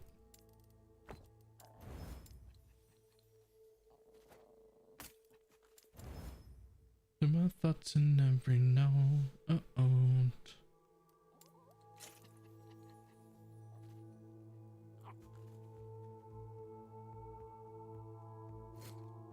Yes.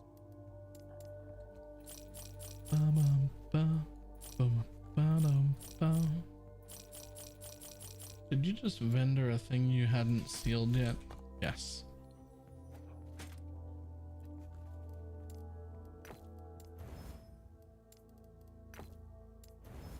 Take care.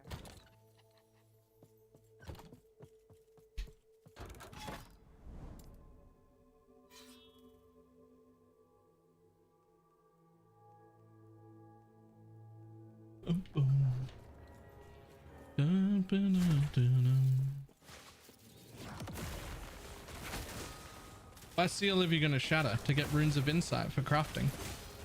Glyphs of insight for crafting.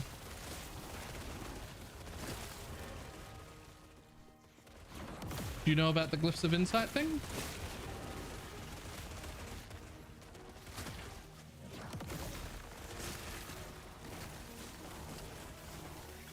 You can put any experimental mod you want on any piece you want if you have glyphs of insight. But the only way to get glyphs of insight is a % chance when you seal a experimental affix.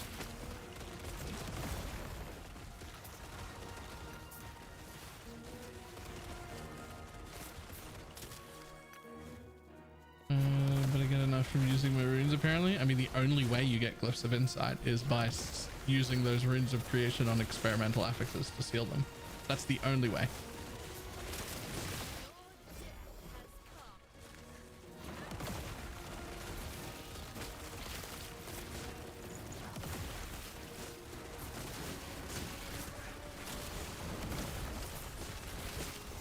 So when I set up my loot filter, I sell those affixes while crafting for the market. Ah, right. I don't have a market. So I set up my loot filter to show an amount of them so that I could always seal, but I would only be sealing the highest tiers. So I only see tier 4 or higher. And if it's like a garbage thing or a garbage base that's tier 4 or higher, I just use it and blow it up to get the seals. That way I always have enough seals. See, I've got 25 insights right now, but I also never run out of these.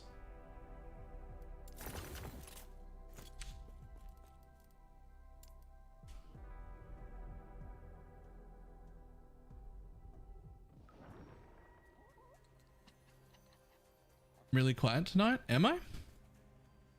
Oh, my microphone was turned down. This is my normal volume, I think. Right here? Yeah, right here. Didn't realize my microphone was turned down.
How goes it? Pretty good. Halfway through 98. Improved my damage a pretty decent amount.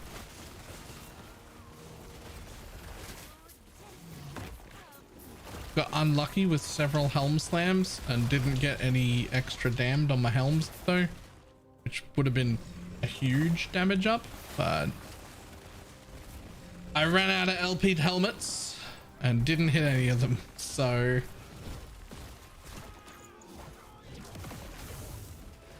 want some company? Sure, I can do that. Probably only on for like an hour, maybe an hour and a half. Probably an hour and a half. Oh, I gotta stop standing in those things though.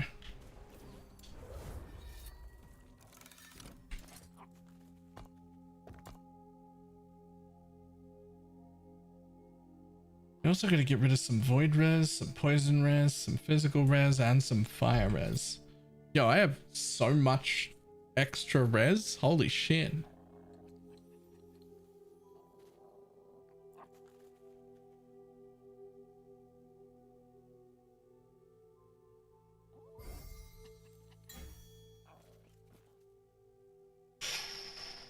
Yikes, look at that. Damn. Nice. All right, give me 1 second. I'll be back in a sec.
Right, I'm back.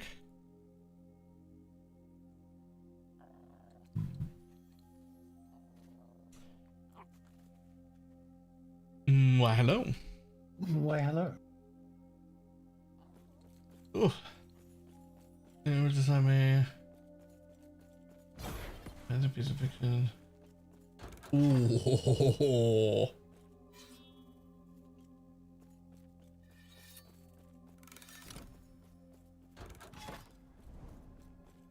Awful. Alright. What's your corruption in this zone? In this zone, 190. Okay.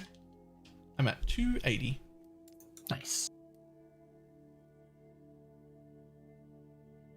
Where I'm still able to kill, but I am in danger now. It does hurt. Stop, I'm able to kill way better. Good. I forgot. It's so much extra damage.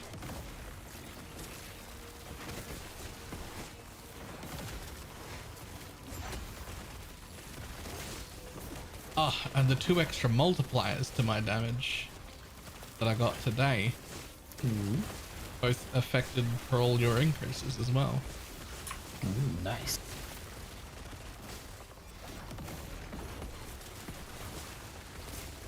One of my multipliers is just a 5% more damage taken on the mob, so to fix everything. Nice.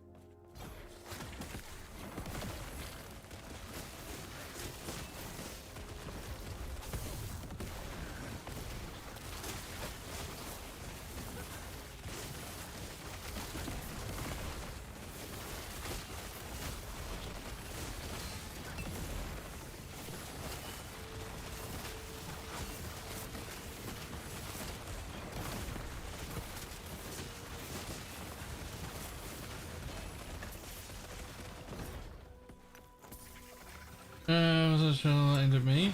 Oh yeah, that seems bad and annoying. Yeah.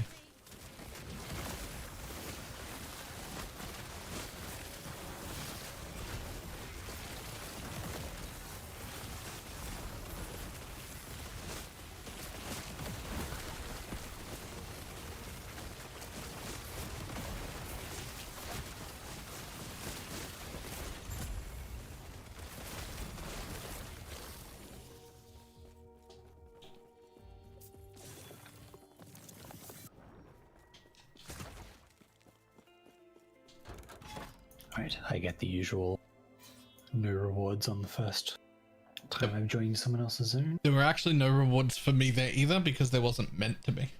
Right, but no chest on the side as well. So a good one for me to skip the rewards on.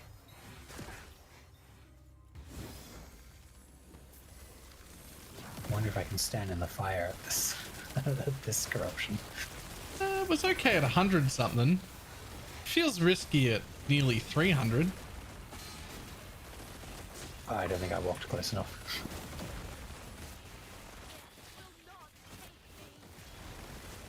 just from looking at how much stuff is hitting you for, I think you might be okay if you weren't also getting attacked by mobs. I think you're like... I'm gonna find out. Yeah, you seem fine. Well, it's not on yet. Oh. It turns on and off periodically. Here we go. Oh, that looks risky. Yeah, you say that, but I haven't... I dipped below half very, very briefly. But I'm barely going below about 2/3. I think mobs could kill you if I walked away. Maybe. It'd take quite a few. Yes, but not just a few tickles. Yeah.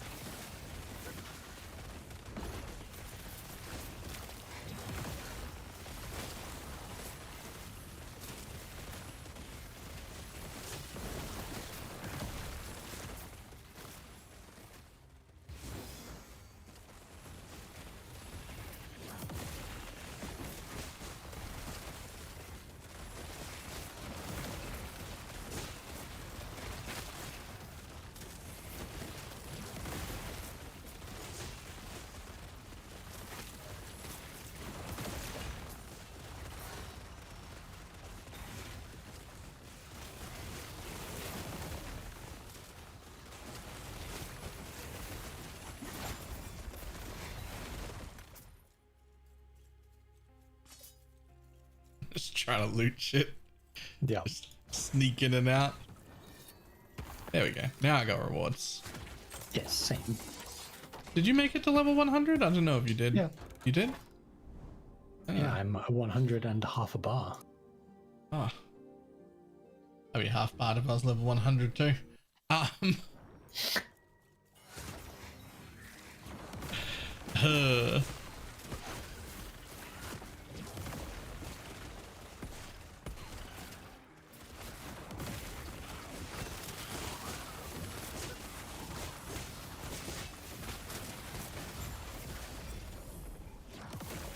$240 damn stacks now. It was 150 last time I was in a party with you. That is quite a lot of damn. Yep. And I still don't have the helmet mod, which is just another global 60%.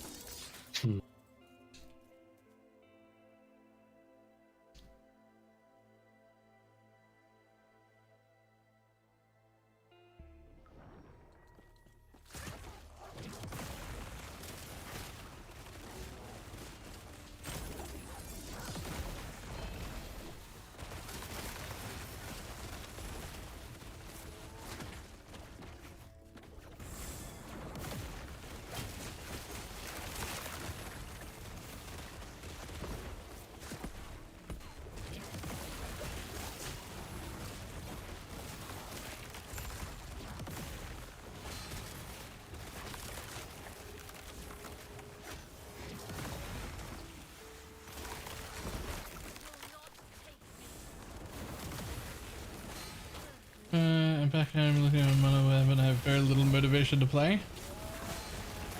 Fair.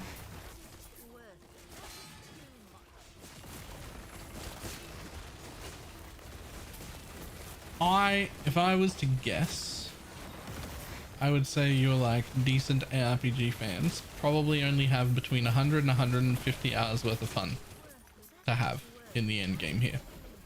Unless you're someone who likes re-rolling a lot and like making a bunch of different characters, but like I'd say you only have 100 to 150 hours of fun right now. Oh, really?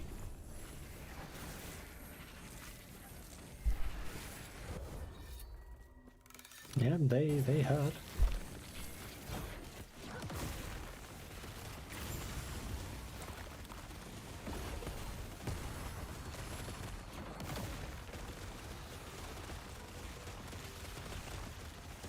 Well, at least you didn't miss out on a middle reward. Yeah. Yeah, hang on. Inventory full? Yep.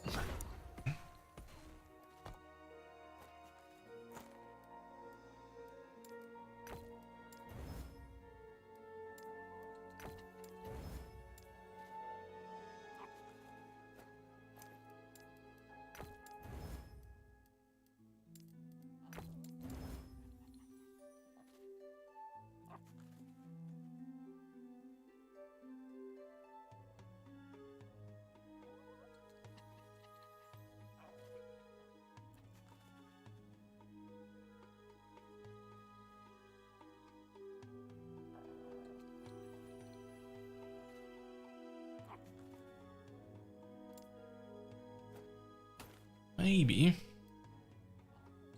you'd have to hit something cool. That ain't it. That's not it either. Nope. Bad news, buddy. Off you go.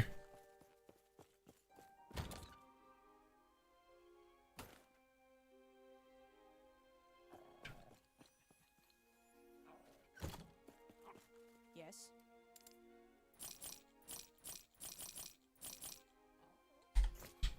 Take care. We have too many affixes eaten up with res. You know, this is a decent roll. And we're also getting bonus HP rolls. Yep.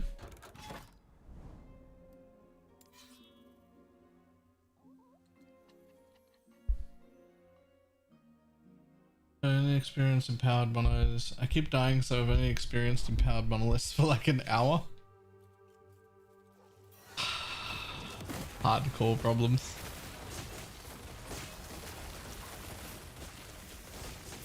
You change. I'm just trying to find out if you work out if you change my like character page. You change my character page? Do I? Yes, because I have no increased damage of any kind, of most kinds, and you just passively are giving me percentage increase on the things that I don't have increase on. Yeah, if you don't have much increased damage, I give a lot. Well, I've got a lot, but there are stuff I have nothing on. Like, yes. I don't have any increased lightning, and you're giving me 400%, basically. Yep. The thing is, I have myself like 1,100% increase. More than that when I'm next to you, because it's, you know, you're passively handing out like 150, but like without you, I have 1,100% increase right now.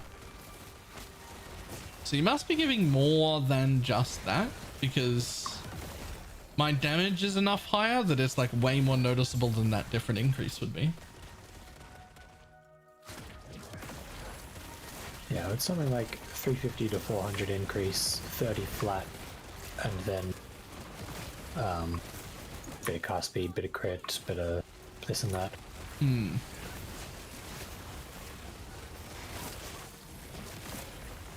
And Samira and Fizz are banned. Whoop.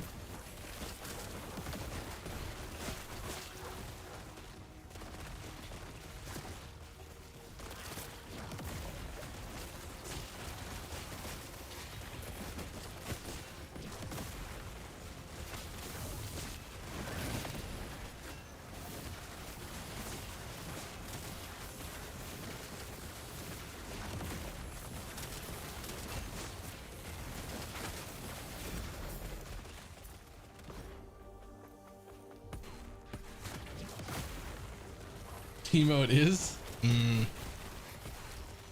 Teemo support maybe. Teemo ADC is a bit troll.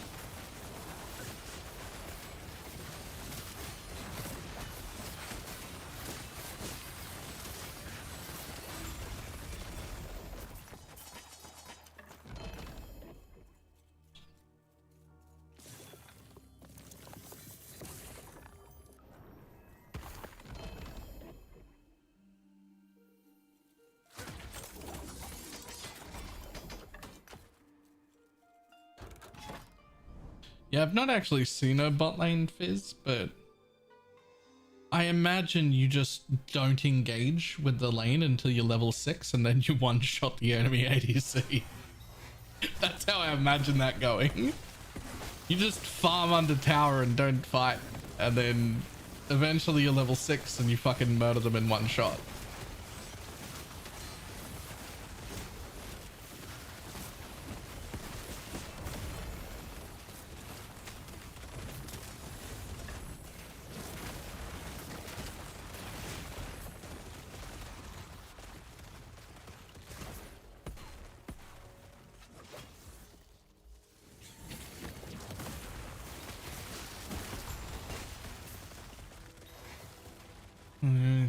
So support's good.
Nah, good problem. I've logged 200 hours in this game and gotten to level 87. I think I'm just met at ARPGs. I mean, I don't think I'd have even made it to 87 in hardcore.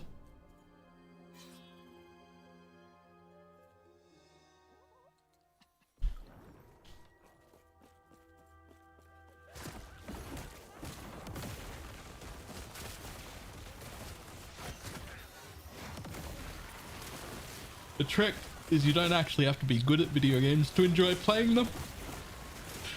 Otherwise I wouldn't be here.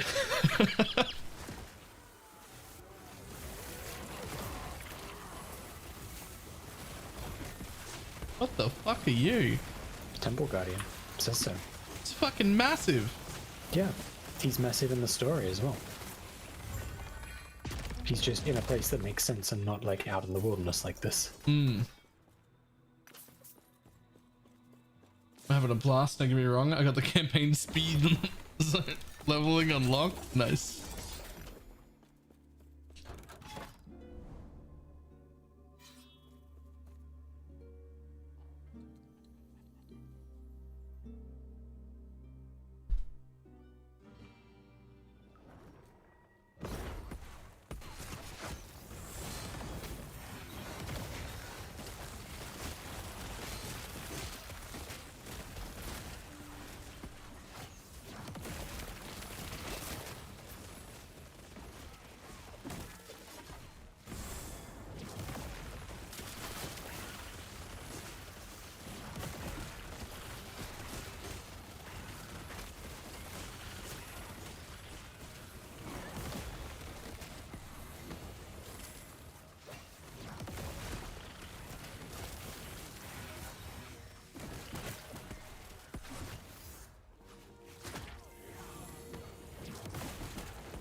Does not fit. Does not fit. Must be that time. Whoa. I've never heard that before. Wait, what?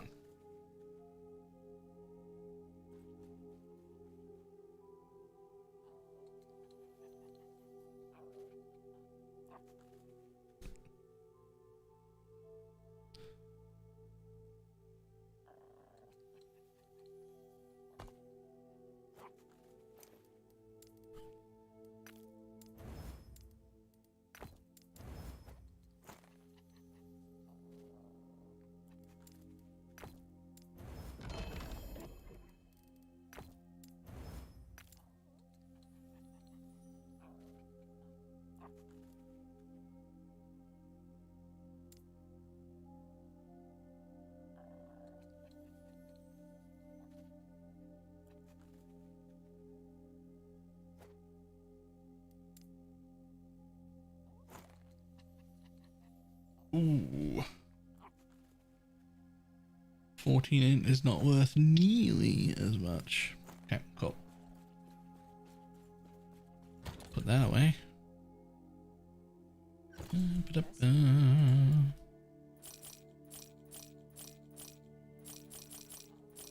Whoops. There we go. Good to go. Yep, good to go.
Is this hardcore? No.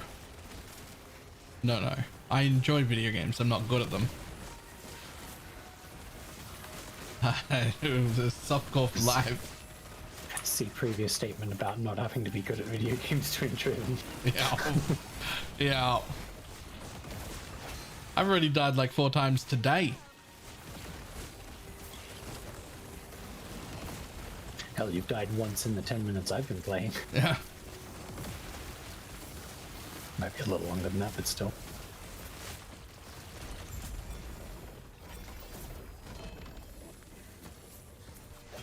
I just want to loot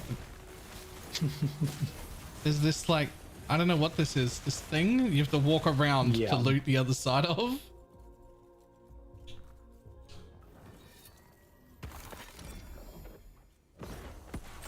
Did you get rank 9?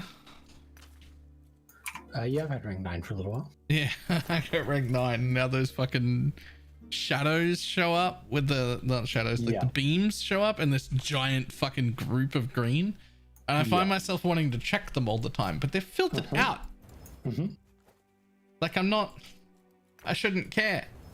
I check sometimes as well. Just curiosity which set it was that dropped. And then they stay on the floor. Like the filter's doing its job. I did get that one ring that I had set to go through the filter.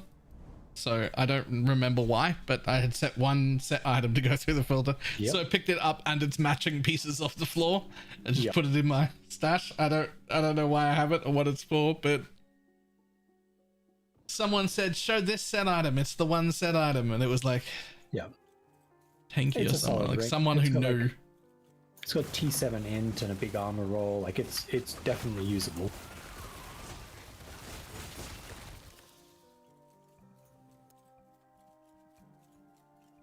Whatever that's for, I now have that whole set. Everything else can be hidden.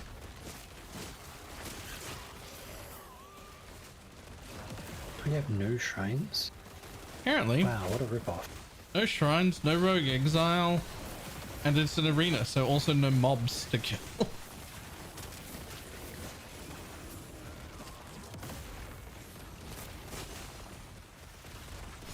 Oh, I have 0% cast speed on my own and like 21 with you, so that might be a big portion of it as well. Helping.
Almost there. This is only a 15 wave one too. Yeah. Like it's supposed to be quick.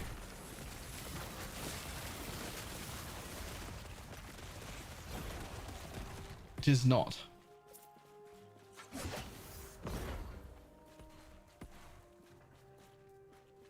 Well, we're done, but something's stuck and can't pathfind to us. Hello, mob. It's gonna be like a whole pack too. It's only at 50 or 54. I got him. Oh, you found him. Sweet. Yep. It was the type that don't show health bars above the head, so I think you ran past them and didn't see them. Yeah, that makes sense. I do generally only look for health bars. I'm enjoying XP rewards still being useful.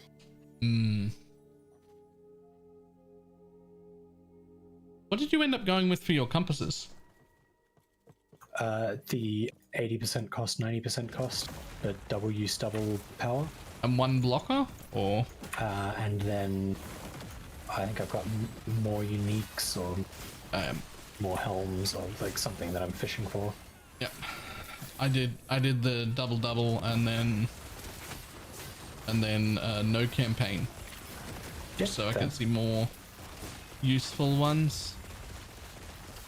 I think I worked out the doubles as like 400% reward for 340% the price. Yeah, it's 340 or 360 somewhere in there. And then when you get the rank 10 and double it again. I don't think that affects the math though, right? Because it doesn't get affect the that math, either way. but it's going to be a lot of rewards. Yeah. But I was just like, there's nothing like super specific that I'm like desperately needing, just better everything. So I'll just take the double and we'll take the good nodes that happen. And at the point, like the double can become so costly that like a reroll is such a tiny portion of it as well. Yeah. And the reroll is still contributing towards the reputation.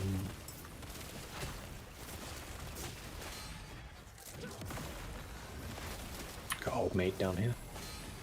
Oh, hi buddy.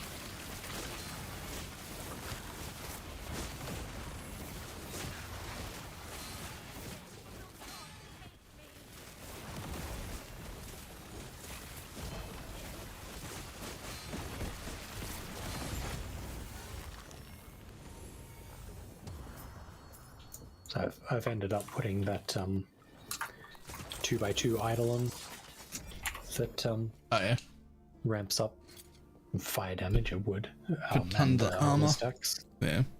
So I get to like 15k armor. Jesus eventually. It's like 82% mitigation. So much armor. I have 1,000 armor. Yep. I mean, I have 7,000 right now and not doing anything. My 1,000 armor is a 25% mitigation though. Yep. I really actually quite like it this way compared to PoE, where it's like, unless you get a lot of armor, it's pointless. Here, even just like a little bit of armor is huge. And you can stack it for sure, but if you're not stacking it, you just get 1,000 or 2,000. Rapidly diminishing returns, yeah. Like I still want to get this character another like 1,000 or maybe 2,000 more. Like when I'm at,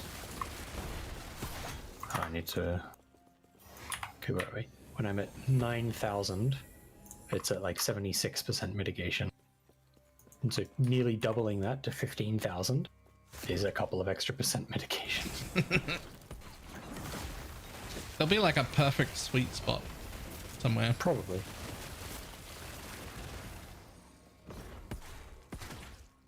But bigger number, better person. So that's what I was told. Yeah.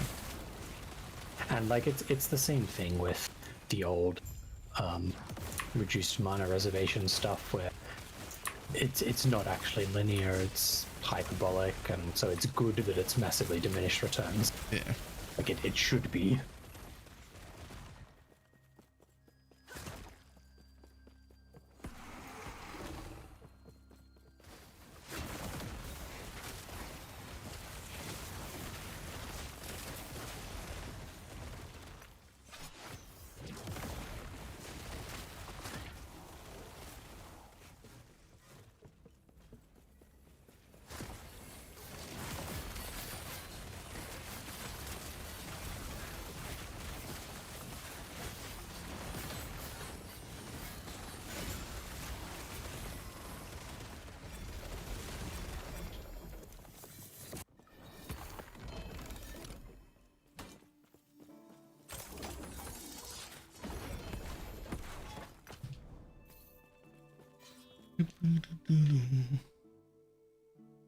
What are you farming this zone for?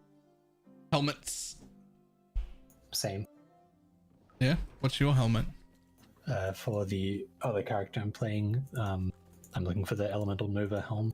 I'm looking for the Bone Clamor thing. boat. Yeah. Yeah, I just picked one up, but it doesn't have any LP. Worthless. Yep.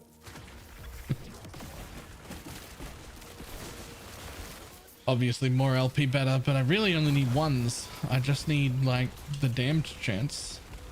Right. Like sure, I can throw extra stuff. Ward per second, dex, int, life, crit avoid, resistance. There's tons of stuff, right? But like the damned, that's what I need. Since the whole build is just damned per second. And you can get like 60% or something on a helmet. Like that's so much.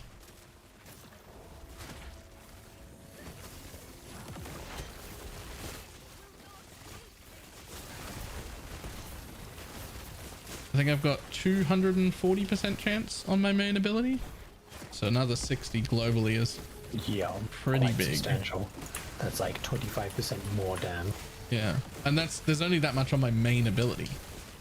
All my other abilities only have the global modifiers already, so they're missing 100 of that.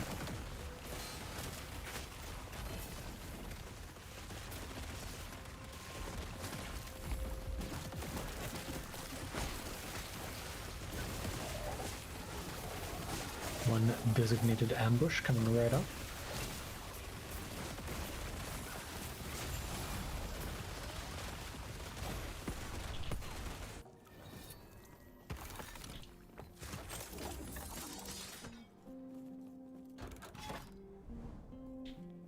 Yo, 3 helmet nodes in a row. 6 a.m. time to sleep. Have a wonderful night. All right, see ya.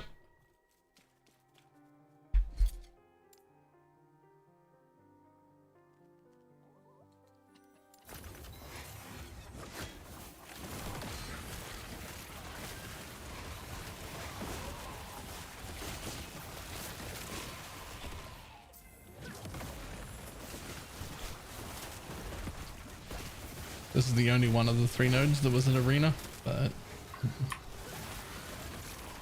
at least I made the decision to run this one instead of it having to be a surprise. Do we get new shrines again? Yep, looks like it. Wow. Rude. It's my favorite part of the arena. Leaving a javelin, charging off, and then jumping back to the javelin.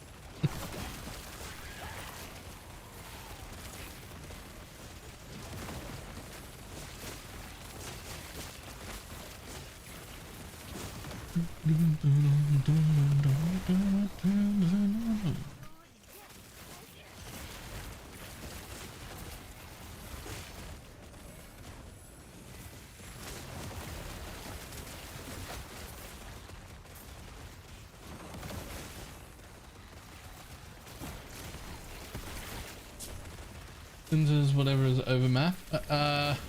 Uncapped is the entire amount, not just the overmax, but the entire amount, so including the first 75. The over 75 only is overcap, not uncapped.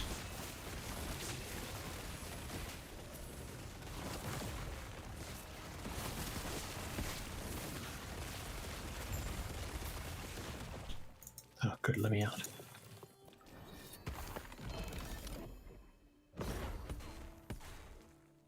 Oh. I mean, here's a +6 elemental nova. No LP though. Oh, that don't care. I've gotten 3 so far, and they've all rolled like shit. Okay. Wow. So +6, already better than all of mine. Oh, that's max. Yeah. It rolls 3 to 6, and I've had a 3, a 4, and a 4, with the other 2 stats also pretty much minimum roll. Oh. The -15 too on the less damage taken. Max roll is 18, so that's pretty good. The areas in the middle. So yeah, that'll do. That's a good starting spot. Now I can try and get LP on it. Thank you.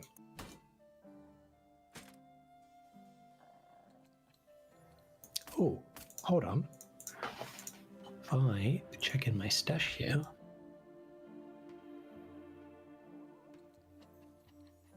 I wonder if I was in a party with you when this dropped. I was not. Alright, I'm using one of our obsidian resonances. Really? Yeah, we've got 3. I haven't used one yet. Wait, we have 3? Yeah, well, I have 3. I don't know how many things have you sent me that are... Oh, we have 3. Yeah, alright. There you go. Take a thing. Oh, what do we have? Oh, 2 LP. Huge. Okay, let me put that over here.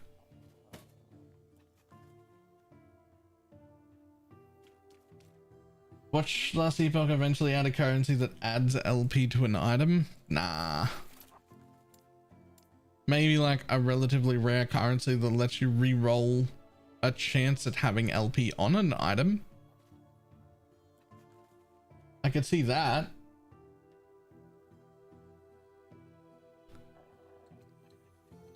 But it would have to be able to go up or down or destroy the item, right? And it would have to basically follow the same rules as, or the same chances as it when it dropped.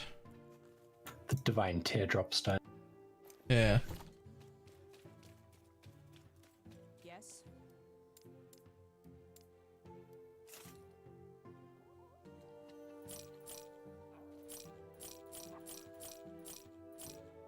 My boss apparently has been ready for a while. I wasn't paying attention.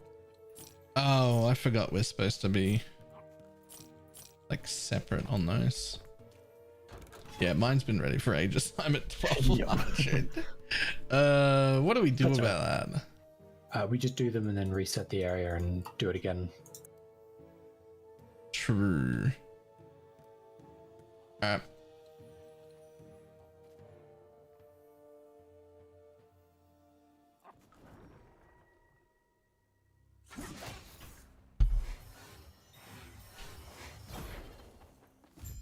You could have something that would take the LP off an item and put it on a copy of that item, so you could move LP you found onto a better rolled version. That would be okay. That seems reasonable, yeah. I'd be alright with that.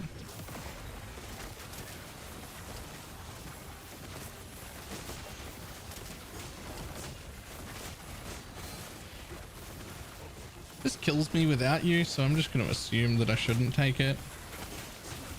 I mean, 1 hit never kills me, but 2 does, so...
Yes, there we go. 15.4k armor.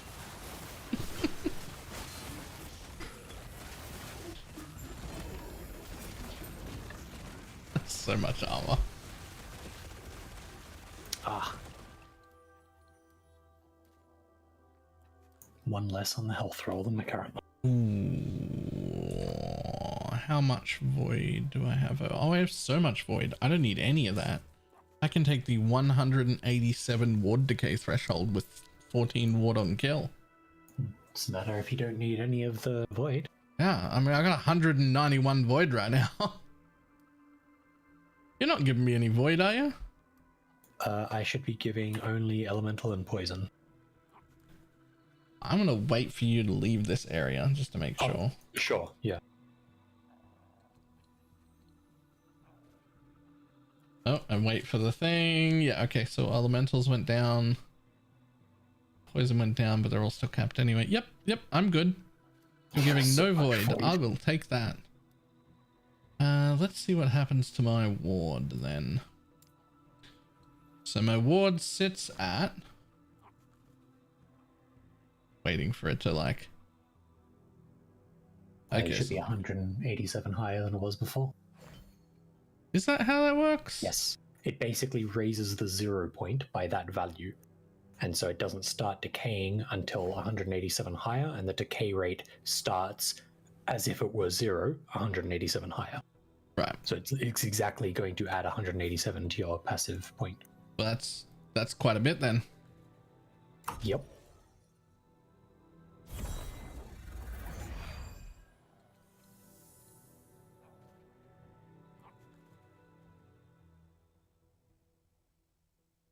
That looks like it's roughly right with where that's slowing down. Okay, cool. Plus just some extra generic on kill. And back to town. This shit needs fixing by next cycle. Yeah.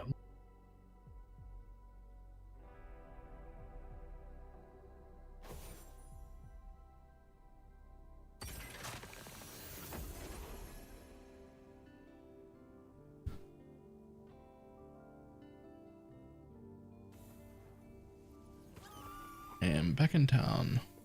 Okay.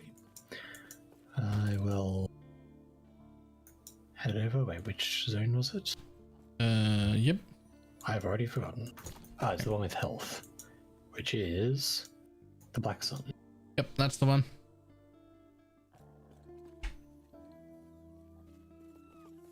Well, when it allows me out of town, I'm on my way. Oh, there we go. There are several half-naked people in town.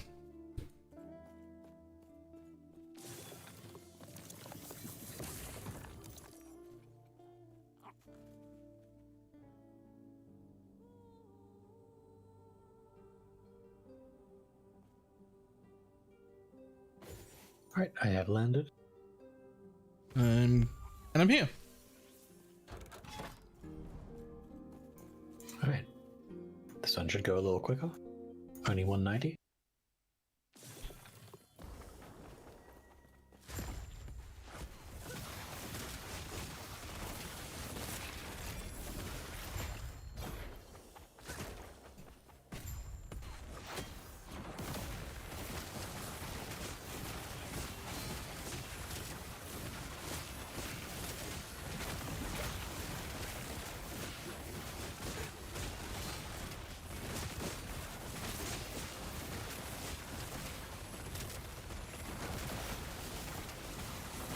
Not moving. Easy. Yeah. Ooh. You're not even standing in the overlap. You're just standing in one of them. Should be fine. I'll stand in this. Should be fine.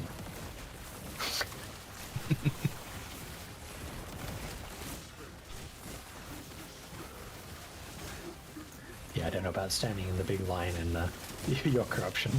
Down here, it's fine.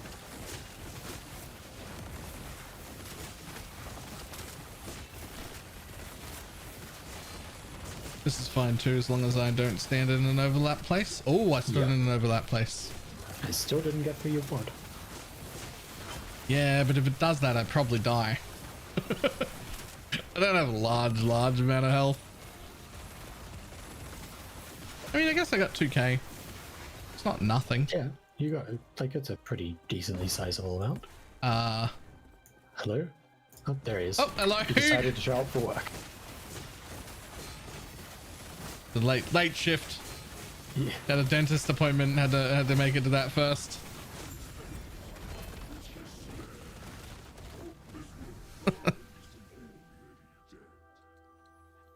Oh man, only 4 choices. I really need to run a thing and buff it up. Oh yeah.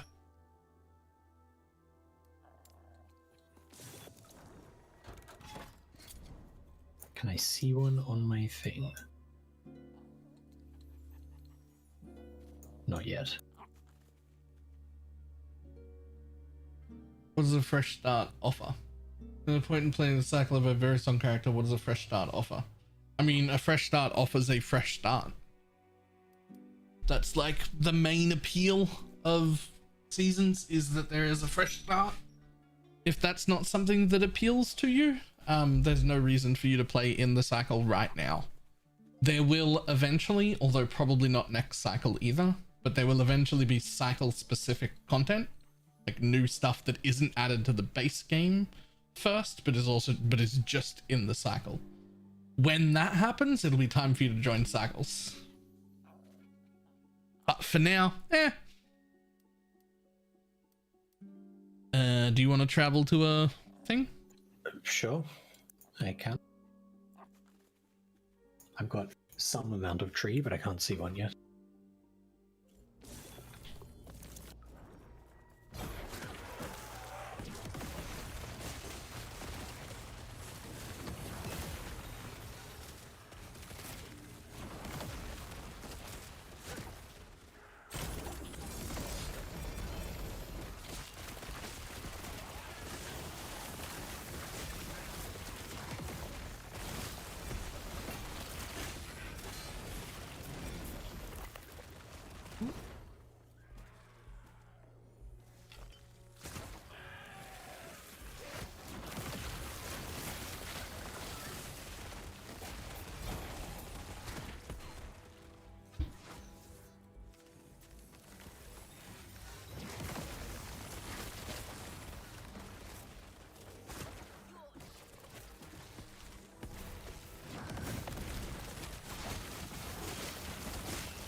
One ambush delivery.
Arena keys, aka money.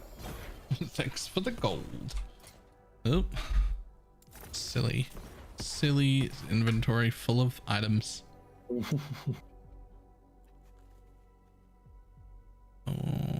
keep that.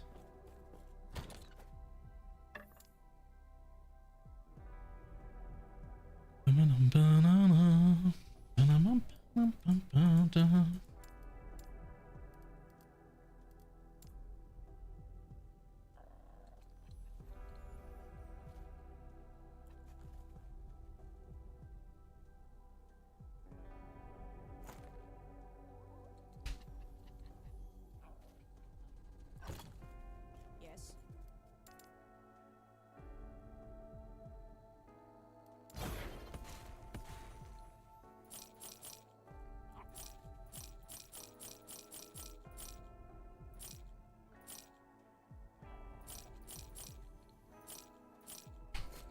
Take care.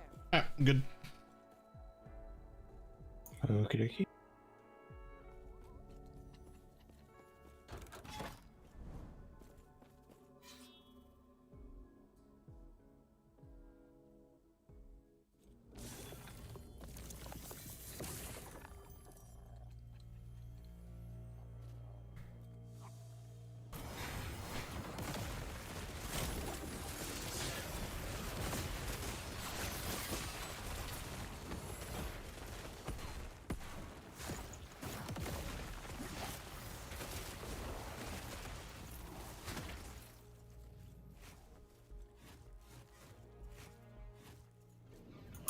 There was a wall there. Right, I stopped to kill the rogue exile. Yep.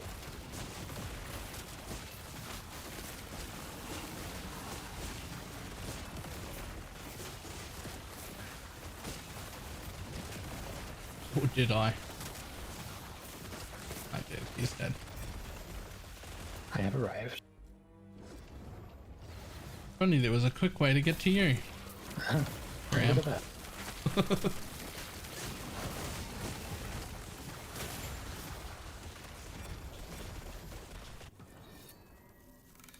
Not that I really want a party in PoE, but I do want that feature in PoE. Yeah. Just straight up, boop, I'm next to you. Because we were in the same zone. And it'd be good to want a party in PoE as well. It would.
What do you mean I did a lighthouse and I still can't see one?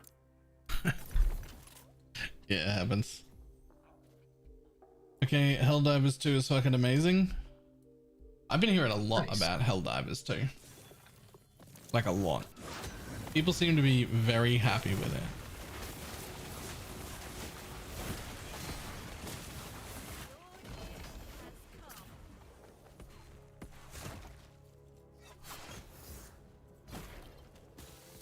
Decided to play Zelda Ocarina of Time until PoE comes out. That's a fucking old title. Good one though. Solid choice. Yep.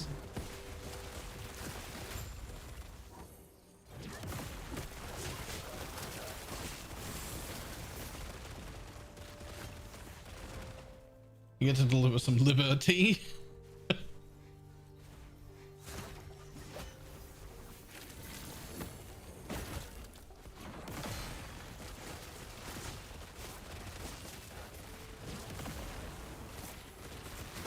Another one of these where the loot side is on top of an object. Yeah, like when that needs to like clear the area around it. Not of like walls and shit, but just of like the interactable terrain. Yeah. Or the non-interactable terrain, perhaps is a better way of saying it.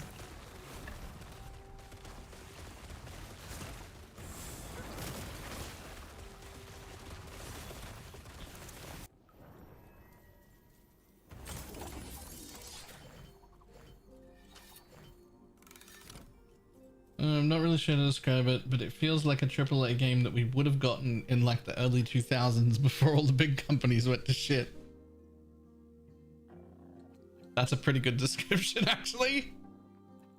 I feel like I know exactly the quality of game it is.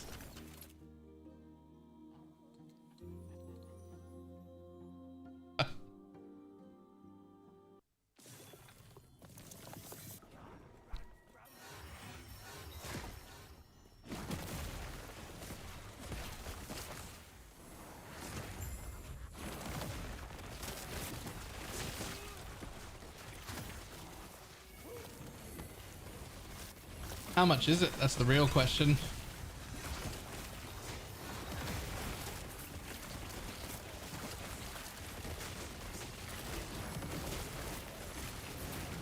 $60? Ah, too much for me.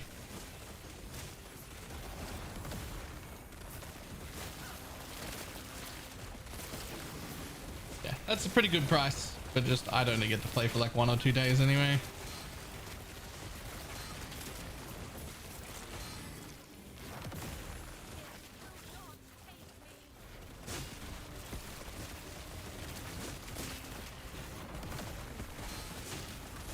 It's AU, not US. Yeah, but I generally don't make $30 a day, and I'd only get to play it for 2 days. It wouldn't even pay for itself.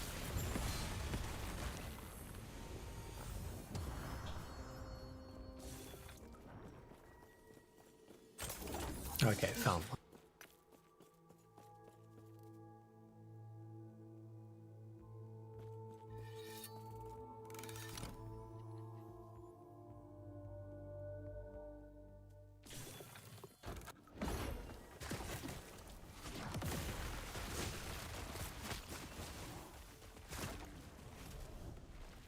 Just found a Elianova hat on my rogue. Nice. Especially in games like Deep Rock Galactica exist. Yeah, dude, that one's good. Cheap as fuck.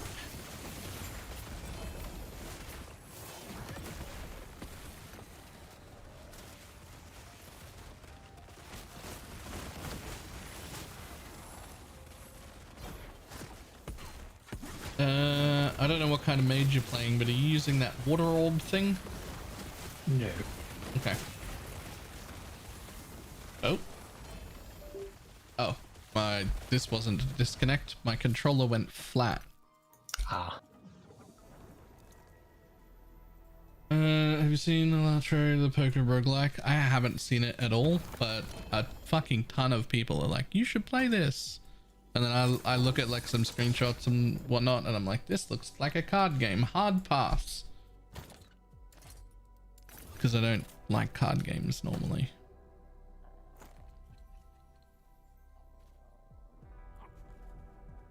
But a lot of people have been suggesting it.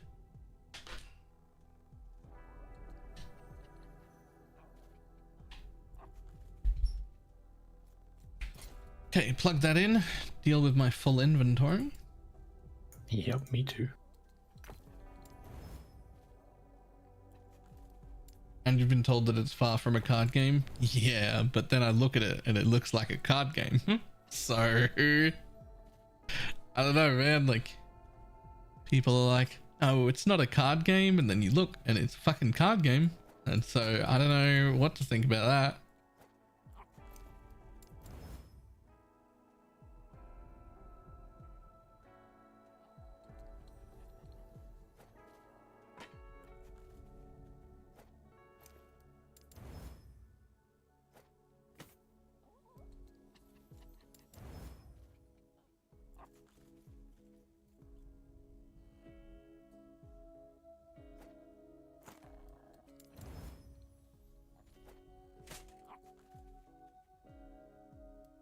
I mean, there's Slay the Spire, which is definitely both a card game and a roguelike.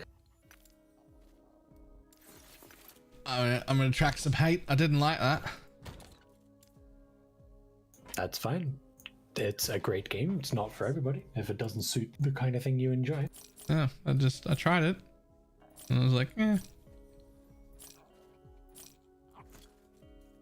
Right, I'll be bumping up to like 240 or something after this. Oh, that's better.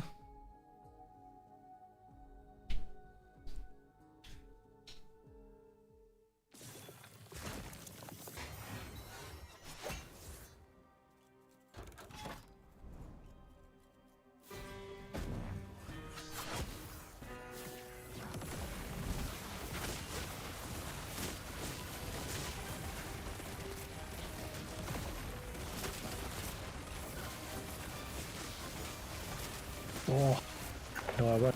Okay. I can't heal through that. It's a very, very slow moving thing, that. My assumption is the slower it moves, the harder it hits. That's fair. but I did start healing through it just fine. It just ramped up. Yeah. Apparently in a way that my cleanse didn't clear, so it wasn't like a debuff ramping up, just its raw damage ramping up.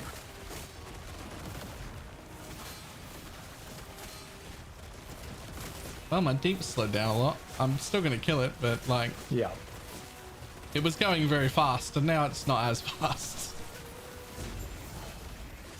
There we go. That still counts, right?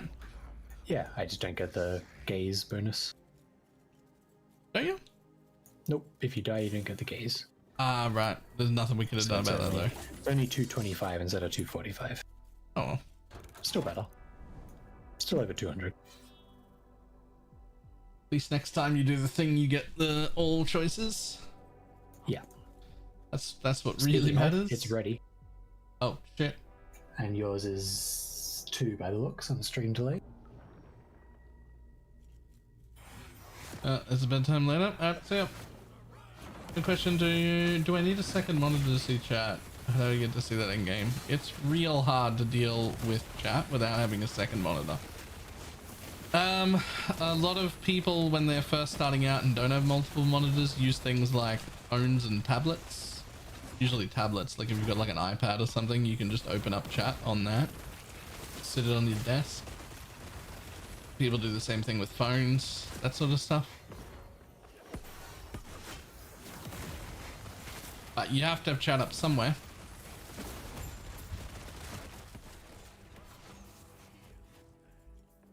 When I first started, there was a program I used that I ended up using called Chatty, which is like an IRC client. It's not as good as chat because you can't see all the emotes and everything, right? It's not as good as having a browser window open.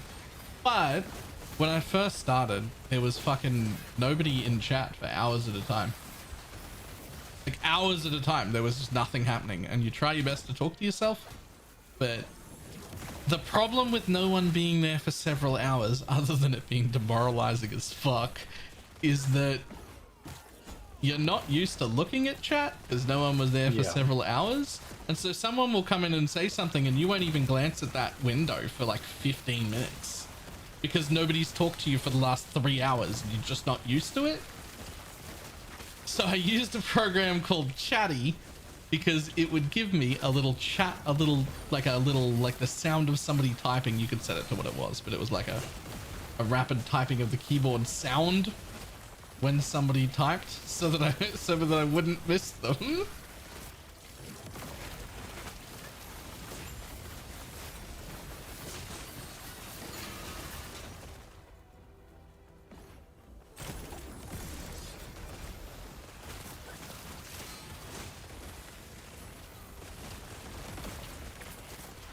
Is there an app for that I can get on my phone then? I don't know. I always had 2 monitors. Then I became a streamer and now I have 4 and I'm looking at getting a 5th one, but but don't worry about that. 2 is enough.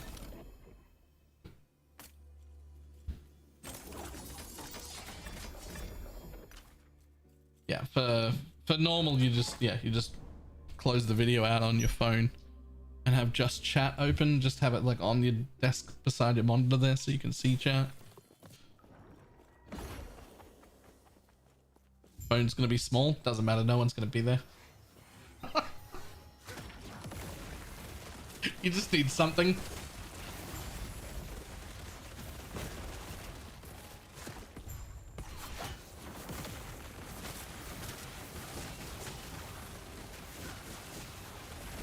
Yikes. I mean, what? I mean, that's how it starts, though. Like your chat isn't busy when you first start. It's empty when you first start. That's how it works.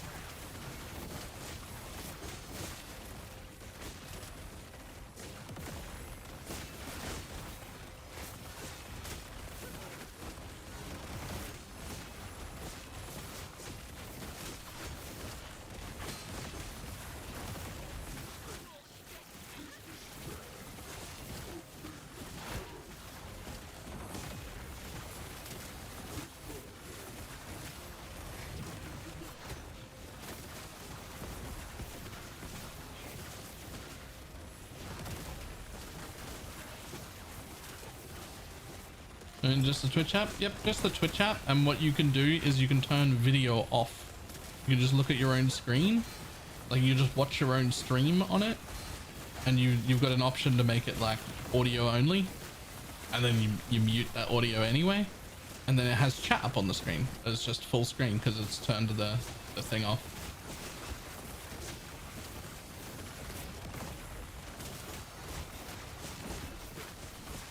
I would suggest a second monitor though. The good thing about a second monitor is, and this goes for everyone, your second monitor could be the most trash monitor you've ever seen in your life.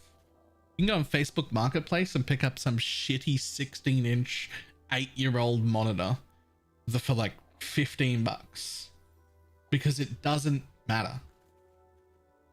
You're never going to put anything important on it. It just needs to be a screen that functions so that you can read chat, right? It doesn't need to be a good one. It can be the most trash you've ever seen in a monitor and it's fine. You can pick them up for like $10 off Facebook Marketplace.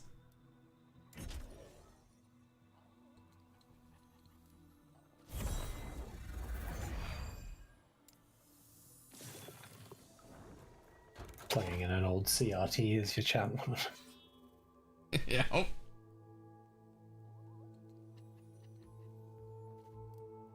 I have gone back to town. That used my right, of course, because yes, it used mine but didn't give me a thing, but it would have. But... yeah.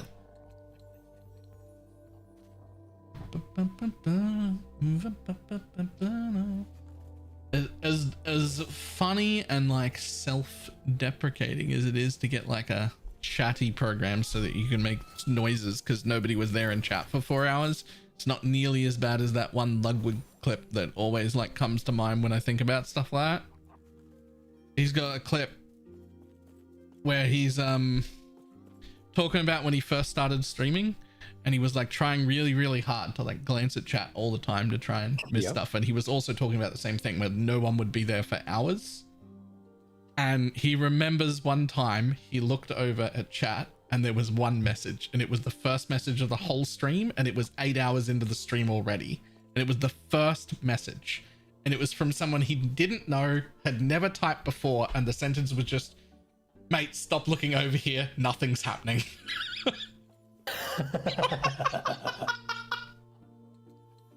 I was like, fucking Jesus Christ.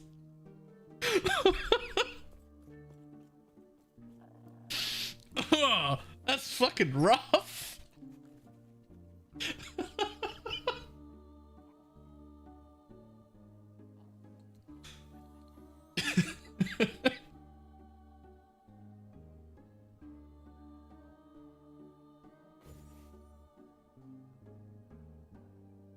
It roasted his soul, right?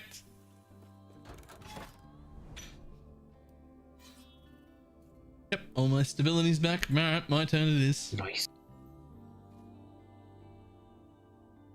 That's hilarious. Yeah, it's on one of his YouTube videos. He's telling the story. He's like, this is why no one in chat will ever be able to say anything that bothers me, is because when I first started, somebody absolutely fucking destroyed me, and none of you will ever be able to be this mean.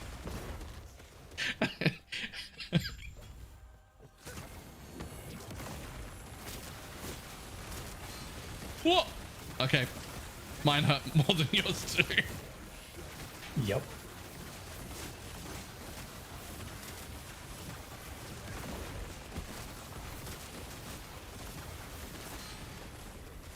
That's a lot of overlapping circles. Yeah. Hits harder and more circles. You know, I might not stand in these intentionally.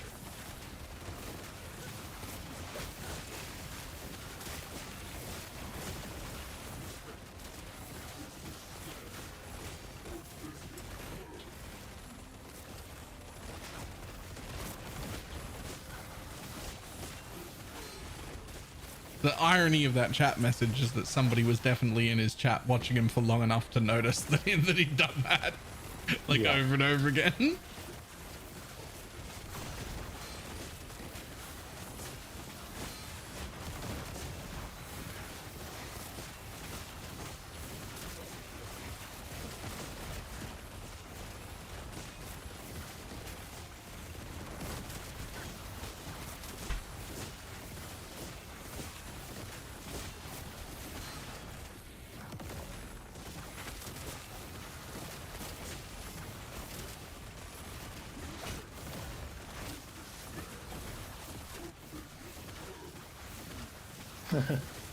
Get slowed, bitch. He did his dive thing, like but off just the in the edge corner because of where my dash ended. So it's just the tiniest little pad.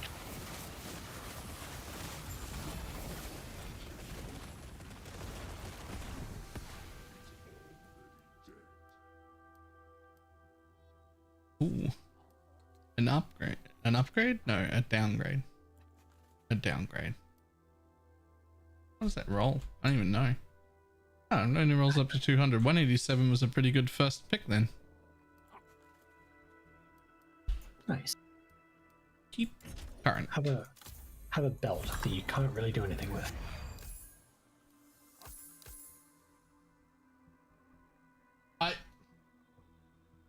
That's it. That's the belt. I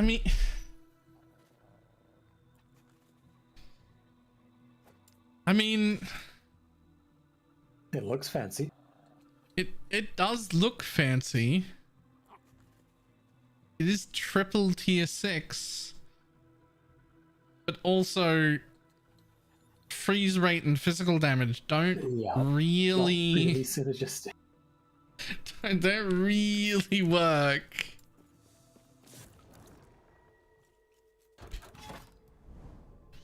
Right, more helmets. Yes.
Because this build, this is a great damn Warlock.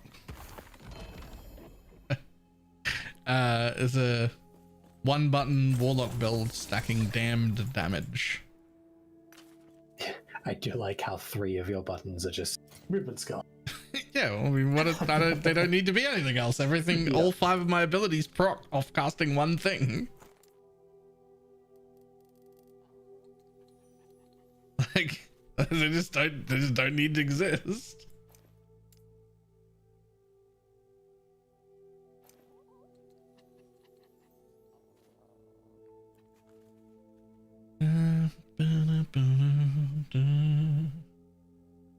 Looking about leveling this build. Yeah, I was looking at that. Like, if I was gonna level it and I had that set sitting there, I'd probably wear it.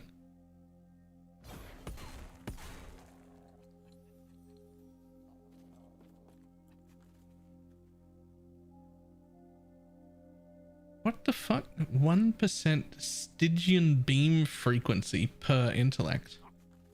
It's damned, it's necrotic damage. Like, what the fuck is Stygian beam?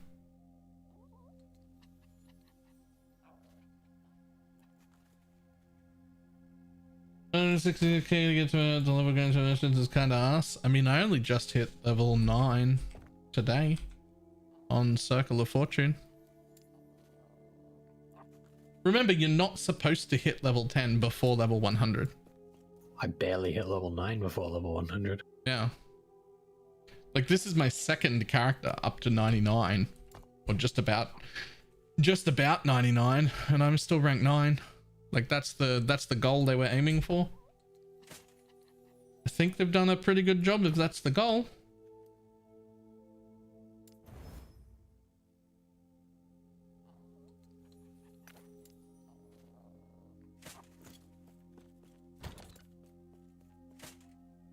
And I'm 97 and 7.6. So just like, I don't know what the actual XP numbers are, but it feels like 98 to 99 was maybe 3 times as much as 97 to 98.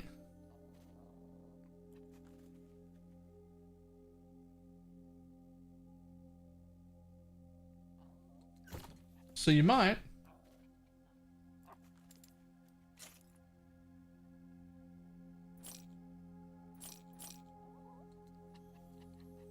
But I kind of like, I mean, it might be a problem with Merchant Guild because they can't like sell things or buy things or something until certain ranks, which is like an awkward thing. Yeah. But at least from this side, I really like that you're not going to get level 10 by level 100. Like, I think that's kind of great. Like, there's still a thing to grind for other than outside of just gear. I kind of love it.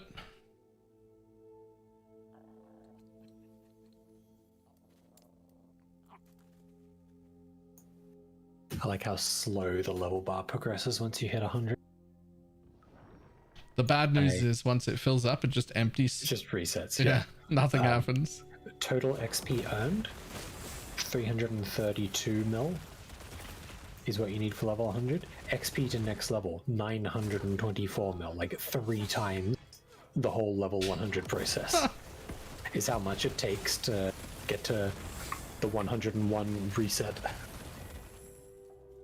I didn't know Balor was grouped with the Blue Beetle himself. The Blue Beetle. Do you understand that reference? I'm the Blue Beetle. Okay, sure. If it's a reference to something, I don't know. Okay.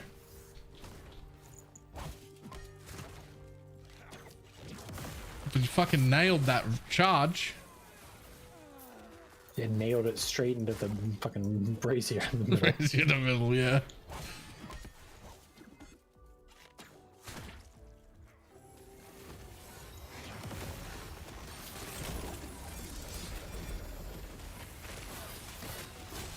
What flavor of Warlock are you playing? Damned. Dude. I'm playing a damn Warlock. What the can't blink over there. I'm stuck on this side. Yeah, you can cast over, it'll be fine. Maybe if I use my mouse. Nope. How'd you get over there? Hacks. I'll show you afterwards. I can't get over the side either. Yeah, shield charge does weird stuff with like low walls and thin barriers. And so literally I just cram myself in the hole here and shield charge. And so it probably works with the druid bear form charge too. You can just force your way through. Yep. Oh, lucky I don't want either of any of the loot that dropped over there. How'd I go? Yeah, this is a Warlock stacking damned damage, which is just something I came up with. There's no like guide for it or anything. I didn't actually look up any Warlock guide for anything. I just started playing and went, damned looks really cool. I'm gonna stack a bunch of that. And it's worked out quite well. And then I progressively made the build more and more automated as I went and found other interactions that I was like, oh, I can automate this and that and this and that. And now it casts all 5 skills pretty fucking often. And I only have to press one button every 5 seconds. I can just run. And everything is automated.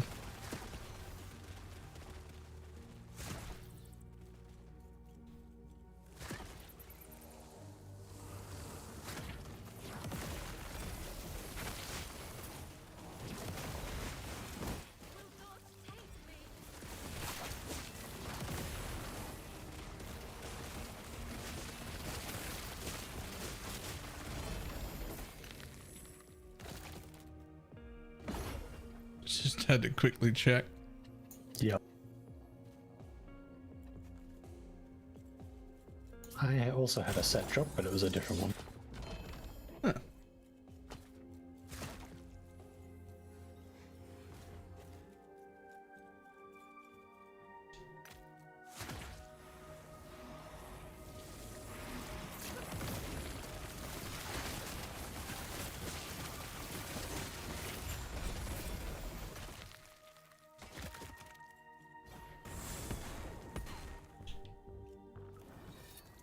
Oh, helmet. Oh. That is a helmet.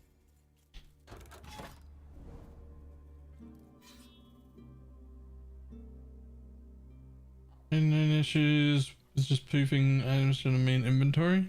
No. Maybe. So it'll probably just be sitting in your forge. That's what normally happens. But also there are a few weird and also pretty hard to replicate things where items semi-disappear, but they don't actually disappear. If you change like actual zones or relog, the item just appears. You can also do the same thing to fake duplicate an item and make it look like you have two of them, but you can't actually trade it to anyone and it doesn't really exist. Your client just thinks it does. And when you relog there, the second copy of the item just disappears.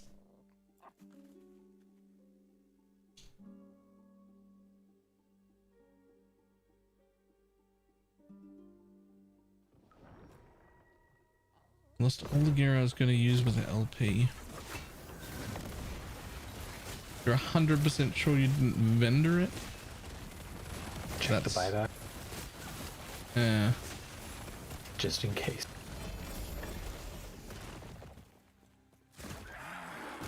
There's a chest. It had 60 gold in it. Aren't you glad you clicked? No, not at all. Here's a chest. That's a better one. Well, it's got all the keys in it, so it's at least got 6,000 gold. Huh. Does that chest always drop keys? The chest that, like, if it drops keys for me, it drops keys for you. Right. We got to the key version of it. I was in my inventory sorting all items, then I right-clicked on a temple tree, ported, and it was all gone. Huh. Okay, I've never heard of anything like that happening. Definitely report it? Yeah, I have heard of some rare instances of people losing gear or getting small rollbacks, so definitely report it.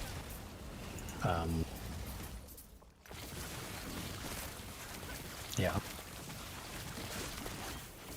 That's rough, buddy.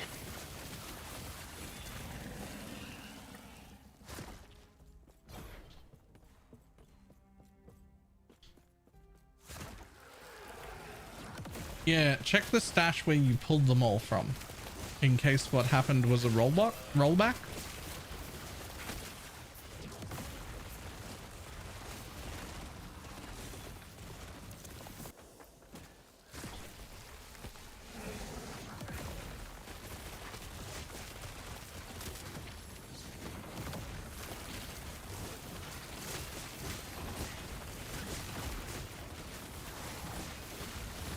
Yep, all empty. Shit. Rip. Definitely report it.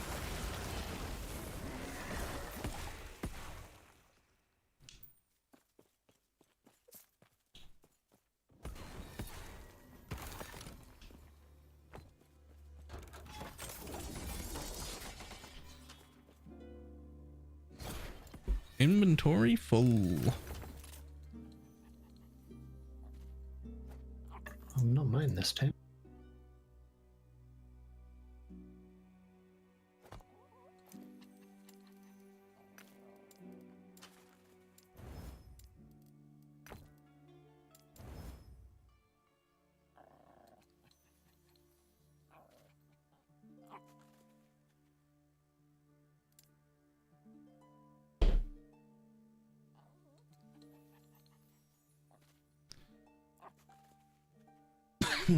Excuse me. Oh, that is a nice cast speed thing. We'll keep that and that.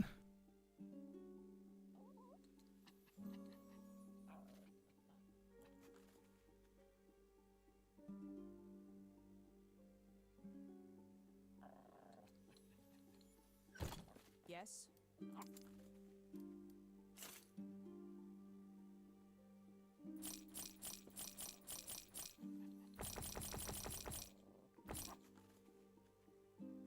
Take care.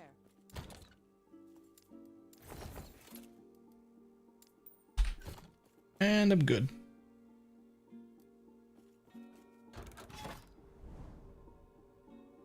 Yeah, I'm good. There were so many helms here. I really wanted to reset this web, not like the nodes rather than do a boss.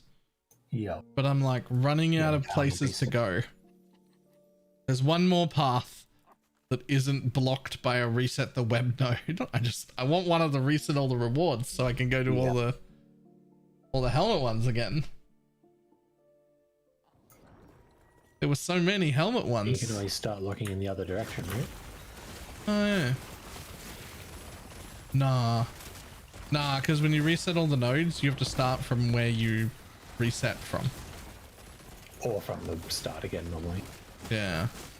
Which seems like enough. they're all quite a ways out here. I guess fine. If I run into the last dead end, I'll just reset it. So be it.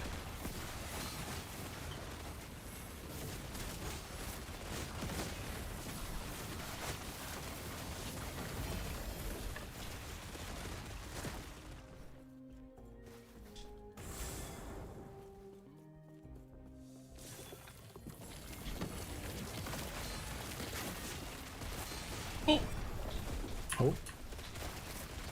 Someone went pop. Yeah, but I'm also not dead. Ah. Yeah. Can I town portal it? I cannot TP it because I'm not close enough to that TP to click on it. My body is is one step away. I can't leave. Wait, hang on. Hey, it says entering town. I was able to click on your portal. It says entering town. It's not doing it. Yeah. But I was able to click on your portal. Look, if I'm able to finish this on my own, which might take a while, you will then die properly back in the base monolith zone. Yeah, I'm just gonna hit leave game, eh? Fair enough. Damn it. I want this level. I'll be 99.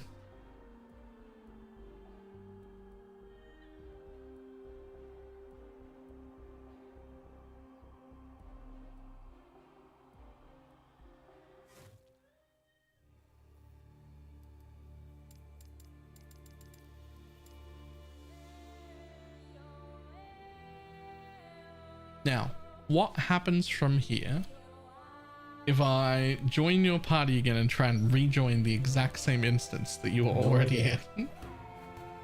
Do we break the whole game? Presumably you get to do the instance and don't get the reward at the end. I mean, that's fine. Servers go down. Sounds like it's possible. Well, I did find the ambush, so you're running out of time. Yeah, I'm still trying to log in. Hey, here I am. H for homies. Oh, invite to party.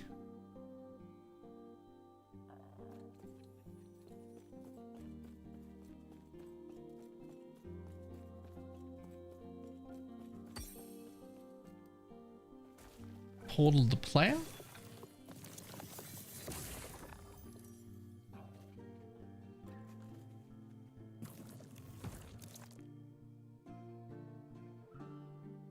Oh, you've arrived. Oh, not on my screen, I haven't.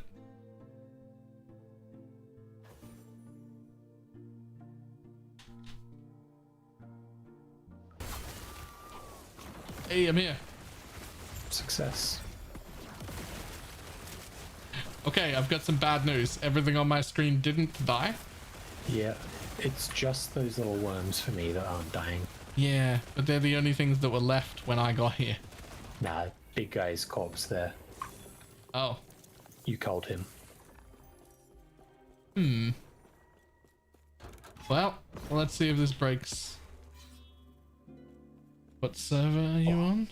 I don't know. Australia. Are you? Yeah. Australia.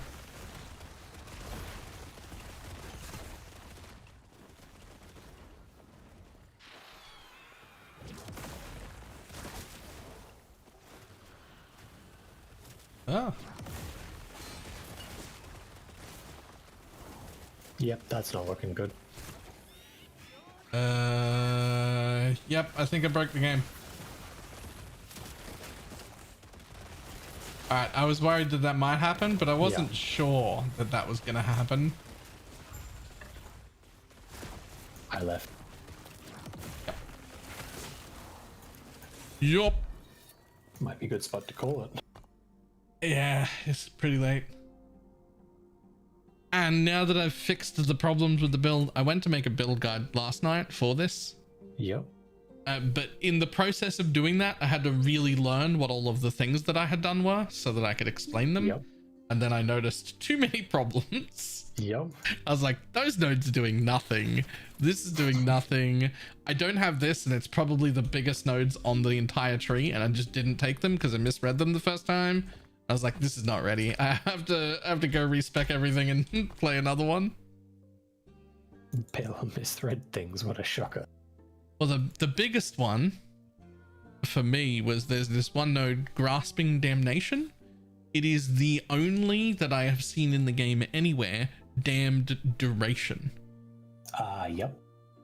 That's important. Yeah, it's 6 points for 30%, but it's the only, so that's 30% more is what that is, because it's the only duration. Yeah. And I was like, oh, I didn't even have that. Yeah. I was like, oh no, this isn't correct. Literally missing 30% of my damage. And then I had like this node over here that looks pretty good for 5 points. But when you really look at it, it was 5 points for 35% increased damage and 3% more. And you're like, I have 1,100% increased damage. So that's 3% more damage for 5 points, which is less than 1% damage per point. Like, that's not good. I mean, it says per overload, right? Yeah, but I only have the one overload in the build. Because you can get all of them. There's bleed overload, poison overload, Right, elemental overload, and damned overload. But I only have damned. So it was just like, that doesn't do what I was hoping it was doing. And then we found out Anguish is bugged and doesn't work after the first map. There's a Anguish is just a curse that's supposed to do necrotic damage on hit with no cooldown. And it works in the first zone that you run. Right. And then stops working forever until you go back to town and come back. Oof. So it's never been working. So that was just a bunch of wasted points. You still want to have a point in it because the curse still applies. It just doesn't proc the damage portion. And so you just get the 5% more damage per curse on target by having it exist. So I had to take those away. That got me into the Lich tree where I got like a 60% damage, 2.5% leech, 25 flat life, and now I'm getting 2 int per point. Like, that's way more useful than what I was doing.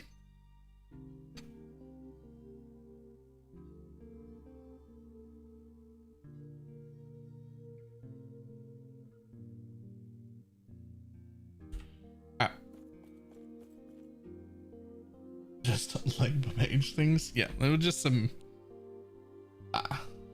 because I made it all up, I didn't follow a guide and I didn't know what Warlock did beforehand. Just some things I wasn't quite getting right. And I was like, I can't put this on YouTube yet. I need to fix all this stuff and play again and see if it's better. And it is significantly better. I would say I'm easily doing 40% more damage today than I was doing yesterday. And I now have 550-ish more energy shield as well. So that's all pretty good.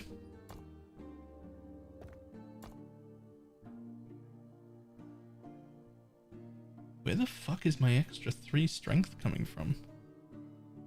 Wait, where am I getting 3 strength?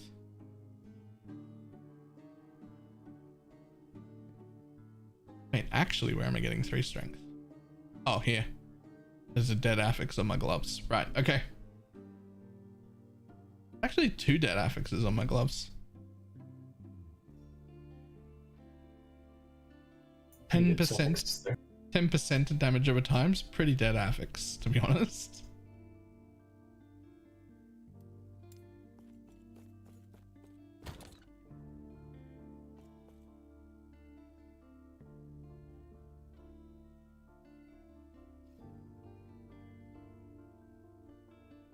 Not with 23. That's not happening.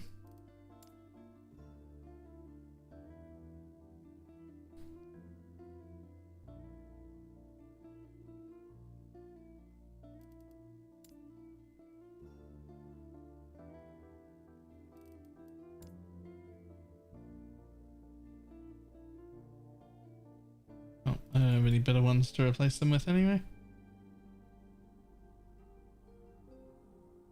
By the looks of it.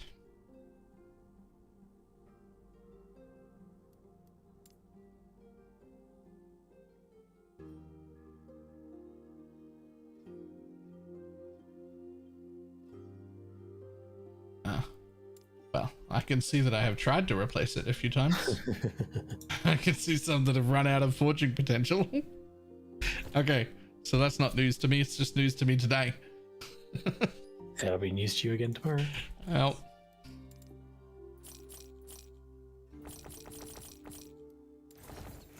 Take care. Alright.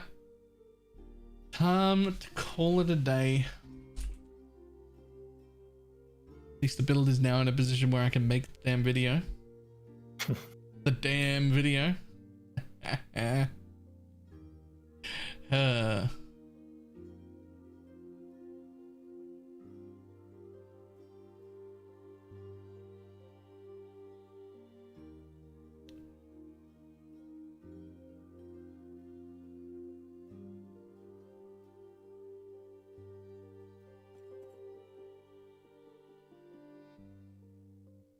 I'm gonna run. I will see everybody tomorrow. Bye. Catch you later.